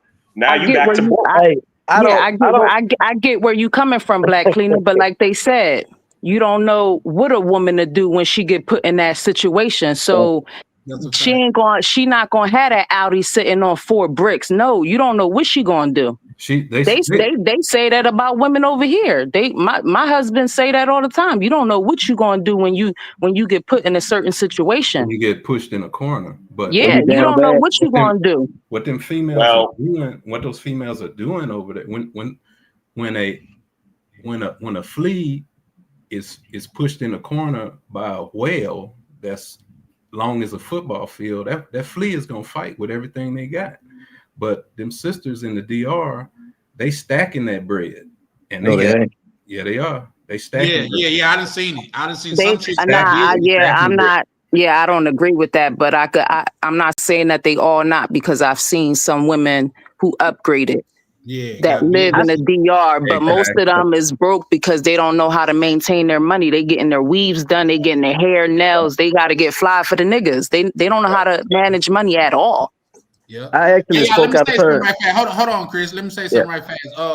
Y'all, tonight we done hit a couple milestones, man. Like, it's been so lit. I just banned my first nigga, bro. Like, shout out, like the dude that was just in the trap. I mean, that was in the chat talking about Trump is king and he'll save Black America. This not the channel for that, bro. You're banned. We're not doing that shit over here, shout out to you. Appreciate you pulling up, bro, but we're not doing that. Adding to the panel, Navi. It's not the channel for that, bro. You're banned. Oh, yeah. But Chris, continue what you were saying, brother. I just had to get that out the way. Go ahead. No, I would say I spoke out of turn. Shit, I ain't even never been to the DR. You know what I'm saying? Nigga just talking. But I just I came on her briefly or whatever. Cause I heard what Misha said the other day. And of course, I agree with it. You know what I'm saying? As far as like how guys bash American women. I'm not the American woman apologist. I'm just saying women are women. If they don't like you, they don't like you, man. Them women don't want retirees and our disabled men. That's what's going over there like that. You know what I'm saying? Whoa, what'd you say? Those women don't want that? Not what I'm saying. They want the money. They don't want the person, but they don't want the person. Well, you can't separate. Well, you mean foreign girls? Say again? You mean foreign girls? Yeah, I'm saying like in these destinations y'all talk about, like Colombia and DR. They don't actually want the man. They want his money, man. You can't separate. Well, yeah, they want the access for a better lifestyle, and then, as Misha said earlier, they learn to like that person because without the person, they can't get the lifestyle. Exactly. You can't separate the two. Yeah, they can finesse though, and they can have a nigga thinking that it's something that it ain't. I've been on. That's what I was saying earlier. You can make females, is crafty. We crafty. We super crafty. I make you feel like I love you, but I really don't. But you changing my life, so I'm gonna shut the fuck up. What you mean? They better than any actor in Hollywood. Oh, they That's great. what I'm saying. So, but I've been on Sosua Beach, and I'll never ever forget. I saw a fat Italian man, looked like he was 10 months pregnant with twins, 80 years old, in his bikini, pot-belly stomach, walking with a fine 20, 21-year-old hand in hand. Yep. Yeah. So how you think he feel? Oh, So let me ask y'all this. For the Americans, y'all think y'all grandma was really in love with y'all grandfather? No, hey, look, Charlie. I think so, but like Dan was saying earlier, before, you can't rewrite history. That was before. That ain't now. That changed. Yeah, and with but, that, not really, Charlie. To what you said, yeah, she learned to love him, but he was away, man. You know how many women back, at least down south, married early just to get out of their household? Shit, for real, he didn't love her, or in some situations he did. But granddaddy had babies on her too. Shit. Yeah, that's a fact. Back a lot of women, Well, a lot of women back then hated their husbands, man. They didn't have any other choice. It's all about options, man. The reason why the women treat you like that overseas is because options, because you have money. If they had access to resources on their own, they would not even fuck with us, bro. That's what I said. If they had that money, they'd take a lot of you niggas to court. Right. And back then the rule was marriages were arranged. And back then you get that's what I was just about to say. Back then you get married and then you fall in love later, because wasn't no feminine liberation, wasn't no feminism where females got to pick and choose they mate. Back then your father and your grandfather picked your mate. Yep, because I was just about to say that, because that's what my story was about. My grandmother, she had 3 kids. Well, she had 6 kids total, but her second kid was by the one she really loved, and she wanted to be with that person. And her grandfather said, no, you can't be with him because he's broke.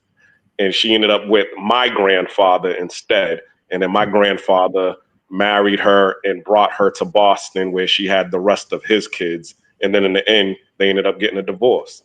Right. Wasn't no club, wasn't no internet back then. It was for females to swipe left, swipe right. Ain't none of that stuff back then. The swipe was your father picking a mate for you.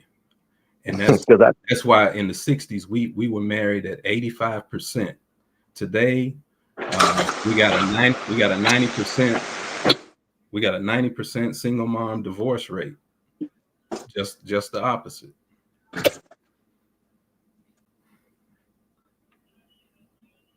Yeah, because they have a choice now. That's all that is, bro. Well, Yeah, they've been so-called liberated. To that though, we got to add a couple outliers to that, because I live in Minnesota. Believe it or not,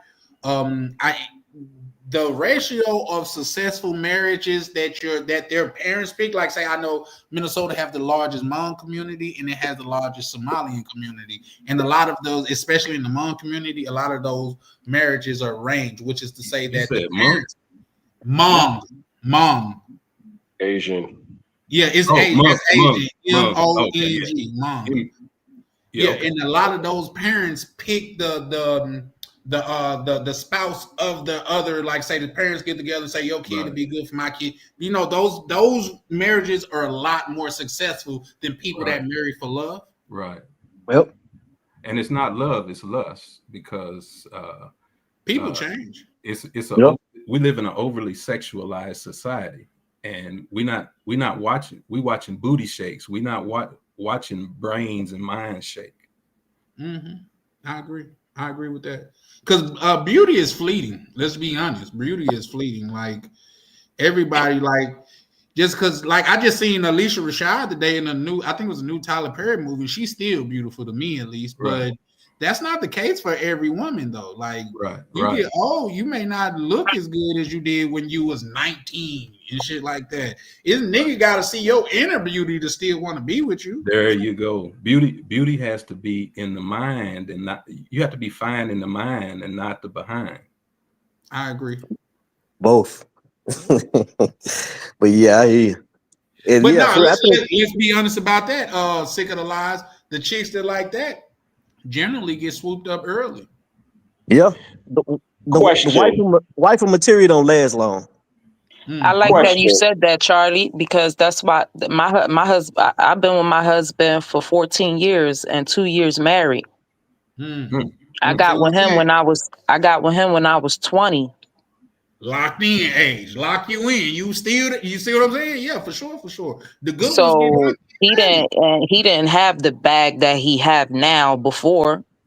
But you were young and fresh, and you wasn't ran through, and that's what dudes are looking for. Because yeah, well, good luck looking for that because there ain't too many out here like that. But oh yeah, it's super rare. You're absolutely right. But see, Gangsta Lifestyle say no, they aren't. Yeah, shout out.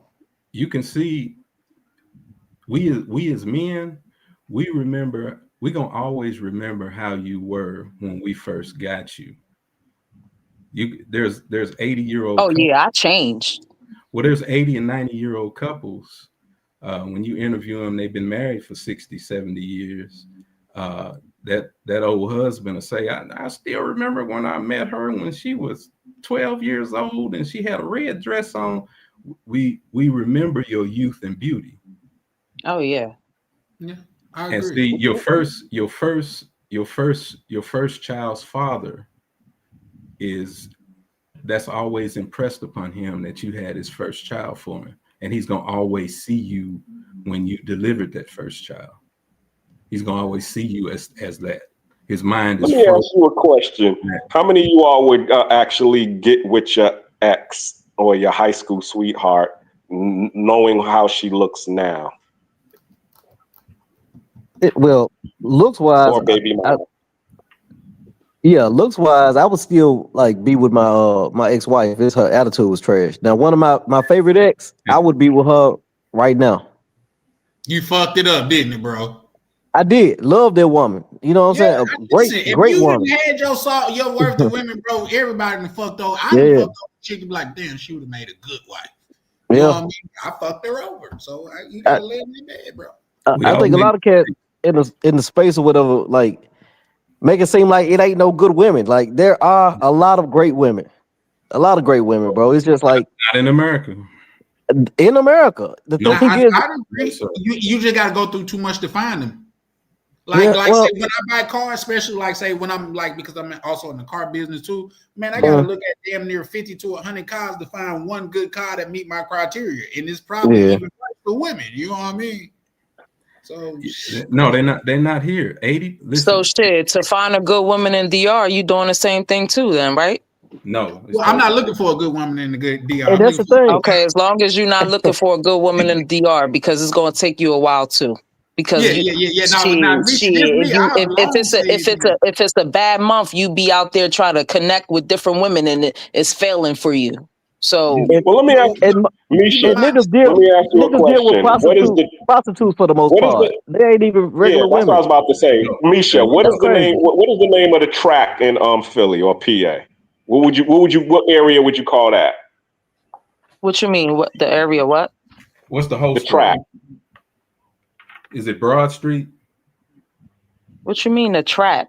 Where women sell that's what he just said. The whole stroll. The street where they sell it. That's anywhere, because women do it mainly through the phone, so you could be in the crib. But I'm just saying the main place where motherfuckers is gonna go to the club or go and they're gonna see actual streetwalkers walking down the street and hustlers and all of that. Where's that at in Philadelphia?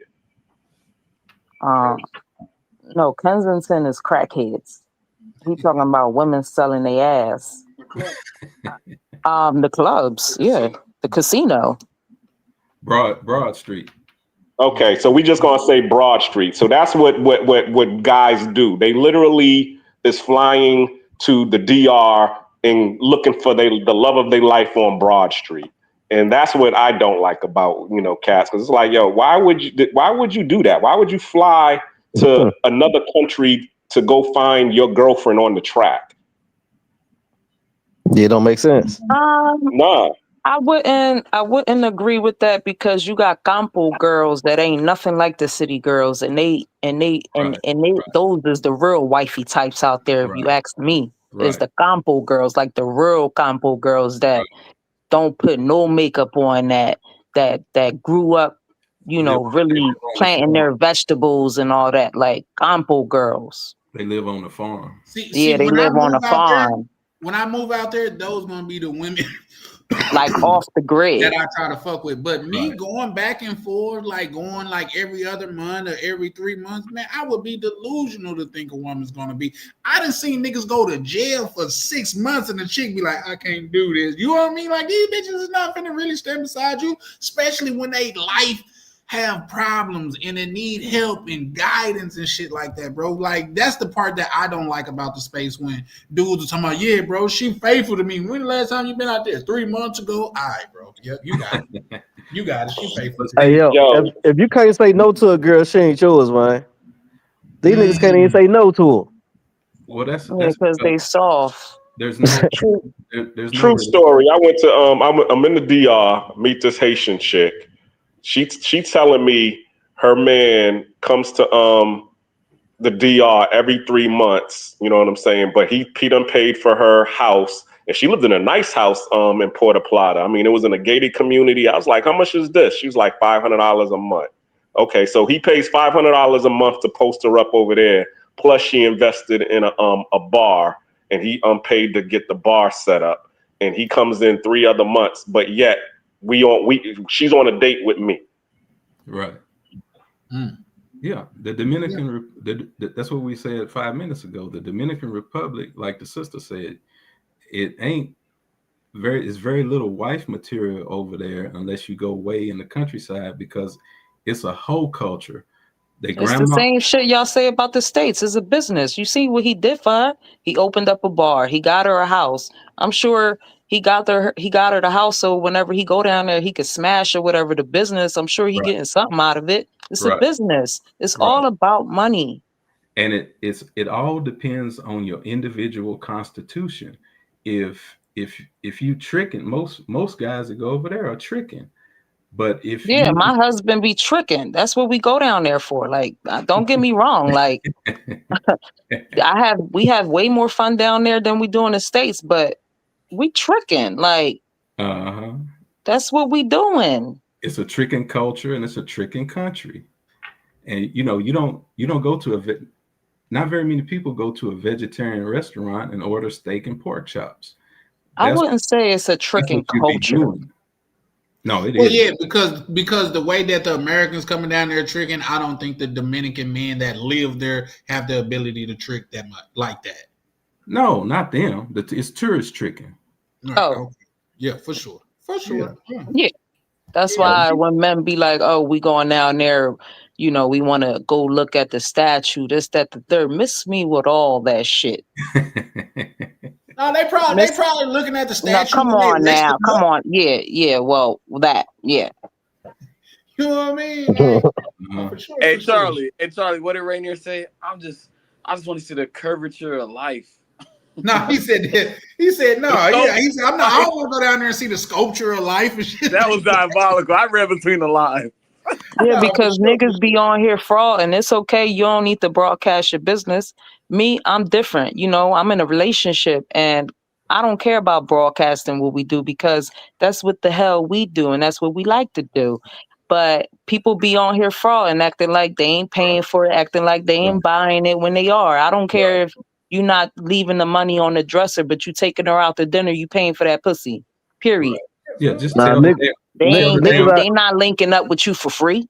Niggas out here like they just this suave. You know what I'm saying? Nah, it don't work that way. It don't work that way. No, it don't work like that. Not over there. Or not, even Cardi B looked out for them girls when she had a mansion party with Offset. They all had to put their phones inside a bucket. So y'all not paying, but Cardi B had to look out for these bitches. Come on now, who the fuck is you? Right. Come Are on you talking now. about when Cardi B was out there and they was in Punta Cana, right, Misha? Avery, come on now with that bull crap you doing. I don't know where they at. I'm just saying the situation. Yeah. The context. I Like get I it. know women who linked up with her, and they told me they had to put their phones in a box. They got paid.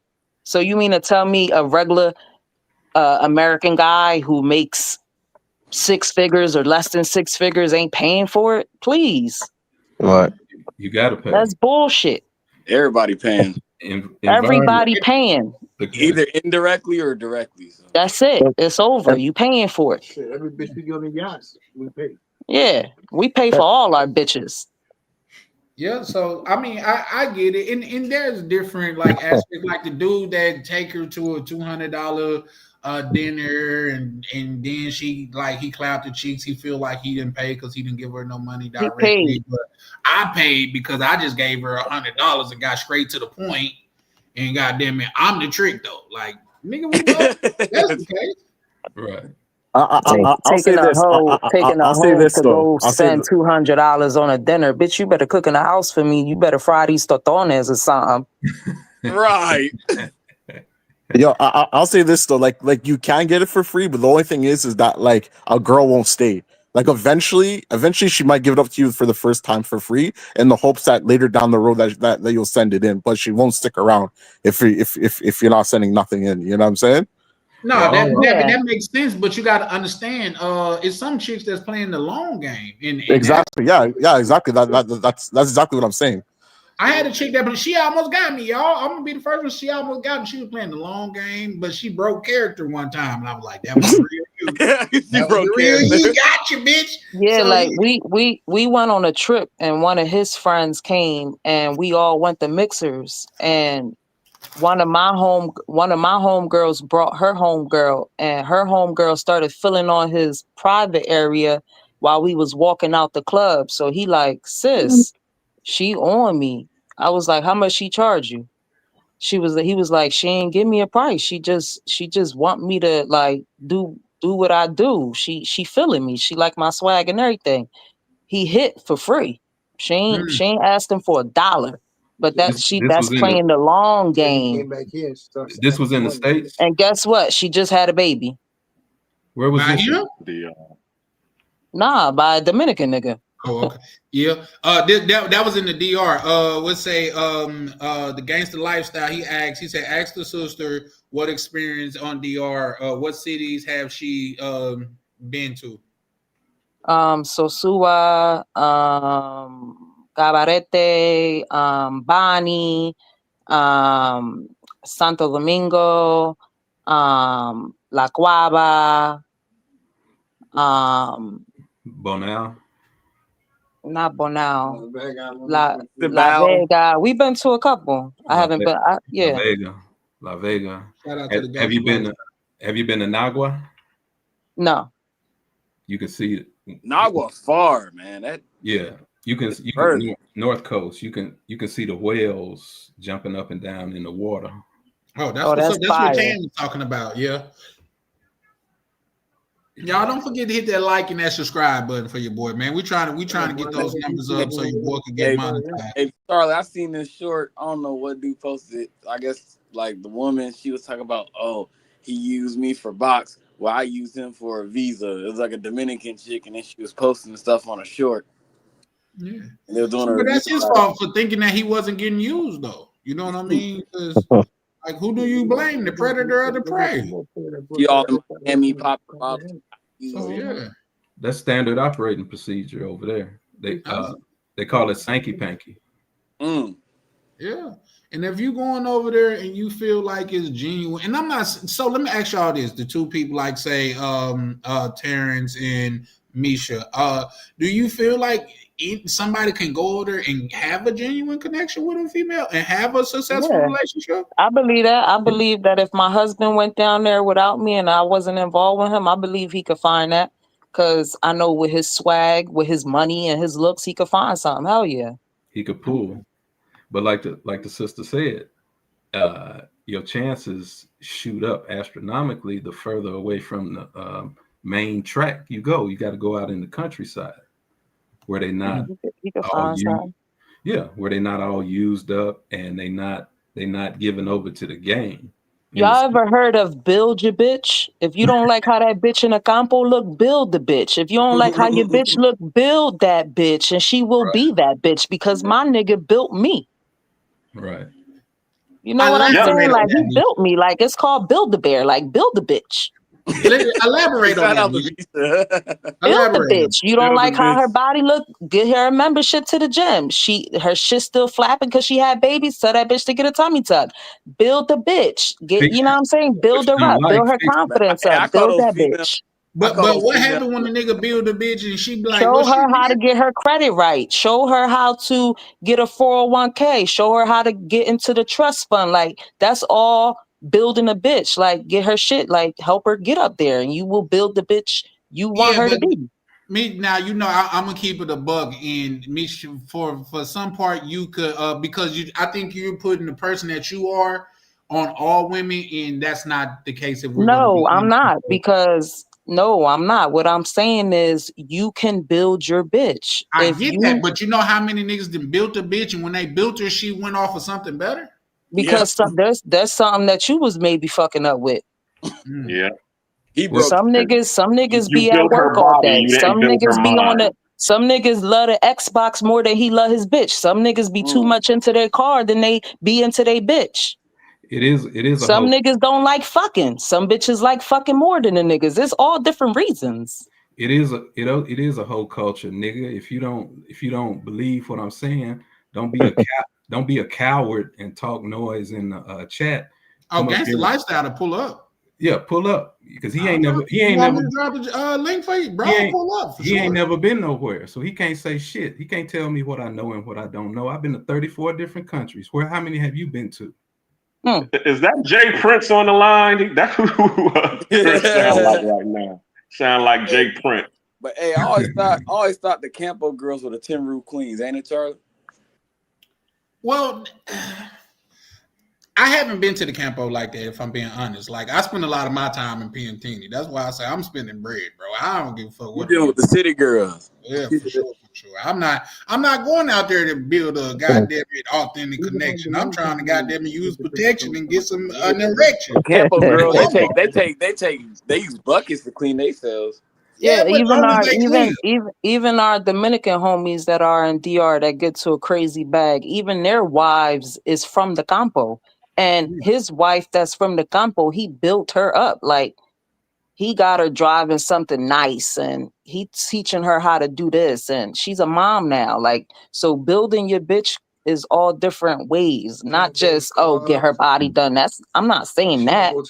I'm just saying like build your bitch the way you want your bitch to be.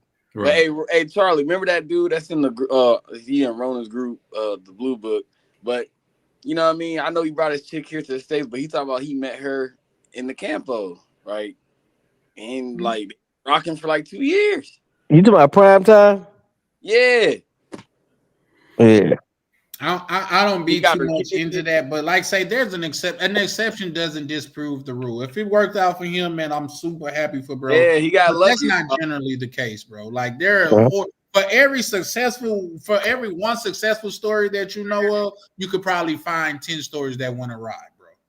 Like I heard a story to where a nigga brought his chick to visit and she ran off. Like she set up some shit on their way here to like damn. They was visiting and she knew a nigga that was already down here and he pulled up on her and snatched the nigga bitch up. So yeah, man, like there's horror stories. Like so I'm saying it's 80% horror stories. Yeah, you know the guys always say don't bring her to the States because they know they can't keep her. They're gonna run off. You can't keep her, so you might as well. It ain't real. You got too much competition out here too. Yeah, right. That's what I'm saying. If bro Gaines, if you want me to drop the link, you know I will. So you know, bro, I like I said, I see bro a lot from over there on Ronan side of the thing on this YouTube space. So if you want to come up, you know, it's no problem, bro. You know, it's Gucci over here. Shout out, big.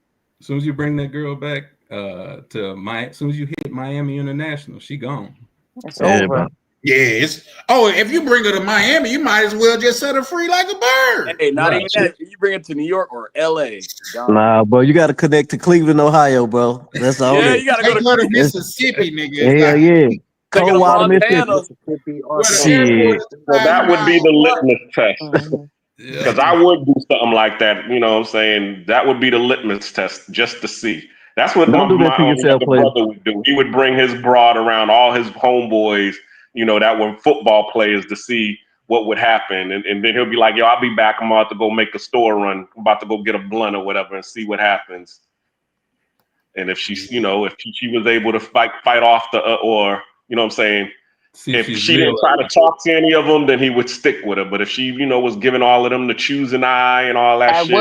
At what point is he bringing her around in that kind of room? While they dating? Because if they just dating, then that makes no sense. Because if I'm dating, then you throwing me in the room. Okay, I'm dating. Yeah, that's what I'm saying. Like, we trying to see if you feeling me, that's or the wrong if you just time to bring me in the room, though. I'm saying. Nah, because I'm trying to see if you got a whole culture about you, or if you're a respectable female. Because a respectable female is going to know this is the wrong time for me to be looking at this dude's friend. You know what I'm saying? Because he's the one that brought me over here. So if you over here like, yo, well, we just dating, then yeah, go ahead. Yeah, you can go be with my homies, and that'll be the end of this, you know, situation that we got going on. That'll be the end of the date because you's a hoe. Yeah, I mean, I done had shit like, say, some of my homeboys like tried to push up on and shit like that. My thing is, if you could get her, she wasn't mine in the first place. You know what I mean? So that's my idea. That's the point. Yeah, exactly. Like, hey, Charlie, I was just checking in with you for a minute, bro. Appreciate you. Sick of the lies, man. Like, Keith, say it one time before you leave, bro. Just say it one time. Oh, these niggas sick, man. These niggas sick, man. Hey, I'm starting like I don't even give a fuck about. That's like I really ain't got shit to say, but really, it like I'm over this shit, bro. Nah, I feel you, bro. But at the same time, bro, like, say, far as I go, I love traveling and things of that nature. What I tell people, and like I said, I keep on saying I'm gonna drop the video and shit like that. But man, I've been traveling. You know what I mean? I've been traveling before I got my passport, and I thought I couldn't travel because I was a convicted felon. I was traveling around the United States. You know what I mean? So I've been traveling and shit like that. But at the same time, like I said, I gotta get this werewolf about me, like goddamn it, Ronan say. Then I could go do some like exploring and shit like that. But nigga, until then, bro, I'm having my way, bro. I don't give a fuck what the outsiders say, bro. I think the nigga always gonna have a dog side in him. So I don't know about that when y'all be saying I gotta get the wolf out of me. A wolf is always gonna be in you niggas. Cause I've been with my nigga 14 years. This nigga is a maniac when he gets to the Dominican Republic. He wants to fuck everything. Once again, Misha, I think you putting y'all situation on everybody because he got him a down one that's okay with it. He could let the werewolf out and be cool. So if y'all was dating women that allowed y'all to do that, then y'all would do it, right? Yep. So y'all always got it in y'all. Right. Yeah. Men are natural hunters by nature. Yeah. So what Charlie talking about? Come on, man. Yeah, no. He's talking basically what he's talking about is if you starve the wolf, then guess what? Then the wolf is not gonna come out. Yeah, that's exactly. all. Yeah. I need the wolf to come out, my nigga. Show me how you really want to be. Yeah, no. Like say, and then like I say, I'm never saying that I'm gonna be monogamous. I mean, like just in a one woman man. I'm just saying, like, say, long as I could until I get this. Like even with this last trip, man, I started to think, man, this is a lot, bro.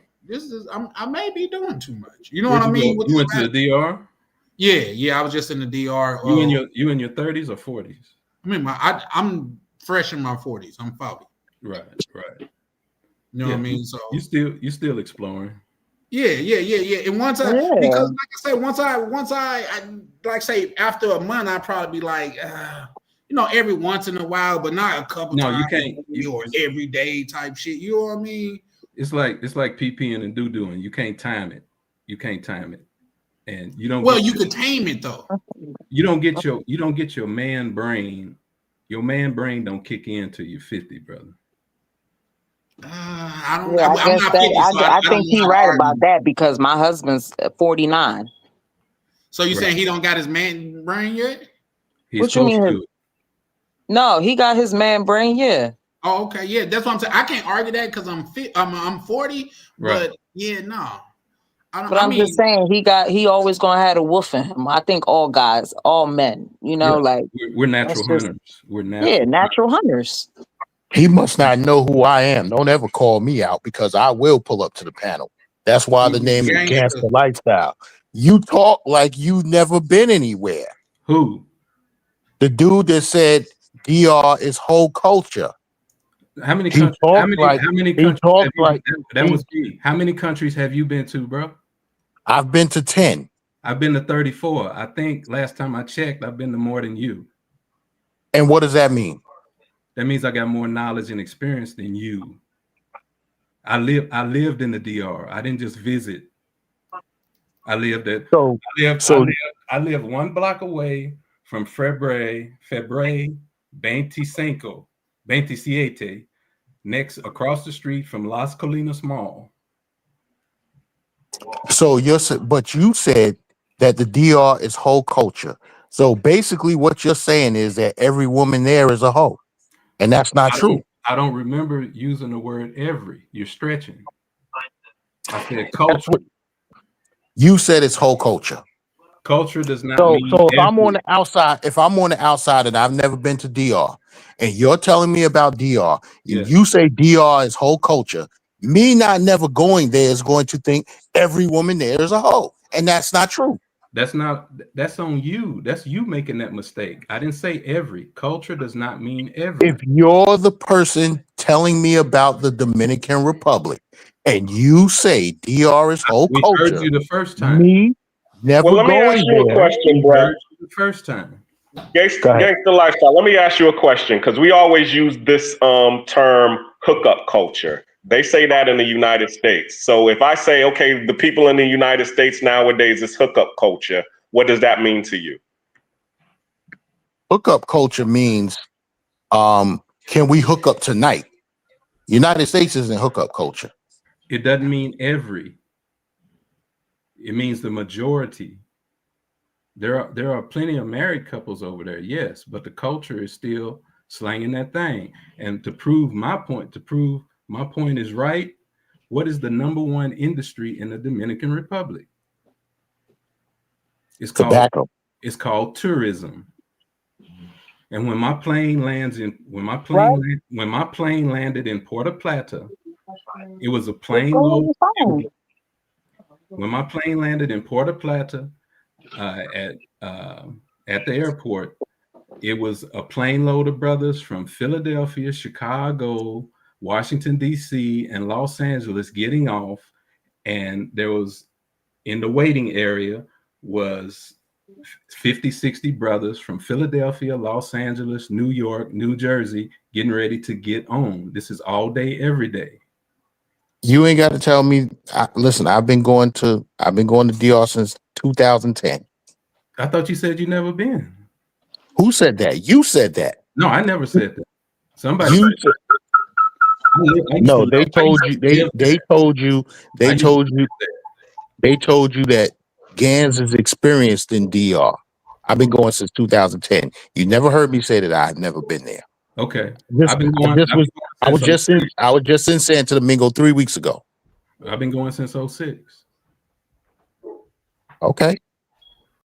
No, I just want to step in. Like, I will say this. I would say, like, especially in Latin America, when it comes to like the finessing, the begging, you know what I mean? Like that type of behavior, Colombia and DR is the worst. Like, there's other countries like Peru, like Argentina, like there's other countries where yeah, like, yo, like there's other countries where like women there are like, you know what I mean? Like that's not necessarily in their culture as much. Right. So like I can say that's what I was going to tell him. If he wanted to say that it's more like a begging culture, they're always asking for something, and that doesn't just go for the women, that goes for the men as well. Then yes, that's what DR is. Nobody's going for the men. So that's no, but I'm talking, but what I'm talking like I had a coworker, right? He was married to a Dominican woman, right? White guy. Right. And at work, he always used to say, "Oh my God, Gans, her family's always asking for something because that's what they are." Right. Thank you. Thank you. Hold on. Let me make one point. Thank you for proving my point. He was married to an individual female, but her whole family knew the deal, situation, consequences, and repercussions. So they all put their order in. Why? Because they've been culturally trained. When you have an American, he is an ATM. Thank you for making my point. So is that the point that you was trying to make when you said I it's don't try to old make culture? anything. I don't try to make anything. You just proved it. Her family chimed in and they all stuck their hand out. That's culture. Family is a reflection of culture. It wasn't an individual female. It was no longer an individual female. It was a family, because the family, from understanding the culture, made them put their order in, stick their hand out, and ask for that money. So are you saying that they raised her that way to always ask for something, and then that's how she became a hoe? Is that what you? I'm not saying that woman in particular. I'm just using an example. I'll clarify it. What I am saying is culture shapes. Environment is key to everything in life, and culture is environment that shapes individual and group behavior.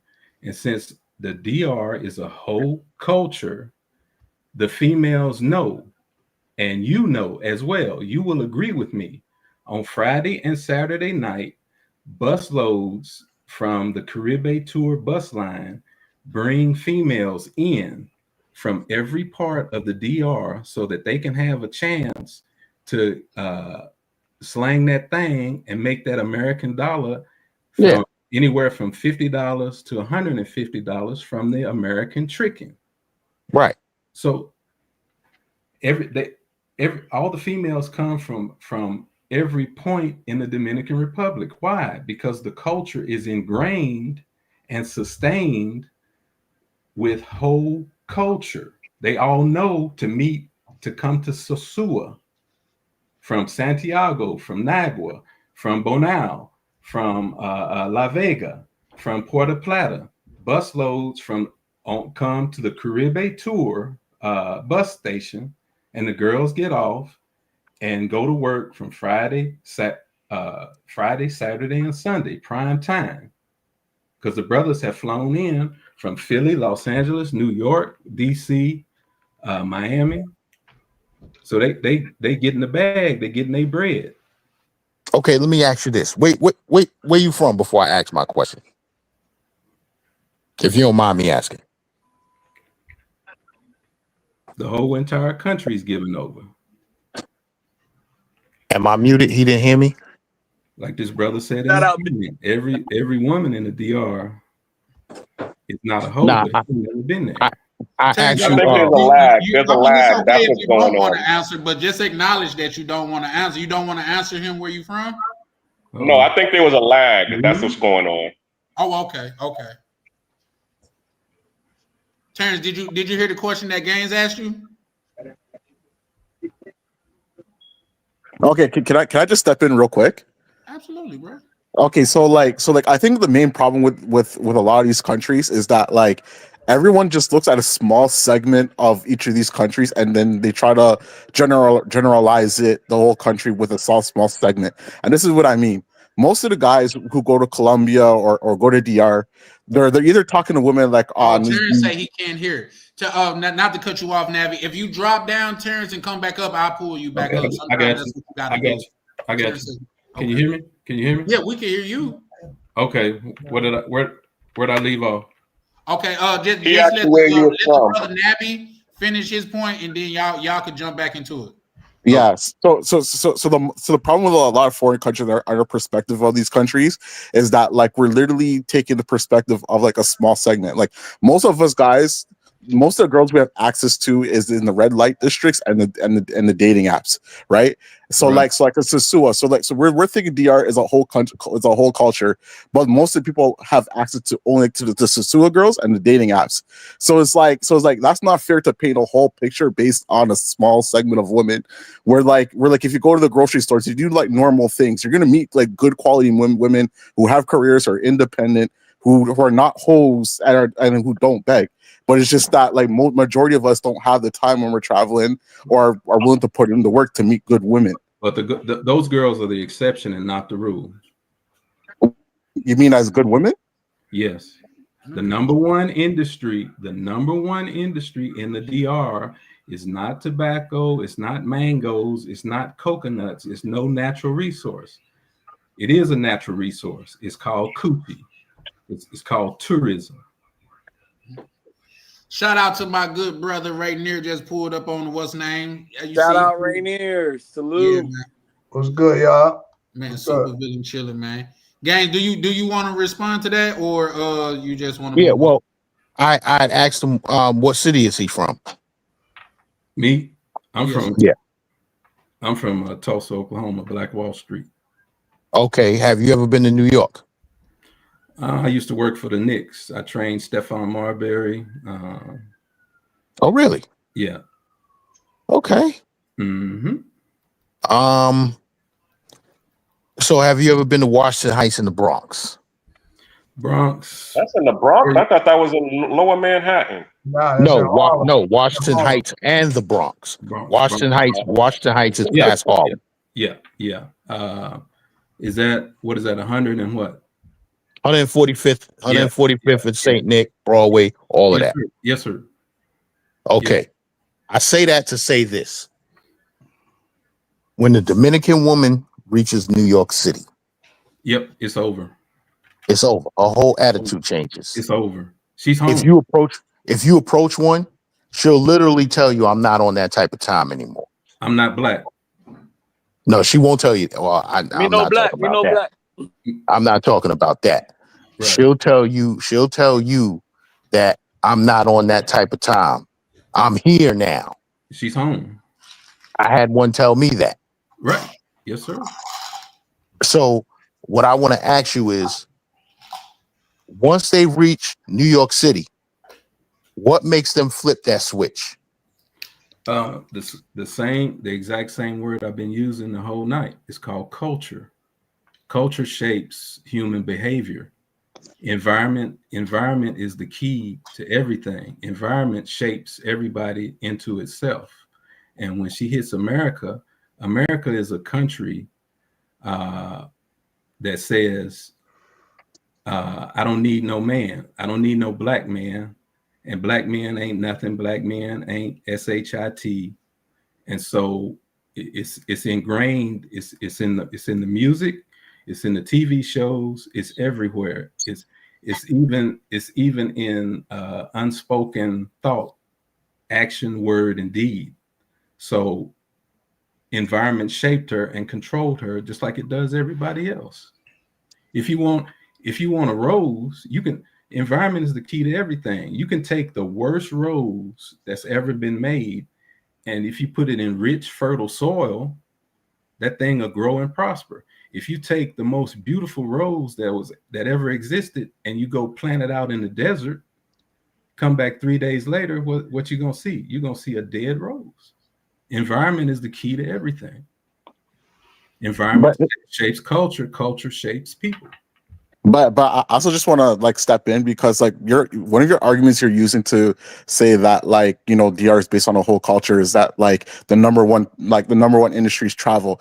Well, here's the thing: out of the 12 million people that go to DR every single year, 10 million are going to Punta Cana. Only Punta Cana. Punta Cana is a family resort couple type of destination. Right. So basically your argument is valid. It's invalid just based on that. Where No, it's just it's like not. No, it's not. We're not. How's that not? We're not. Because Punta Cana is about as big as my ass. It's a little bitty place, and so it's too small a sample size for you to say what I said is invalid. I've been to most of the whole entire country, I've been to 20, 30 cities over there. I'm not a rookie. It wasn't my first. I'm not a first time, so I'm qualified to speak on it. I know what I'm talking about. But here's the thing. Hold on. Like, didn't have to finish his point. Go ahead. Yeah, so it's the same way they're saying that, like, put the count as a small sample size. You generalizing the whole population based on a few women selling boxes is also a small sample size too. No, I said you're not listening. I've been across the whole country, from North Coast, South Coast, East Coast, West Coast. I've seen the whole thing. I didn't just go to one city. Okay, so based on your opinion on majority of the cities, are you saying that majority of the women and majority of the cities in the country are selling boxes? Most of the women? No, because you have yes in the cities, no in the country areas. But the ones in the country still have a price. It doesn't necessarily mean box. Right. They not street walking, but you still.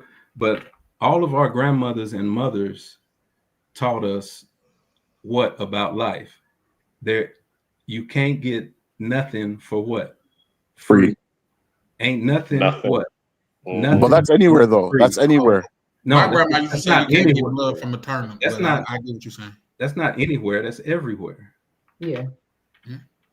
So let's allow our good brother right near to goddamn it chime in on that. See what you think, because they got some extensive experience in the DR. So all the above, you're all right. You know what I'm saying? Everybody's right in their own way. Yeah, like everybody's saying the same shit, but just saying it different. I could do that. You know what I'm saying? Gaines, you want to add to that? Yeah, I'm just listening. I'm listening. Okay. Well, like this is what I say, right? Like he was saying, like, you know, I'm from New York.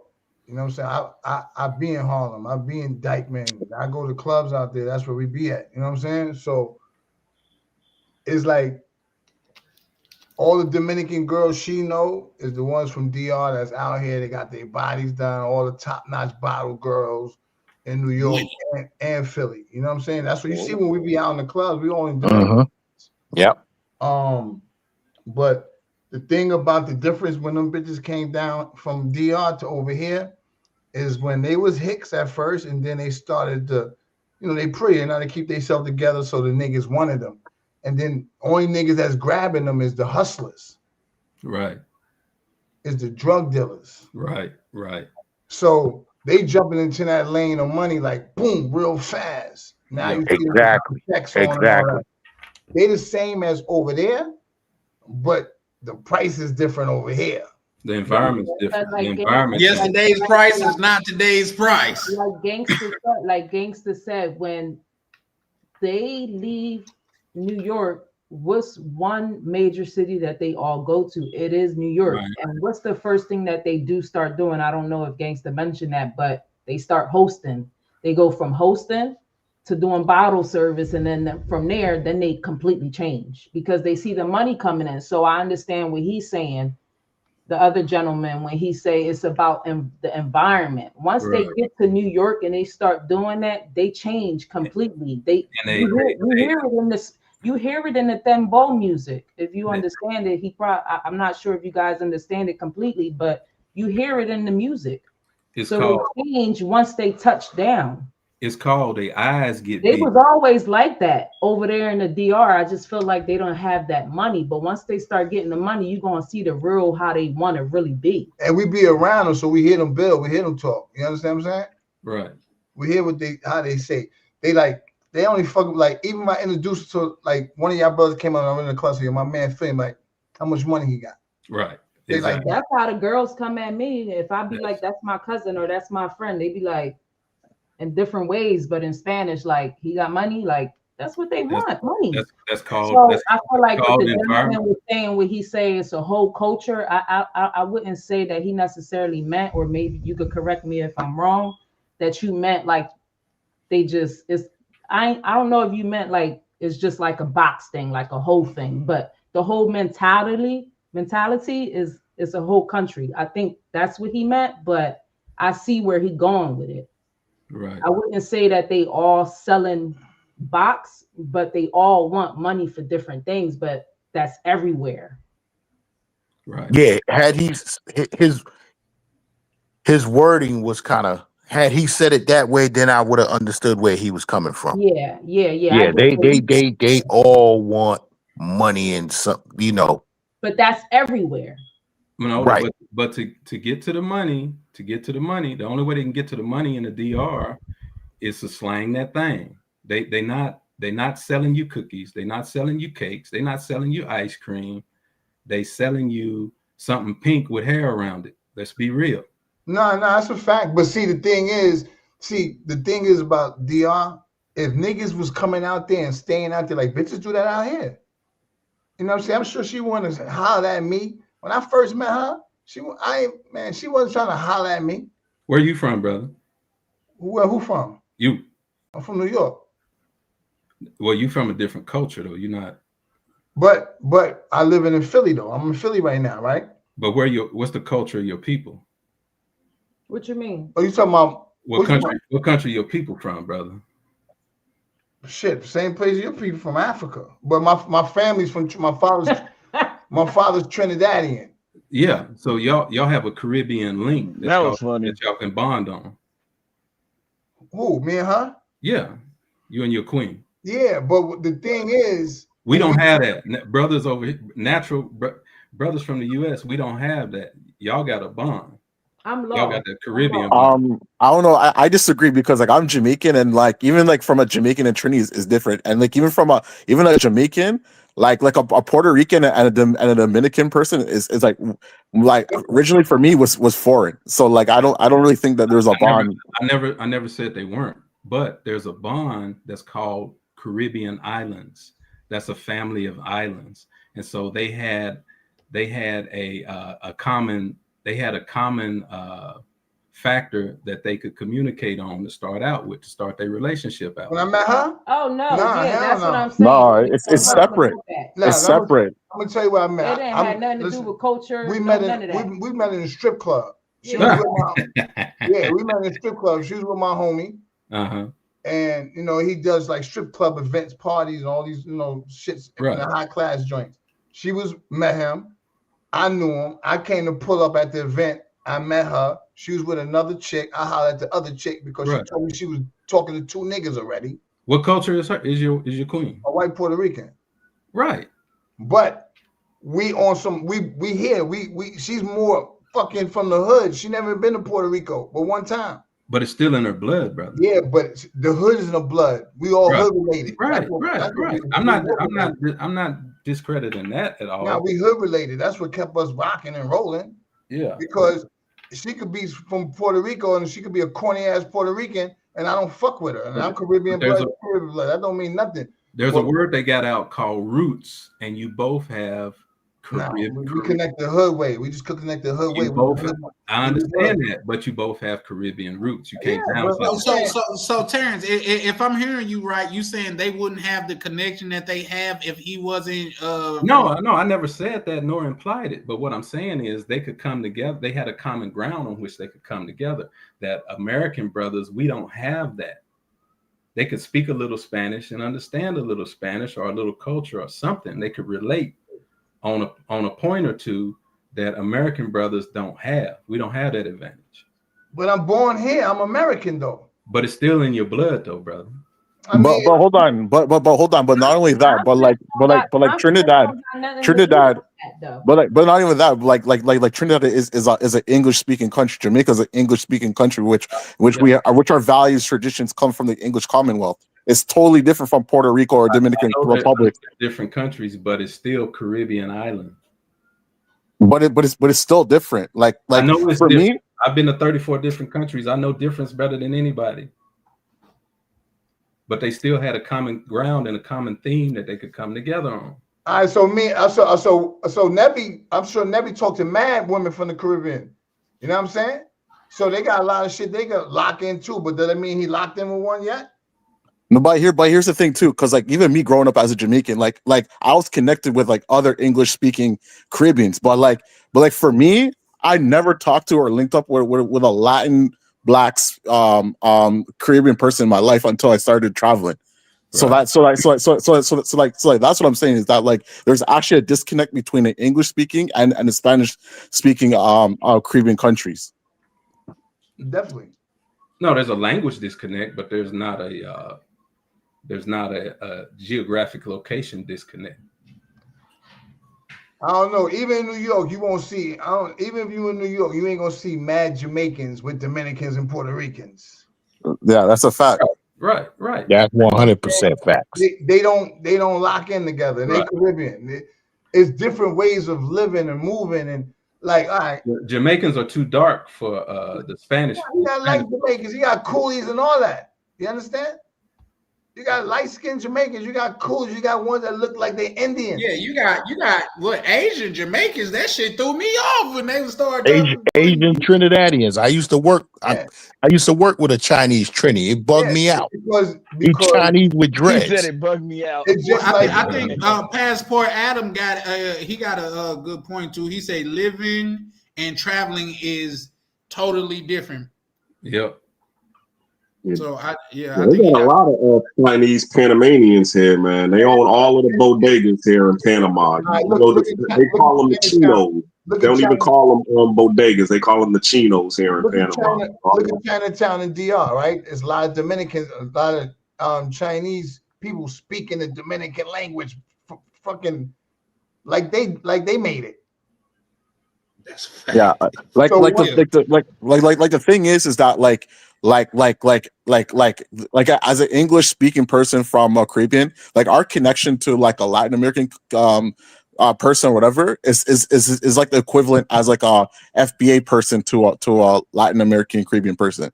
Like it's not the same. Like even though geographically we're close, like there's a lot of difference. Like there is a disconnect, and the disconnect is as equivalent as an FBA. Well, I got to give you a little bit of pushback on that because here in Panama, the Caribbean has a heavy influence here to the point, like, I mean, when you walk down the street, you're going to hear a lot more reggae and reggaeton, and you're going to see a lot of the Afro-Latinos here that are going to be, more attracted to the Jamaicans, the Trinis, and the Bajans, more so than Black Americans. Why? Because they grew up on the Jamaican, Trini, the West Indian culture more so than the Black American culture. Yeah. You go to Brooklyn, all the Panamanians are living with the West Indians and the Haitians and the Trini. We all together. Yeah. But the thing is too that the reason why that's also the case is because like when they're building the Panama Canal, like a lot of like Jamaicans, Bajans, Trini, they went to Panama and they actually went there, they migrated there to live there, and they integrated themselves into the Panama and to Costa Rica. So that's why it's like that. Even some parts of Colombia, in the Caribbean coast of Colombia, is like that, where they even have like a dance on reggae culture, you know what I mean? So like certain countries, like we integrated, we're connected, but I mean like specifically like an island like Jamaica or Trinidad, like there isn't really too much of a coexistence in terms of the main islands between the Latin American countries. That's all I'm saying. Comment right said Passport Adam said this guy literally said is it's fact that countries are close to one another, therefore I'm right.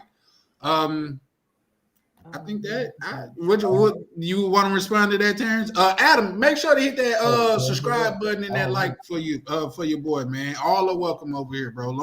Only thing it takes is to have a passport, and all are welcome. You want me to respond to it? No, I'm asking. You don't have to. I'm just saying because I'm pretty sure he's referring to you.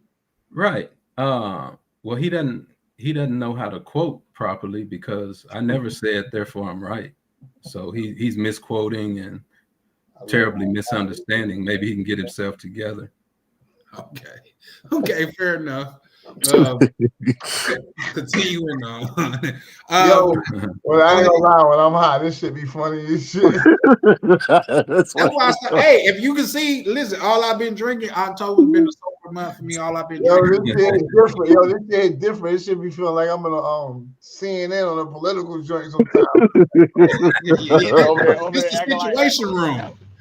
I love this shit, man. I love this shit, man. What up? It's one of the best lives that I've had thus far, man. Like, say, yeah, man, it's crazy. Hey, how many views did you say? I mean, how many followers you said you need right near to go live now? 50. Oh shit! You need about. You have your channel? Like we could have got you that. Yeah. You have your channel? What's your channel? What's your channel? I'll follow. Yeah. Send it to me. I'll drop it in the what's name, bro. Because I'm sure a lot of people. No, we could type it in the chat. We're gonna type it in the chat. Yeah, type it in the chat. Yeah, but if you send it to me and I drop, like, say in the back chat, I could put it in the chat and it'll be clickable. But if you just type it in the chat, that should work too. Oh yeah. Yeah. But yeah, you got to make him a moderator. If you make him a moderator, he could drop his own link. I don't know how to do that, gang. If you tell me how to do it, I could do it immediately. I'm still trying to figure it out myself. Oh, okay. See, the brother that I am, I'm not so smart to where I can't say, man, I don't know how to do it. I only know how to do it like on my channel. If they comment on something in the comments, like after the live is over, and somebody makes a comment, I can give them the wrench then. I don't actually know how to do it from StreamYard. Oh, okay. Yeah, it's been a while since you've been on games. Yeah, I got something in the works because I'm actually trying to I'm staying in the travel space, but I'm getting away from it. We branching off into different things. Yeah, I feel it. For sure. Hey, Charlie, Ray, not Ray. I mean, James. He was on Ronan's live that day when Paul was on there. He was like, "Hey, man, you know what Zach and Ronan talking about?" Oh no, I think I seen that shit. I think I seen that. Games get this dude off of here. Yeah, no, they roasted Buddy up in the back office, bro. It was like to see, no cap. But though, man, we could continue and things of that nature. But I think what Rainier said was on point. Was like, say y'all was arguing the same points, just saying it in a different way. You know what I mean? Like I'm pretty sure Terrence. I can't say what I'll never say what another man saying or whatever, but I'm pretty sure he wasn't saying every person down there sell box. You know what I mean? Like that would be absurd. No. I said in the countryside you got good girls and that's 90% of the Dominican Republic landmass. I said to get a good girl, you go out, me and the sister Misha, I think. Yeah. So you go out in the countryside, and your odds for the good girl and wife material go up, skyrocket, and go up astronomically. You know what? I agree. I'm just was trying to phrase it in a different way, but to lend a point to what Gaines was saying, if I said like Chicago is shooting culture, you know what I mean? Right. To go out there is to keep your head on the swivel, like you might get shot. You know, like yeah. Right. So you know what I mean. So that's just adding some validity. Not once again, not putting words in Gaines' mouth, but just trying to say it in a different way. Would you disagree with that? I know what he meant though when he said that, right? Yeah. Because Misha was they was both saying the same shit. Yeah, just clarification. Gangsta just didn't agree to what he said, but he said if he would have said it different, then he would have understood where he was coming from. So, but we knew what he meant. We knew what he meant. So you know what I mean. If you pay attention to it hard enough, listen a little bit. Oh yeah, I knew what it meant. I feel like it depends. Everybody got a price. Yeah, listen. Well, I just try to say I do think this though, because we got homies that live out there. You know what I'm saying? We go out there. I'm with the locals, and our homeboy's sister dates a nigga in Jersey, right? Yeah. Had a baby and all that. And when you see her, she swears she's America's top model. You know what I'm saying? Like bougie as shit. But their house is hit. Like what? Like you gotta flush the toilet with a bucket of water. You know what I'm saying? Like, but they act like that's diabolical. But I love being with them because they make sure we super good everywhere. You know what I'm saying?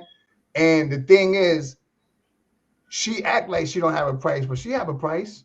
That's why she fucking with a nigga over in Jersey. You know what I'm saying? And she got a baby to him. And he don't live there. You know what I'm saying? So, yo, hold up. The thing is, I think that women in the campo, you can come back to America and go back every 2 months, 3 months, and you can probably keep her a little bit timid out there as long as she stays in the. She don't leave out the campo. Some girls that don't leave out the campo don't go to clubs, don't go to nothing like how Ron chick. Right.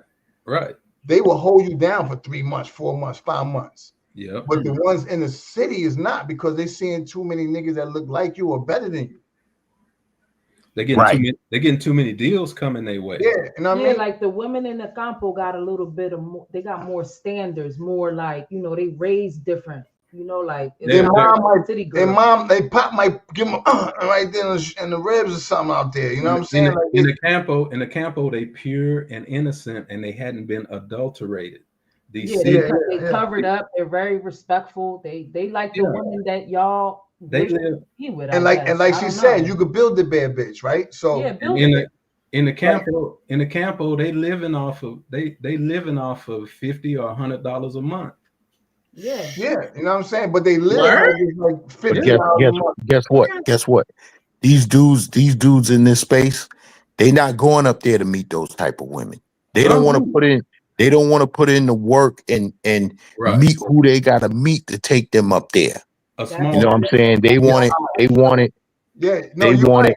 They want They want to. They want to get to Sasua. They want to get to Sasua and do what they do, and then they want to run around talking about I'm looking for a wife. Not in Sasua. You ain't gonna find one over there. Knock that shit off. They lying. That's what I was just telling Misha. Earlier. That's like, you in the States, and then you go into the local hostro looking for your wife. That's to the blade. Right. To the blade. Right. But see, the thing is, let me tell you something. What gives people hope when they go there, because the women are abundantly there. You know, you don't gotta look for them. You don't gotta go until they there. You can just pick, right? Niggas don't got like that in America. You can just walk down the street like, you, come on. She's going. Niggas ain't got that. Niggas ain't doing that. Niggas can't do that. You know what I'm saying? Other people could do it like. But niggas is still felling, because the niggas that's going over there, some of these niggas from over here that's going over there don't even got that in them to do that. So that's why they still trying to figure out how I do this, how I pull a girl. First off, start smelling good, number one. Number two, they not even trying to holler at the bitch.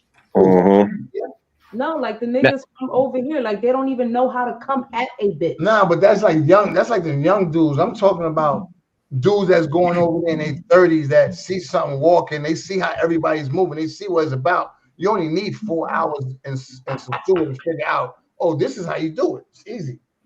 Now for those of y'all that don't watch my channel, and the one brother that does watch my channel, I'm talking to the one brother that does watch my channel. When I go live, you know how I start my show off every time I go live, right? I give people a scent of the day. You know what I'm saying? And I review the cologne. Oh, he got the Blue Day Chanel right there. I review the cologne. I highly recommend it. Now, this is my go-to right now today. Like, yeah, I got all of those. Born in Romo, get. But continue, Gaines. My bad. Yeah, so I'm giving dudes a scent of the day. You know what I'm saying? Yo, listen, you'll never see me getting on a plane looking raggedy. Right. You know what I'm saying? When I get on that plane, when I step on that plane, I'm clean cut, I'm well dressed. And then, once I get to Sasua, wherever I'm going, which I'm not fucking with Sasua no more, but wherever we'll take Sasua, for instance, then I'll throw on the tank top and the basketball shorts. But when I fly out, I'm clean cut, I'm sharp as a whistle. As you should. Yeah, a lot of that's good that you put that out there, because other people need to learn from that. And that's what it's for too, to teach other people, because that's important. Okay, I haven't been to DR. I haven't been to DR yet, but any of my people came looking crazy. Well, let's add some context to that though. Like, if that's how you carry yourself, that's how you carry yourself. But is that really going to change your outcome? Like, say, when it comes to the chicks, like, because I dress like this when I'm out there, like, That's a part of it. Like, don't. Well, I'm talking about like, is she gonna give you a discount because you dressed to the nines, or you gonna get the same? Nah, that shit can happen. Because this is what I'm showing y'all. Y'all see this? I'm getting ready to fly out on Thursday, and you see what's in the suitcase already. Ready to go. He's like, you know what? Let me recommend something for you, Gaines, because that seemed like some very pricey cologne. I mean, colognes that you got with you. Hold on, I'll be right back. Oh no! Hey! So they about to go cologne for? They about to go? Yo, these niggas turn this shit into a. What do you want to recommend for me? I'm not here to try to outdo a brother, things of that nature. I'm here to goddamn share game and receive game. These are what I use. I fill them up like say you The put decants. I can't do it. You can't? I can't do it. Okay. I can't do it. Me, like say, I done been out of the country, out of town with a bottle, and the bottle will break, and then that's mine has never. None of my bottles break because as soon as I check into my Airbnb and I unpack, I put all my bottles of cologne inside the safe. Yeah. Yeah, I got over 50 bottles of cologne. Damn. He got it in the safe with his passport. Hey, Gaines, why don't you donate some, brother? I already did. Like everybody got their own thing. If that works for you, that just works for you. But that's just what I do. Like I take a bunch of these, and especially depending on how long I'm gonna be there. So it whatever works. You know what I mean? That's just some free game that somebody else could take that and use with it. Like say I don't want to, and then like say I might leave a bottle somewhere. You know, I done been in hotels where I done forgot I done forgot some shit at hotels before. Gaines, where you going? We gonna keep that quiet. You're gonna have to subscribe to the channel to know where I'm going. I'm gonna go live when I get there. Shout out the game. Hey, I used to work at Macy's, dog. They had like hella shit on sale. Hey yo, listen, I know when it get late, Avery start doing that shit. I think Avery. It get late on Ronan channel and he don't do that shit. No. Hey, I'm just getting home, y'all. I've been working a 12-hour shift today. All right. Yeah, that nigga said something about Macy's. Yo, listen, I'm gonna tell you. I used to work at Macy's, real talk. No, I believe you. I'm out of here, y'all. One love, y'all. It's late. Shout out. Yeah, we probably finna get ready. All right. All right, big yourself, me. I'm finna hit you on the back end and ask you a question right quick though. Once I wrap up though, like it'll probably be in the next couple of minutes because I know y'all got the baby and stuff. But go ahead, Misha. What you was finna say?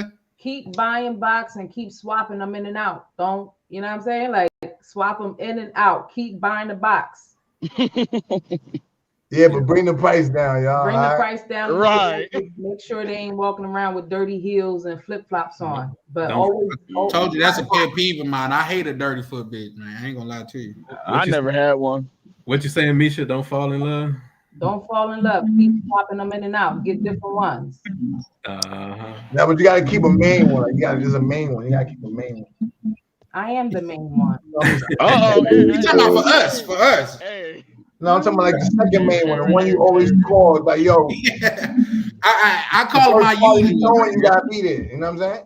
I call her my usual. She the one I usually call when I touch down. Why do women hate passport bros? Wow. Y'all want to sum that up before y'all get up out of here? Why do y'all think? Cause they just don't look, man. They hate us. They don't want us. They don't want us to win, man. What was the question? Why do y'all think women hate passport bros? Women are competitive. Not only that, I maybe like I that. ain't gonna lie. I'm not talking about the brothers that's on this panel, but maybe they don't like it because niggas be switching up. They ain't like how they are over here. Nope. I'm gonna give y'all the answer. Black females in America. What's that noise in the background? Avery, you gotta mute up. That's Avery. Yep, there you go. Appreciate it, Avery. Go ahead, Terrence.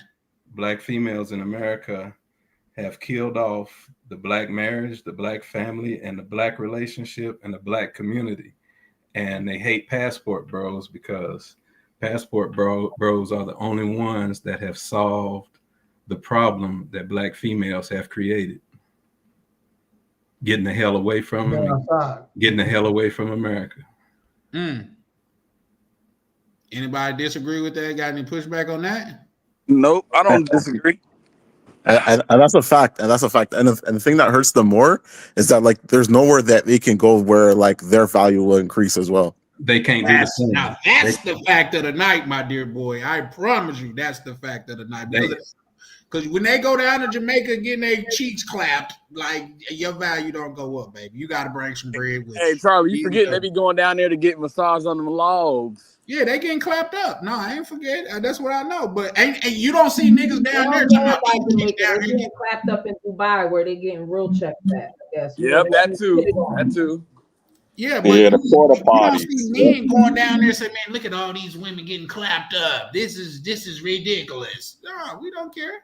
We don't care. At least I don't. The majority of us don't. So I think they just be hating because they already fucked it up so much out here.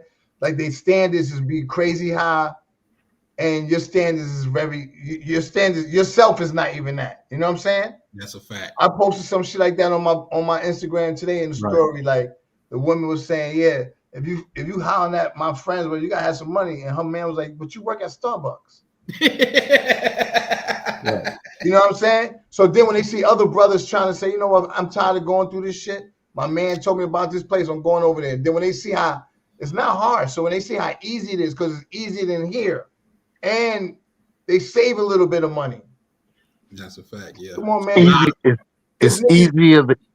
Go ahead. Look, it's niggas over here that I got that's like in the way. I could take them to DR and hook them up with one of them 350 bitches I be having.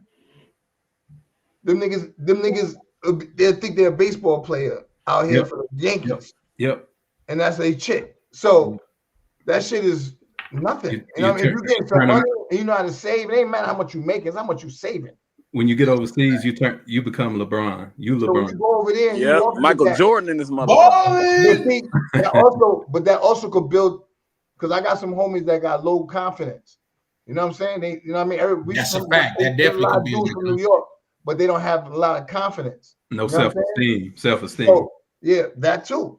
You know what I'm saying? All coincide. So the thing is, when they go out there and females approach them and treat them like something, they come back here, they feel like, I got a dress, I could do this. And when a woman see you with a little bit more confidence, they give you some rhythm. And then when you get a little bit of rhythm here, that builds your confidence even more. And you go over there and you just on some bullshit. Because over there, you know, you're going to do your best and take pictures, put it on the gram, put it on your story so everybody can see your mom and grandma on Facebook, uncles and all that. You want them to see like this bitch body the truth, even though she paid for it. Right. You know what I'm saying? But it don't matter. It's how it look. It's the perception. Right. You know what I'm saying? That don't make it a fact. We get the femininity over there that we never get over here. Man, when she threw a birthday party over there, it was the biggest birthday party I ever seen I had. No, ones in the clubs we had like mixes, but one of the biggest parties I ever seen have in a house, not in a club. We had a house. Right. So many Dominicans, our homies, all the girls pulled up. They brought cakes. I'm like, oh shit, they don't do this shit over here though. Because we're a privilege for them to be around. We are the ones with the money. But to me, it's about money. No, I'm talking about Ron, and Ron got $1 million house. Yeah, And but they don't know that. My friends don't know what he got unless I tell them something. No, I'm trying to say he's Dominican though. He live out there. Yeah. He still brought the cake and all that shit. You know what I mean? Make sure like, yo, he still came and supported and be there. You know what I'm saying? Yeah. Y'all was in the DR? Yeah, in San Domingo. In the La Capital. Yeah, but see where I got my land at, I got my land. Look, if you ask me where you think I got property or land at, where you think I would be? Going off of how I am. How we are. Shoot, in the campo. Without knowing that we talked about the campo though. Because you look at us, you be like, them niggas probably right there in Punta Cana, Club Infinity and all that. In the campo. I used to live there. So I know what campo is before I even. No, I ain't saying you don't know. Nah, just meet like, you know, talking to you. I would think you probably live in the city, Santo Domingo, Santiago, or something like that. Type shit. Yeah. That's what I want to hear because that's a fact. But my land is in La Guava. I'm in the campo. Right. I'm 35 minutes from San Domingo. So I got that. You know why I got that? I'm gonna tell you 2 reasons I got that. My people's got land over there. So people from the Red Sox live there. Everything is gated too. It's gated. And when you go in there, you got to take your car and scan it. You know what I'm saying? But it's in the country. Right. You peaceful. Yeah. I'm peaceful, no neighbors and everything. And I got it because I can still get the mixes in 20 minutes, 25 minutes. Right. Traffic at night. I can still You go made, to you Paris, made all brother, that. brother, you made your own suburb. Shout out to mixers, man. You know what I'm saying? So salute. The You made thing your is, own and suburb. another thing is, I love it because it's so dark. So when you're driving and the same car following you, going the same way you going, niggas don't live out there like that. They're not coming. Not nobody from Mixers is gonna be coming the same way I'm going. That's gonna be right. You know that. You know what I mean? So I can be more on point. It ain't like You know that. I'm You in know San the. Diego and I go around the corner. I'm in my building. They see where you're going. You know gotta the. be on You know point. to pull. You know to pull your shotgun. Nah, I know to be safe. I know how to do that first, and then that don't work. Then we handle BI. But I got locals out there. All my homies, I got locals out there, so we safe. Right. We safe. You know what I'm saying? Like they be with us when we go to the cribs and all that. There's always one that stay with us until we leave. Am I like? Right. So I'll be there for 2 weeks, 3 weeks. They stay with us, so we give them a room. Stay there, stripped up and everything. We go everywhere. When they come pick us at the airport, we like that because they are friends. These are my people from New York. They got deported, so it's different. You understand? I'm mad I was there 3 weeks ago and I didn't go to Mixer. I went to Paris Lounge though. Yeah, but Paris be kind of iffy. I like I like Sparta. I like Club World. You always gonna have a good time with Club World and Mixers on a Monday. That's a fact. We went to the White Club, man. I didn't really, man. Nah, but I heard the White Club be popping. It just said you went there early. You gotta go there. Yeah, we got there super early, bro. Nobody there. Like I got a question. Since y'all experienced DR travelers, do y'all know any good clubs in Santiago? I've never been there. Last time I went to Santiago, the car wash was the hot spot, and that was a long time ago. That was a long time ago. I haven't been to Santiago in years. Terrence, Navi, you guys want to chime in on that? Yeah. The bet. Go ahead. Like there's a couple like night spots. There's like a mall. I could get the name if you just give me a second. But yeah, that Lovera. By the monument, there's a couple like restaurant bars. The mall is called Las Colinas. Yeah, I think that's what it is. I think there's like 3 venues.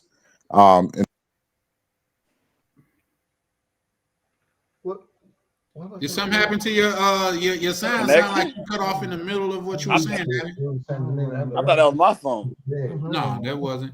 Terrence, you want to add to that while Navi getting his sound together?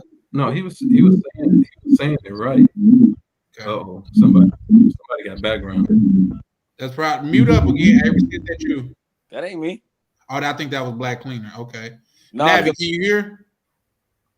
I think Navi, he probably having technical difficulties on that side. All right, y'all brothers, I'm out of here, man. I gotta go. I'm out to tell you. Shout out to right here and Misha, man. Appreciate y'all pulling up, bro. Y'all came to listen. It was lit earlier. Y'all should have been on with I'm gonna Casanova. go back because I need to see what happened with Casanova and Rome. Oh yeah. Hey yo, subscribe to the YouTube channel so I can go live, man. I still can't find your yeah, I just follow. All right, thanks. He found it. Hey, Yeah, I Navi, found it. share it to me.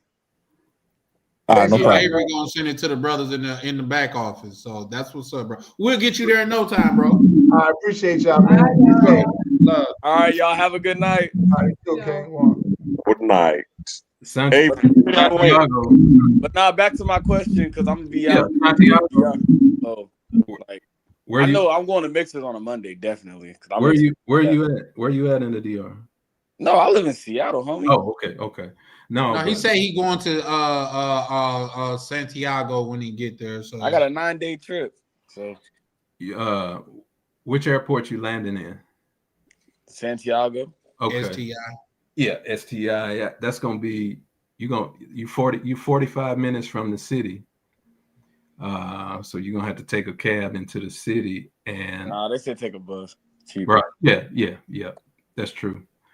And when you get to the city, Santiago's not a club city like Sosua. Yeah. And you can take a 45-minute to 1 hour car to Sosua There's a car service. Not been to Sosua. So. Oh, okay. Save your money, homie. Sosua is dead. A shell. No, I know. So when I went to Sosua games, when I met up with Ronan, this is like in March. This is like I caught like the tailwind of it before everything crashed. Oh, okay. But Santiago is more of a family town, and that's why I was living in Santiago. I started out in Sosua, because Sosua back then, I used to call it Sosua, because 24 hours a day they were slanging that thing. Yeah, I don't want no chick up there, but a lot of those dudes was marrying those females, man. Yeah, no, Yeah. that's a whole nother topic for a whole nother Americans aren't, Black Americans are taught absolutely nothing about relationships. So they're going to be lustful and physical minded and not know how to cultivate a relationship. But club life is not very big in Santiago. Like the brother was telling you, there's an old Major League Baseball player. Last time I was there, he had a club on the upper level of Las Colinas Mall. And what you want to do during the day, hang out at the food court in Las Colinas Mall. It's a lot going on there. And anytime you want to know about the club life in Sosua, grab you one of the taxi drivers. And I get that. An older taxi driver. Terrence, you got to keep in mind, we're literally telling him to stay away from Sosua because it's pretty much dead now. I'm not about. I've been to Sosua. I'm 30, right? No, I'm talking about Santiago. Oh, okay, yeah, for sure, sure. Yeah, Las Colinas Mall on Febrero 27. It's where Las Colinas Mall. That's where everybody hangs out. Go to the food court and to learn about the club life and nightlife in Santiago, ask an older cab driver. Yeah, that's a fact, man. Like honestly, like Santiago, like it's not really like lit like that. Like you know what I mean? Like it's for families. Yeah. You got to bring your work with you. Would you say? Yeah, it's for families. That's what's up. I was down there, but I was only down there for a couple hours because one of the good brothers had arranged for me to go to tour a new build or a couple new build apartments, so I had to hurry up and get back. I was intending to spend a couple days out there, but when business called, man, I come running. So that was the thing. I ain't get a chance to really stay out there. How long has Sosua been shut down for? A year? No, since like July. About to be like maybe 5-4 months, something. Yeah, since July. I was there. I was in the zoo when they shut it down. Yeah, that's what the soldiers came in and. That's all you see. It's like where you see like all the girls that used to walk down that. Nope, just soldiers. Yeah. Right. Over by Classicos. Mm-hmm. The strip. Yep. The strip is shut down. It's shut down. It's open, but nobody's out there. Yeah, they say Bailey's is a shell of itself. Like stores are closing. Yeah, it's starting to look like Boca Chica. That's crazy. they said Boca Chica used to be like Sosua, but yes, it did. It did. I didn't get a chance to experience that, bro. But see, what happened is they've always been tired of brothers coming over there getting their women. So they sucked and saved billions of dollars brothers was bringing them. And now they've changed the laws and they're getting rid of all that, and they're gonna make it a resort town. Yeah. But listen. When brothers fly down to Puerto Plata, instead of making that left to go to Sosua, make a right and go to Puerto Plata. And I'm telling you, you will have a great time. Yeah. They just moved it. They moved Sosua to Puerto Plata. They say Puerto Plata is like just a Miami. It's damn near Miami price. Man, when I was out there, games in the club to get a section, it cost $1,000 and shit like that. No. When I was out there, I was partying with the locals. That's what you got to do. You go to the merengue clubs and hang out with the locals. You talking about down by the water? Yeah, on the Malecon. But hey, gang, Ronan told me to go check out that park. I guess there's a park or something. He said it's like nice out there. You know what he was talking about? No. I in Puerto Plata, I know the park, but I don't know the name of it. He was telling me there's a spot to exchange money and there's a park. Yeah. I don't know the name of the park though. You can go to Grand Prix Lounge in Puerto Plata. That's where the locals hang out. They play live music there. And the other place that I was hanging out, this is a salsa lounge, Terenza Isla Lounge. Okay, that's what's yeah, and they play salsa merengue up in there. For anybody that's asking, I'm Santo Domingo all day, bro. I only one time. I had a ball down here, but I just didn't like like I stayed at New Garden. It was cheap, like I'm eating breakfast, trying to, hey, papi, you know what I mean? Shit. So, I did my thing, and it was cool for what it was cool for, but Santo Domingo is right for me. Hey, yo, Charlie, your thing's cutting in and out. I think there's somebody got some wind in their background. That ain't me, because I'm at home.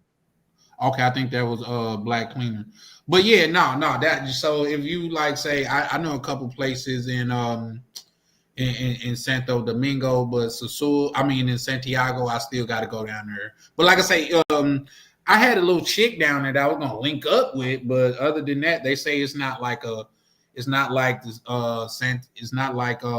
Domingo, it's not like Sosúa, it's more or less like they say a family town. It's family. It's family. I live there. Yeah, so just be prepared for that. I think when I went, the little bit that I experienced, it do got a wholesome feel to it. Yeah. I was by that big ass church. You know what that's at, Terrence? It's like a big white church, but across the street on the hill. Yep. Yeah, by the monument. Yes, sir. Yep, that's where I was. So it did have a wholesome feel to it, like a small town feel. Family. Yeah, I thoroughly enjoyed it, but yeah. They slang that thing on the cool. He said on the cool. Yeah. On the logo. On the under. I like how Terrence said that. On the cool. Yeah, no, I think this is the first time Terrence and Games pulled up, man. I thoroughly appreciate you, brothers, man. We finna get ready. No problem. But and it was good. It was good dialogue. Good to be part of something where dudes ain't arguing and I'm gonna slap the shit out of you, man. You know what I'm saying? Yeah, no, for sure. Honestly, like this side of the space is different. Like even the people in the chat, like everyone's a lot more calmer than the other side. Yeah, and like I said, I don't even know how I ended up on that side. But actually,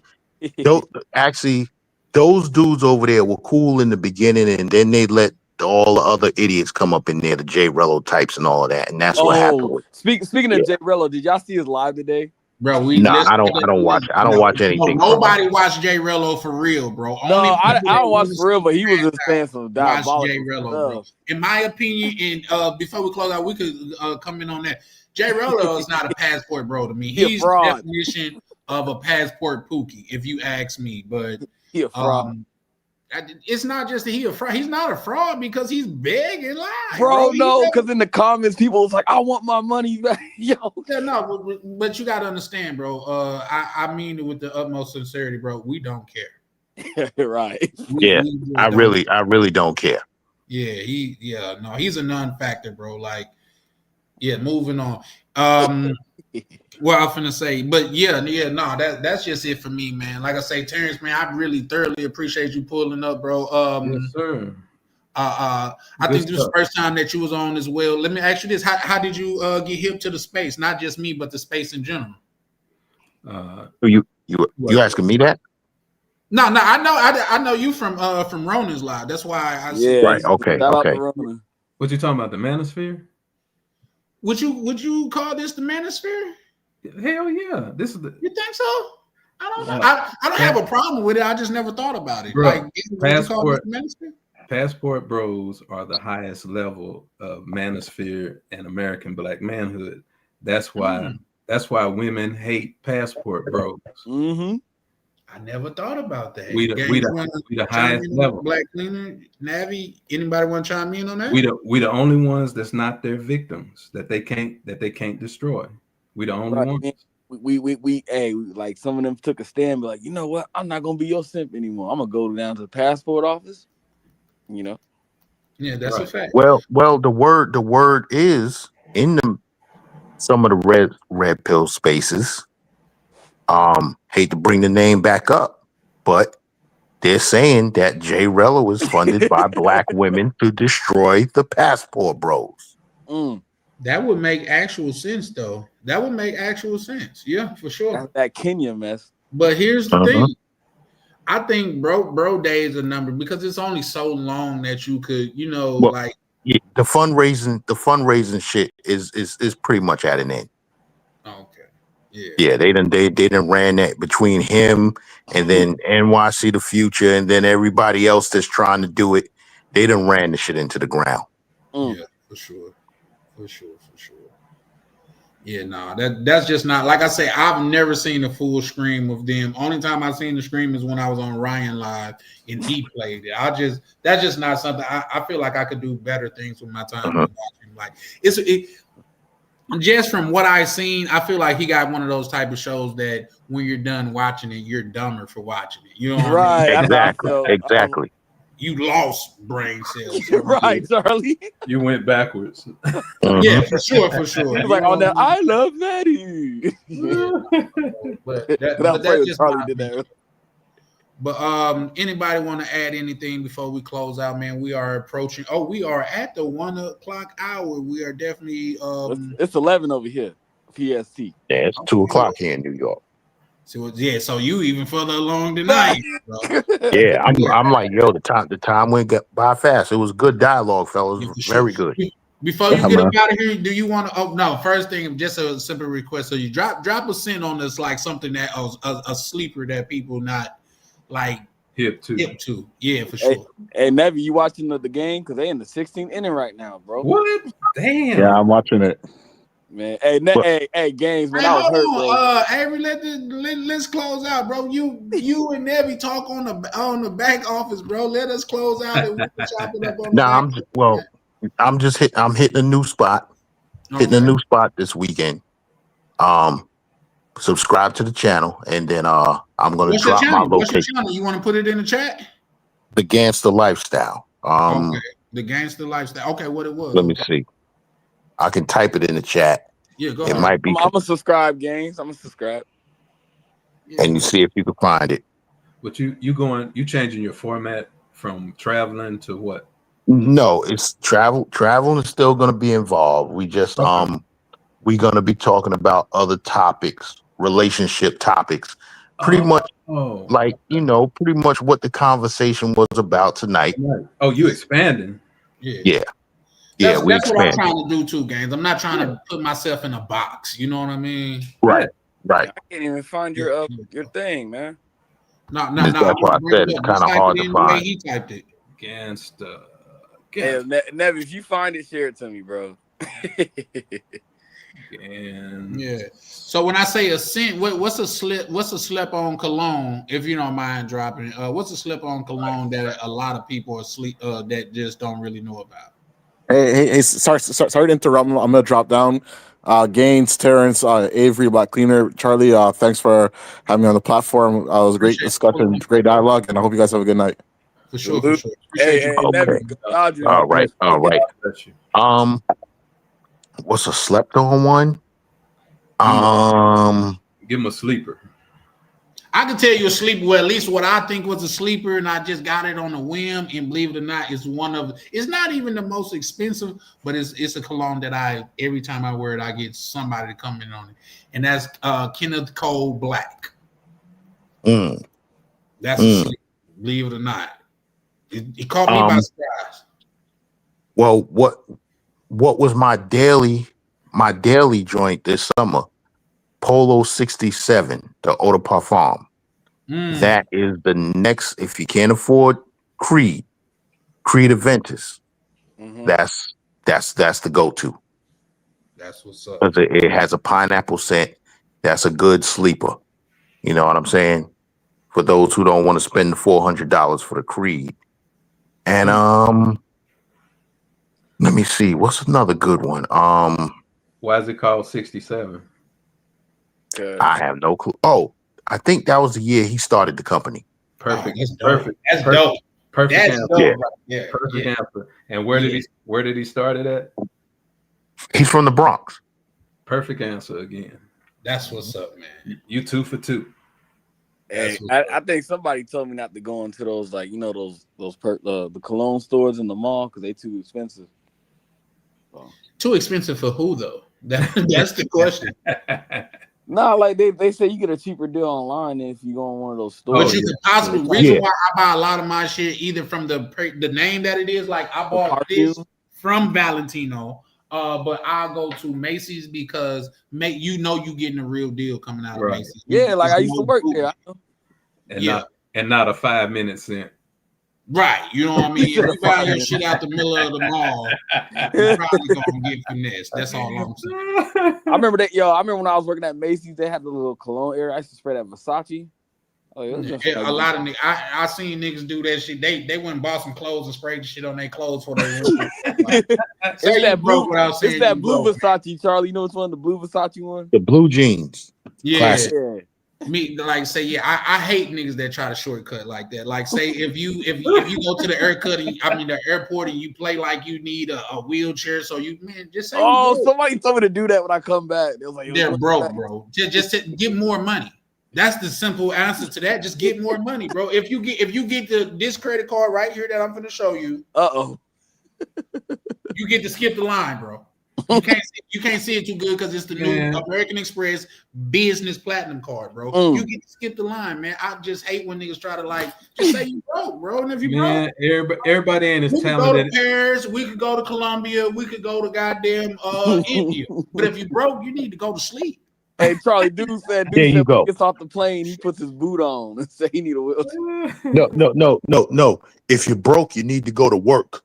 Right. Don't go to sleep because you've been sleeping too much. Shit, I like that. Don't be dissing my little shortcut. I'm a disabled vet, man. I feel the same way about like people that walks well, that they can walk and they go in the grocery store and get the little cart thing. I just don't like it, bro. You know what I mean? God gave you legs, and this is what you want to do. Come on, bro. It's people out, but that's just the way I grew up. It's people out there that wish they had their legs and wish they didn't have to be in that situation. And your bitch ass want to take this shit for granted. Come on, man. But I digress because that's not nothing I want to go down. But that's just how I look at it. In the grocery store. Yeah, you in the grocery store, goddamn it, with your leg hanging off that motherfucker. Right? That's why you spending food stamps now. But again, I digress. But anybody got any closing words, man? Because like I say, I got to get up early in the morning and get to work, man. Gaines, follow the good brother Rainier at Rainier's World. Let me pop his up right fast. Rainier's World, man, we got to get bro to 50 so he can go live. Bro gonna have some wild shit going on his shit, so I can't wait to pull up over there. Gangster Lifestyle, man, I've been watching this brother on who I call do anybody got an objection against that too? I call Ronan the godfather of Santo Domingo because if it wasn't for him, I wouldn't know nothing about it. You know what I mean? As far as my Airbnbs, area to stay in, just like how to move and things of that nature. So I call Ronan the godfather of the Santo Domingo. And not just that, that's why I'm so willing to like promote good brothers like the Gangster Lifestyle, Rainier's World, because Ronan was like that on his shit. Up until then, you didn't see brothers promoting other brothers. Man, drop your channel, bro. We could do it live on your shit too, man. Man, shout out to Ronan. He got so much respect for me for that. Salute. You would agree with that, right? Gangster Lifestyle? Yes. He got it. Ronan is the real deal. That's a fact. That's how I found out about DR. I didn't know nothing about DR until I seen Ronan's content.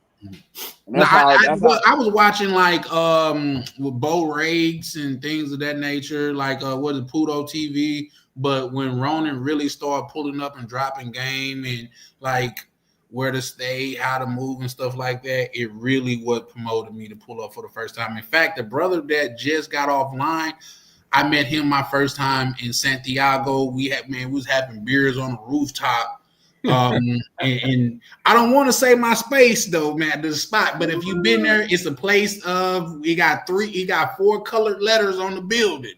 Well, outside the building, 4 colored letters, man. You go there, bro. It's like you at a club because chicks study be coming in and out of there. So that's dope as hell. But I met him there, bro, and then like 4 or 5 other gentlemen who was all there because of Ronnie, man. So shout out to Ron. Shout out to Ron. That's how I met you on there. You used to pop up in with your blurry camera back in the day. Yeah. Ron and them roasted me a little bit, but that's the space, man. That's when I first met Gaines on there. I was new. I don't know if Gaines remember at the time. He's like, brother Avery. And that's when Gaines told me about the dude and I think what was this Sasur? I think Gaines said dude killed that Dominican girl and just went back to party. Yeah. Yeah, he threw it in the bushes leading towards that was diabolical. Casa Linda and went right back to partying. Jay said, man, I would have had to kiss the next flight home. That's a cold Bama jammer right there, man. I like damn, like you don't even think it's time to take a nap after that? Like shit. But that's just my opinion again. Like once again, any of you guys want to say anything before we close out, man? It was a good dialogue. Thanks for bringing me up. You know what I'm saying? I'll subscribe to the channel, check you out a little bit more. For sure. Just know, man, my platform is our platform, man. Anytime you see me, bro, in this open panel, bro, you more than welcome to pull up, man. Okay. Same with mine.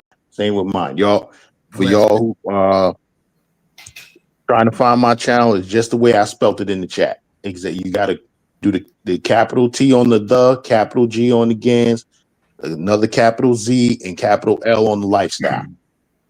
For sure. Hey, Charlie, if you find it, just share it to me on the back on the WhatsApp. Yeah. I'm definitely gonna look for it once we get off of here and things of that nature. But all right, so yeah, I'm out. I gotta get up in the morning, take my ass to the gym. I gotta get to the gym 2 more times before I get on that plane on Thursday. Shout out, gotta get it right. That's what's up. Yep. Well, man, bless. All right, y'all have a good night. Bless. All right, you too, gang. Salute. Be blessed. Terrence, you want to say anything before we close out, brother? Yeah, we had a great time and it was a blessing, and you got a great show, excellent show with an excellent topic. And I'll leave the brothers with this. You will always be a victim, and you will never be able to see reality unless and until you get your passport and go to at least 5 different countries several times. You will not see reality. You will not understand America and how bad it is until you do that. It's just like when you're sitting in the house, you can't, and somebody has got some doo-doo under their shoe, you smell it. You can't smell it real good when you're sitting in the house, but when you go outside and get that fresh air and come back in, you say, wait a minute, all right, let's check up under all these shoes. Okay, I found it. That's the same way traveling works. You won't smell the doo-doo that America is full of for a black man unless and until you leave the country. Peace and blessings to you, brother. Shout out to you, man, bro. Don't forget, do like and subscribe. And once again, man, I will send extend the invitation to you, bro. Anytime. Like I appreciate you coming up, having dialogue, not only having dialogue, but having wisdom and experience when it comes to this traveling thing, man. And welcome to this thing of ours. This thing of ours is the brotherhood, black men that travel. So anytime you see me and I'm having an open panel, bro, you're more than welcome to pull up. Thank you, beautiful black brother. And I'm just a reflection of you, and God bless you and your family, brother. Beautiful black brother. Hey, I hear what they say when they saying that you sound like Jay Prince now. I didn't hear it just now. I heard it just now. For sure, man. Yeah, but you have a good one, man. Be sure to check out my good brother Ryan that pulled up, because I don't even think, have you been on any other channel in the space? You talking about Gangster? No, my Gangster Lifestyle. I know him from Ronan's channel. Okay. But Ryan was the brother that you probably wasn't on earlier, but right. Yeah. Just keep following, man. Bro, you're welcome. Like I say, only thing that's required is that you be black and you have a passport to be a part of this thing of ours. But to be part of this community, all you need is a passport. White, black, and other. But this thing of ours, you see what I'm saying? It hits a little different, man. So definitely appreciate you pulling up, bro. I'm glad to be home, brother. Absolutely, and you more than welcome. Thank you, brother. All right, bless you. Have a good night. God bless you and your family. Absolutely. You as well, sir. Appreciate it. Thank you, brother. Black Cleaner. Oh, it's my turn. Yes, sir. Oh, I can't be as wise as Jay Prince over there. Man, when he did something with a calm and steady voice, you know what I mean? Shout out to bro. Yeah, all I want to say is, just get your passport, man, because it's a freeing experience. You know, when you go, if you think about slavery, and then once you become free, go across the seas, engineering your mind. You know what I'm saying? see. You sound like CJ from San Andreas.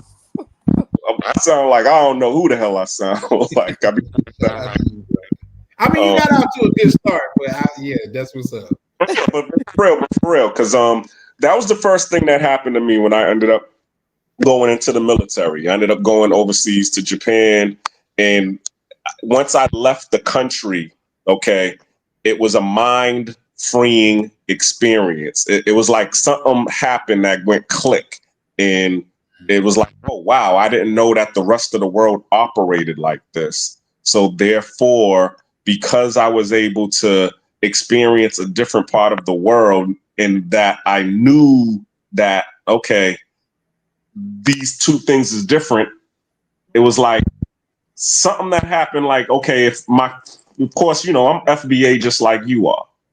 So this was something that was like for my ancestors, basically saying, yo, you free. You know what I'm saying? It basically was like, it was, as I said, it just let me know, hey, we all need to do this if we're going to grow, if we're going to get out of this matrix, because everybody always says you're a slave of the mind. So if you want to free yourself, the first thing we need to do is actually get outside of America so you can see how other worlds operate. And then once you see that, then it's like, oh, shoot, what can I do from there? You know what I'm saying? So that's one of the reasons why I chose the whole Passport Bro movement, because that's what it did with me. First, it was what's they call the Blexit, because it was I don't know if y'all ever watched the show on radio with NPR, Hidden Brain, and all of that stuff. But they had some. I like NPR though, but no, you're not talking about that. You're talking about the actual radio, NPR. NPR radio station, exactly. But I don't know what you're referring to now. Okay, well, they had a show where they was talking about how black people are exiting. They're doing it. They was calling it the Blexit or the Black Exodus, and a lot of it was actually going to Mexico, but it was more so females more so than men. So then when I ended up saying, well, fuck it, I want to check out Mexico. When I went to Mexico, I saw that. I was like, oh, wow, this is nice. This is lovely.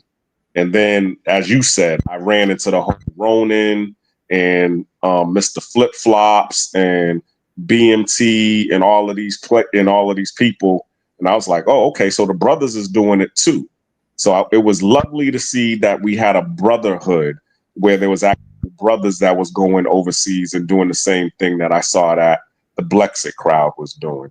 And we just need to keep this going, because I guarantee you, you know what I'm saying, those who get their passport and actually leave outside, I don't care if you even go to Canada, you're going to see the change in your mind and you're going to be like, oh, shoot, okay, I understand this. And you're going to be able to grow from there.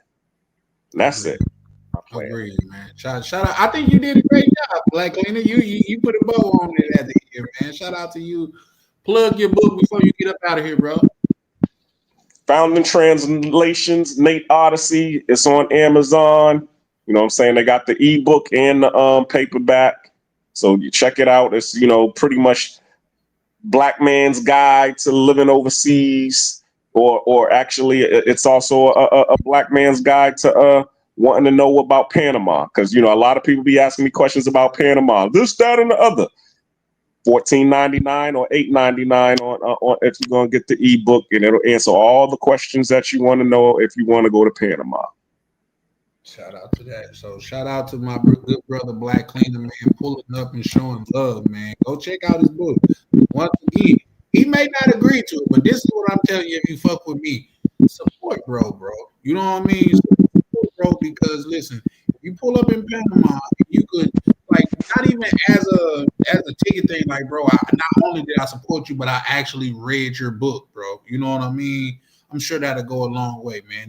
And bro, definitely, I know a couple brothers that went out to Panama, said they done linked up with Black Cleaner, and he got the inside scoop. It's not like you just pulling up out there and you lost. Link up with good brothers like that, man. And another thing, like he said, he got it on ebook and everything, and it's cheaper on ebook. And he got the audio book coming soon. So shout out to bro. Anything else, Black Cleaner? Nah, thanks for the love and thanks for the support. But also, too, if you do read the book, you probably won't need me, because a lot of the places that I would, you know, refer you to, it's actually in the book. I mean, because the story, I mean, it is a novel and it's a story, but I'm talking about actual events and actual places that I go to, or the girls and all of that go to in Panama. So that's why a lot of people like the book, because it's like, oh shoot, he talked about this location. Oh, this is where everything. This is where the action is at. So yeah, it's only $8.99, and if you got a Amazon Prime subscription, it's free. So, you know, who could beat that? Check it out. That's a fact. Who don't have an Amazon Prime subscription nowadays? So yeah, for sure. Supposed to watch your shows, you gotta have Prime. Exactly. That's a fact. So yeah, man, appreciate you pulling up, Black Cleaner, man. Hopefully I'll be able to go live towards the end of the weekend. Like I say, I shouldn't have to say it, but I'm gonna say it anyway, bro. You know, this thing of ours is ours, bro. So like I say, especially FBA, man. So if you ever see me on a live and I'm having an open panel, bro, you're more than welcome to pull up, bro. You know what I mean? Like I say, it's not my panel, it's our panel. So appreciate you, Black. Young Avery, it's on you, young sir. You know, it was. Can you hear me? Yes, sir. I hear you loud and clear. I was having my phone. Yeah, it was a good episode. Good episode. I appreciate it, Avery. You know what I'm saying? Yeah, I've been wanting to hit you up on the back end. I was like, nah, like you said you was busy doing your thing. So yeah, last night, man. See, listen, I still get bitches, bro. I don't lie to you. I was like, dang, usually Tyler would have been hit me back or something. He just left me on. I was hitting something from the back, so there was that. You know what I mean? So shout out to that. But nah, you know, man, me and you can always chop it up, young Avery. You know what I mean? You know, I've been respecting your boundary. Call you at 2:00 because that's like I can't do that. Bro. Yeah, nah, just because 2:00 your time, not my time, your time. Nah, you know what I mean? When it's 2 p.m. over here. It's like 5 over there for you. So, and you know what, Avery, I want to say sincerely, I appreciate you acknowledging that, bro, and not just acknowledging it, respecting it, man. Because it's not that I don't be wanting to talk. It's just that a lot of times when I get up, I be extremely busy. Like I be trying to be to a regimen, especially when I wake up in the morning. I'm trying to like get my motivational shit going, get my head in the right space, man. So shout out to you for that, Avery. You want to say anything else? I be trying to be considerate of other brothers in the space's time zone. So I'm like, well, what's the time that everybody could? Now we see you evolving, Avery. We see you evolving. So shout out to you for that. You got some more evolving to do. You're not done, but neither am I. You feel me? So Yep. Was that it for you, young Avery? Yeah, because it's about to be 11:30. I'm about to go lay it on down. Yeah, it's about to be 1:30. Not and I already took my goddamn. And that's how y'all know I'm getting old too. I take Tylenol PMs. Yeah, sleeping meds. Yeah, but I have problems shutting off my brain though, so there's that. But nah, that's what's up, Avery. Shit, hit me up tomorrow, bro. Me and you link up in the back office. All right, with a lot of the guys. All right. For sure, everybody get your passports, and I'm gonna take it for the one time. It's Avery, and I'm over and out. Shout out to young Avery. So yeah, man. Once again, man, I want to say I appreciate each and every one of you guys in the chat. Everybody pulling up, Casanova, goddamn it, Misha, Sick of the Lies, Broken Berlin, man. Shout out to my good brother, Broken Berlin, man. Tam, I really appreciate Tam. My good brother Ryan, my brother Prime, supporting from the goddamn chat, man. All y'all, if you guys haven't followed, please hit the follow, man. We got some more coming up, bro. I keep on saying I'm gonna drop this Marriott video of this dude to where, man, damn near brought tears to my eyes, man. Like he was talking about how him learning another language changed his life. How he was just how you as an American, well, us as an American would look down on a Marriott job, and he's talking about Marriott job extremely changed his life. He go into how I'm not gonna tell you over here because you gotta go watch it, but man, it's a blessing, man, to have y'all in here. Like I said, if you haven't subscribed, subscribe. If you have subscribed, make sure you hit the like button. And yeah, man, shout out to Black Cleaner, man. Go support him. Gangster Lifestyle. Even Terrence, which was a new brother that was to the panel, man. Like I say, you're welcome, bro. Like what do you say? From Gangs of New York, was it Frank White? We say you're all welcome. Wow, man, you're all welcome, bro. So, man, like I say, pull up, rock out with your boy, man, and we're gonna cover some ground over here, man. This is Charlie Chan with Charlie Chan TV, and we are over and out.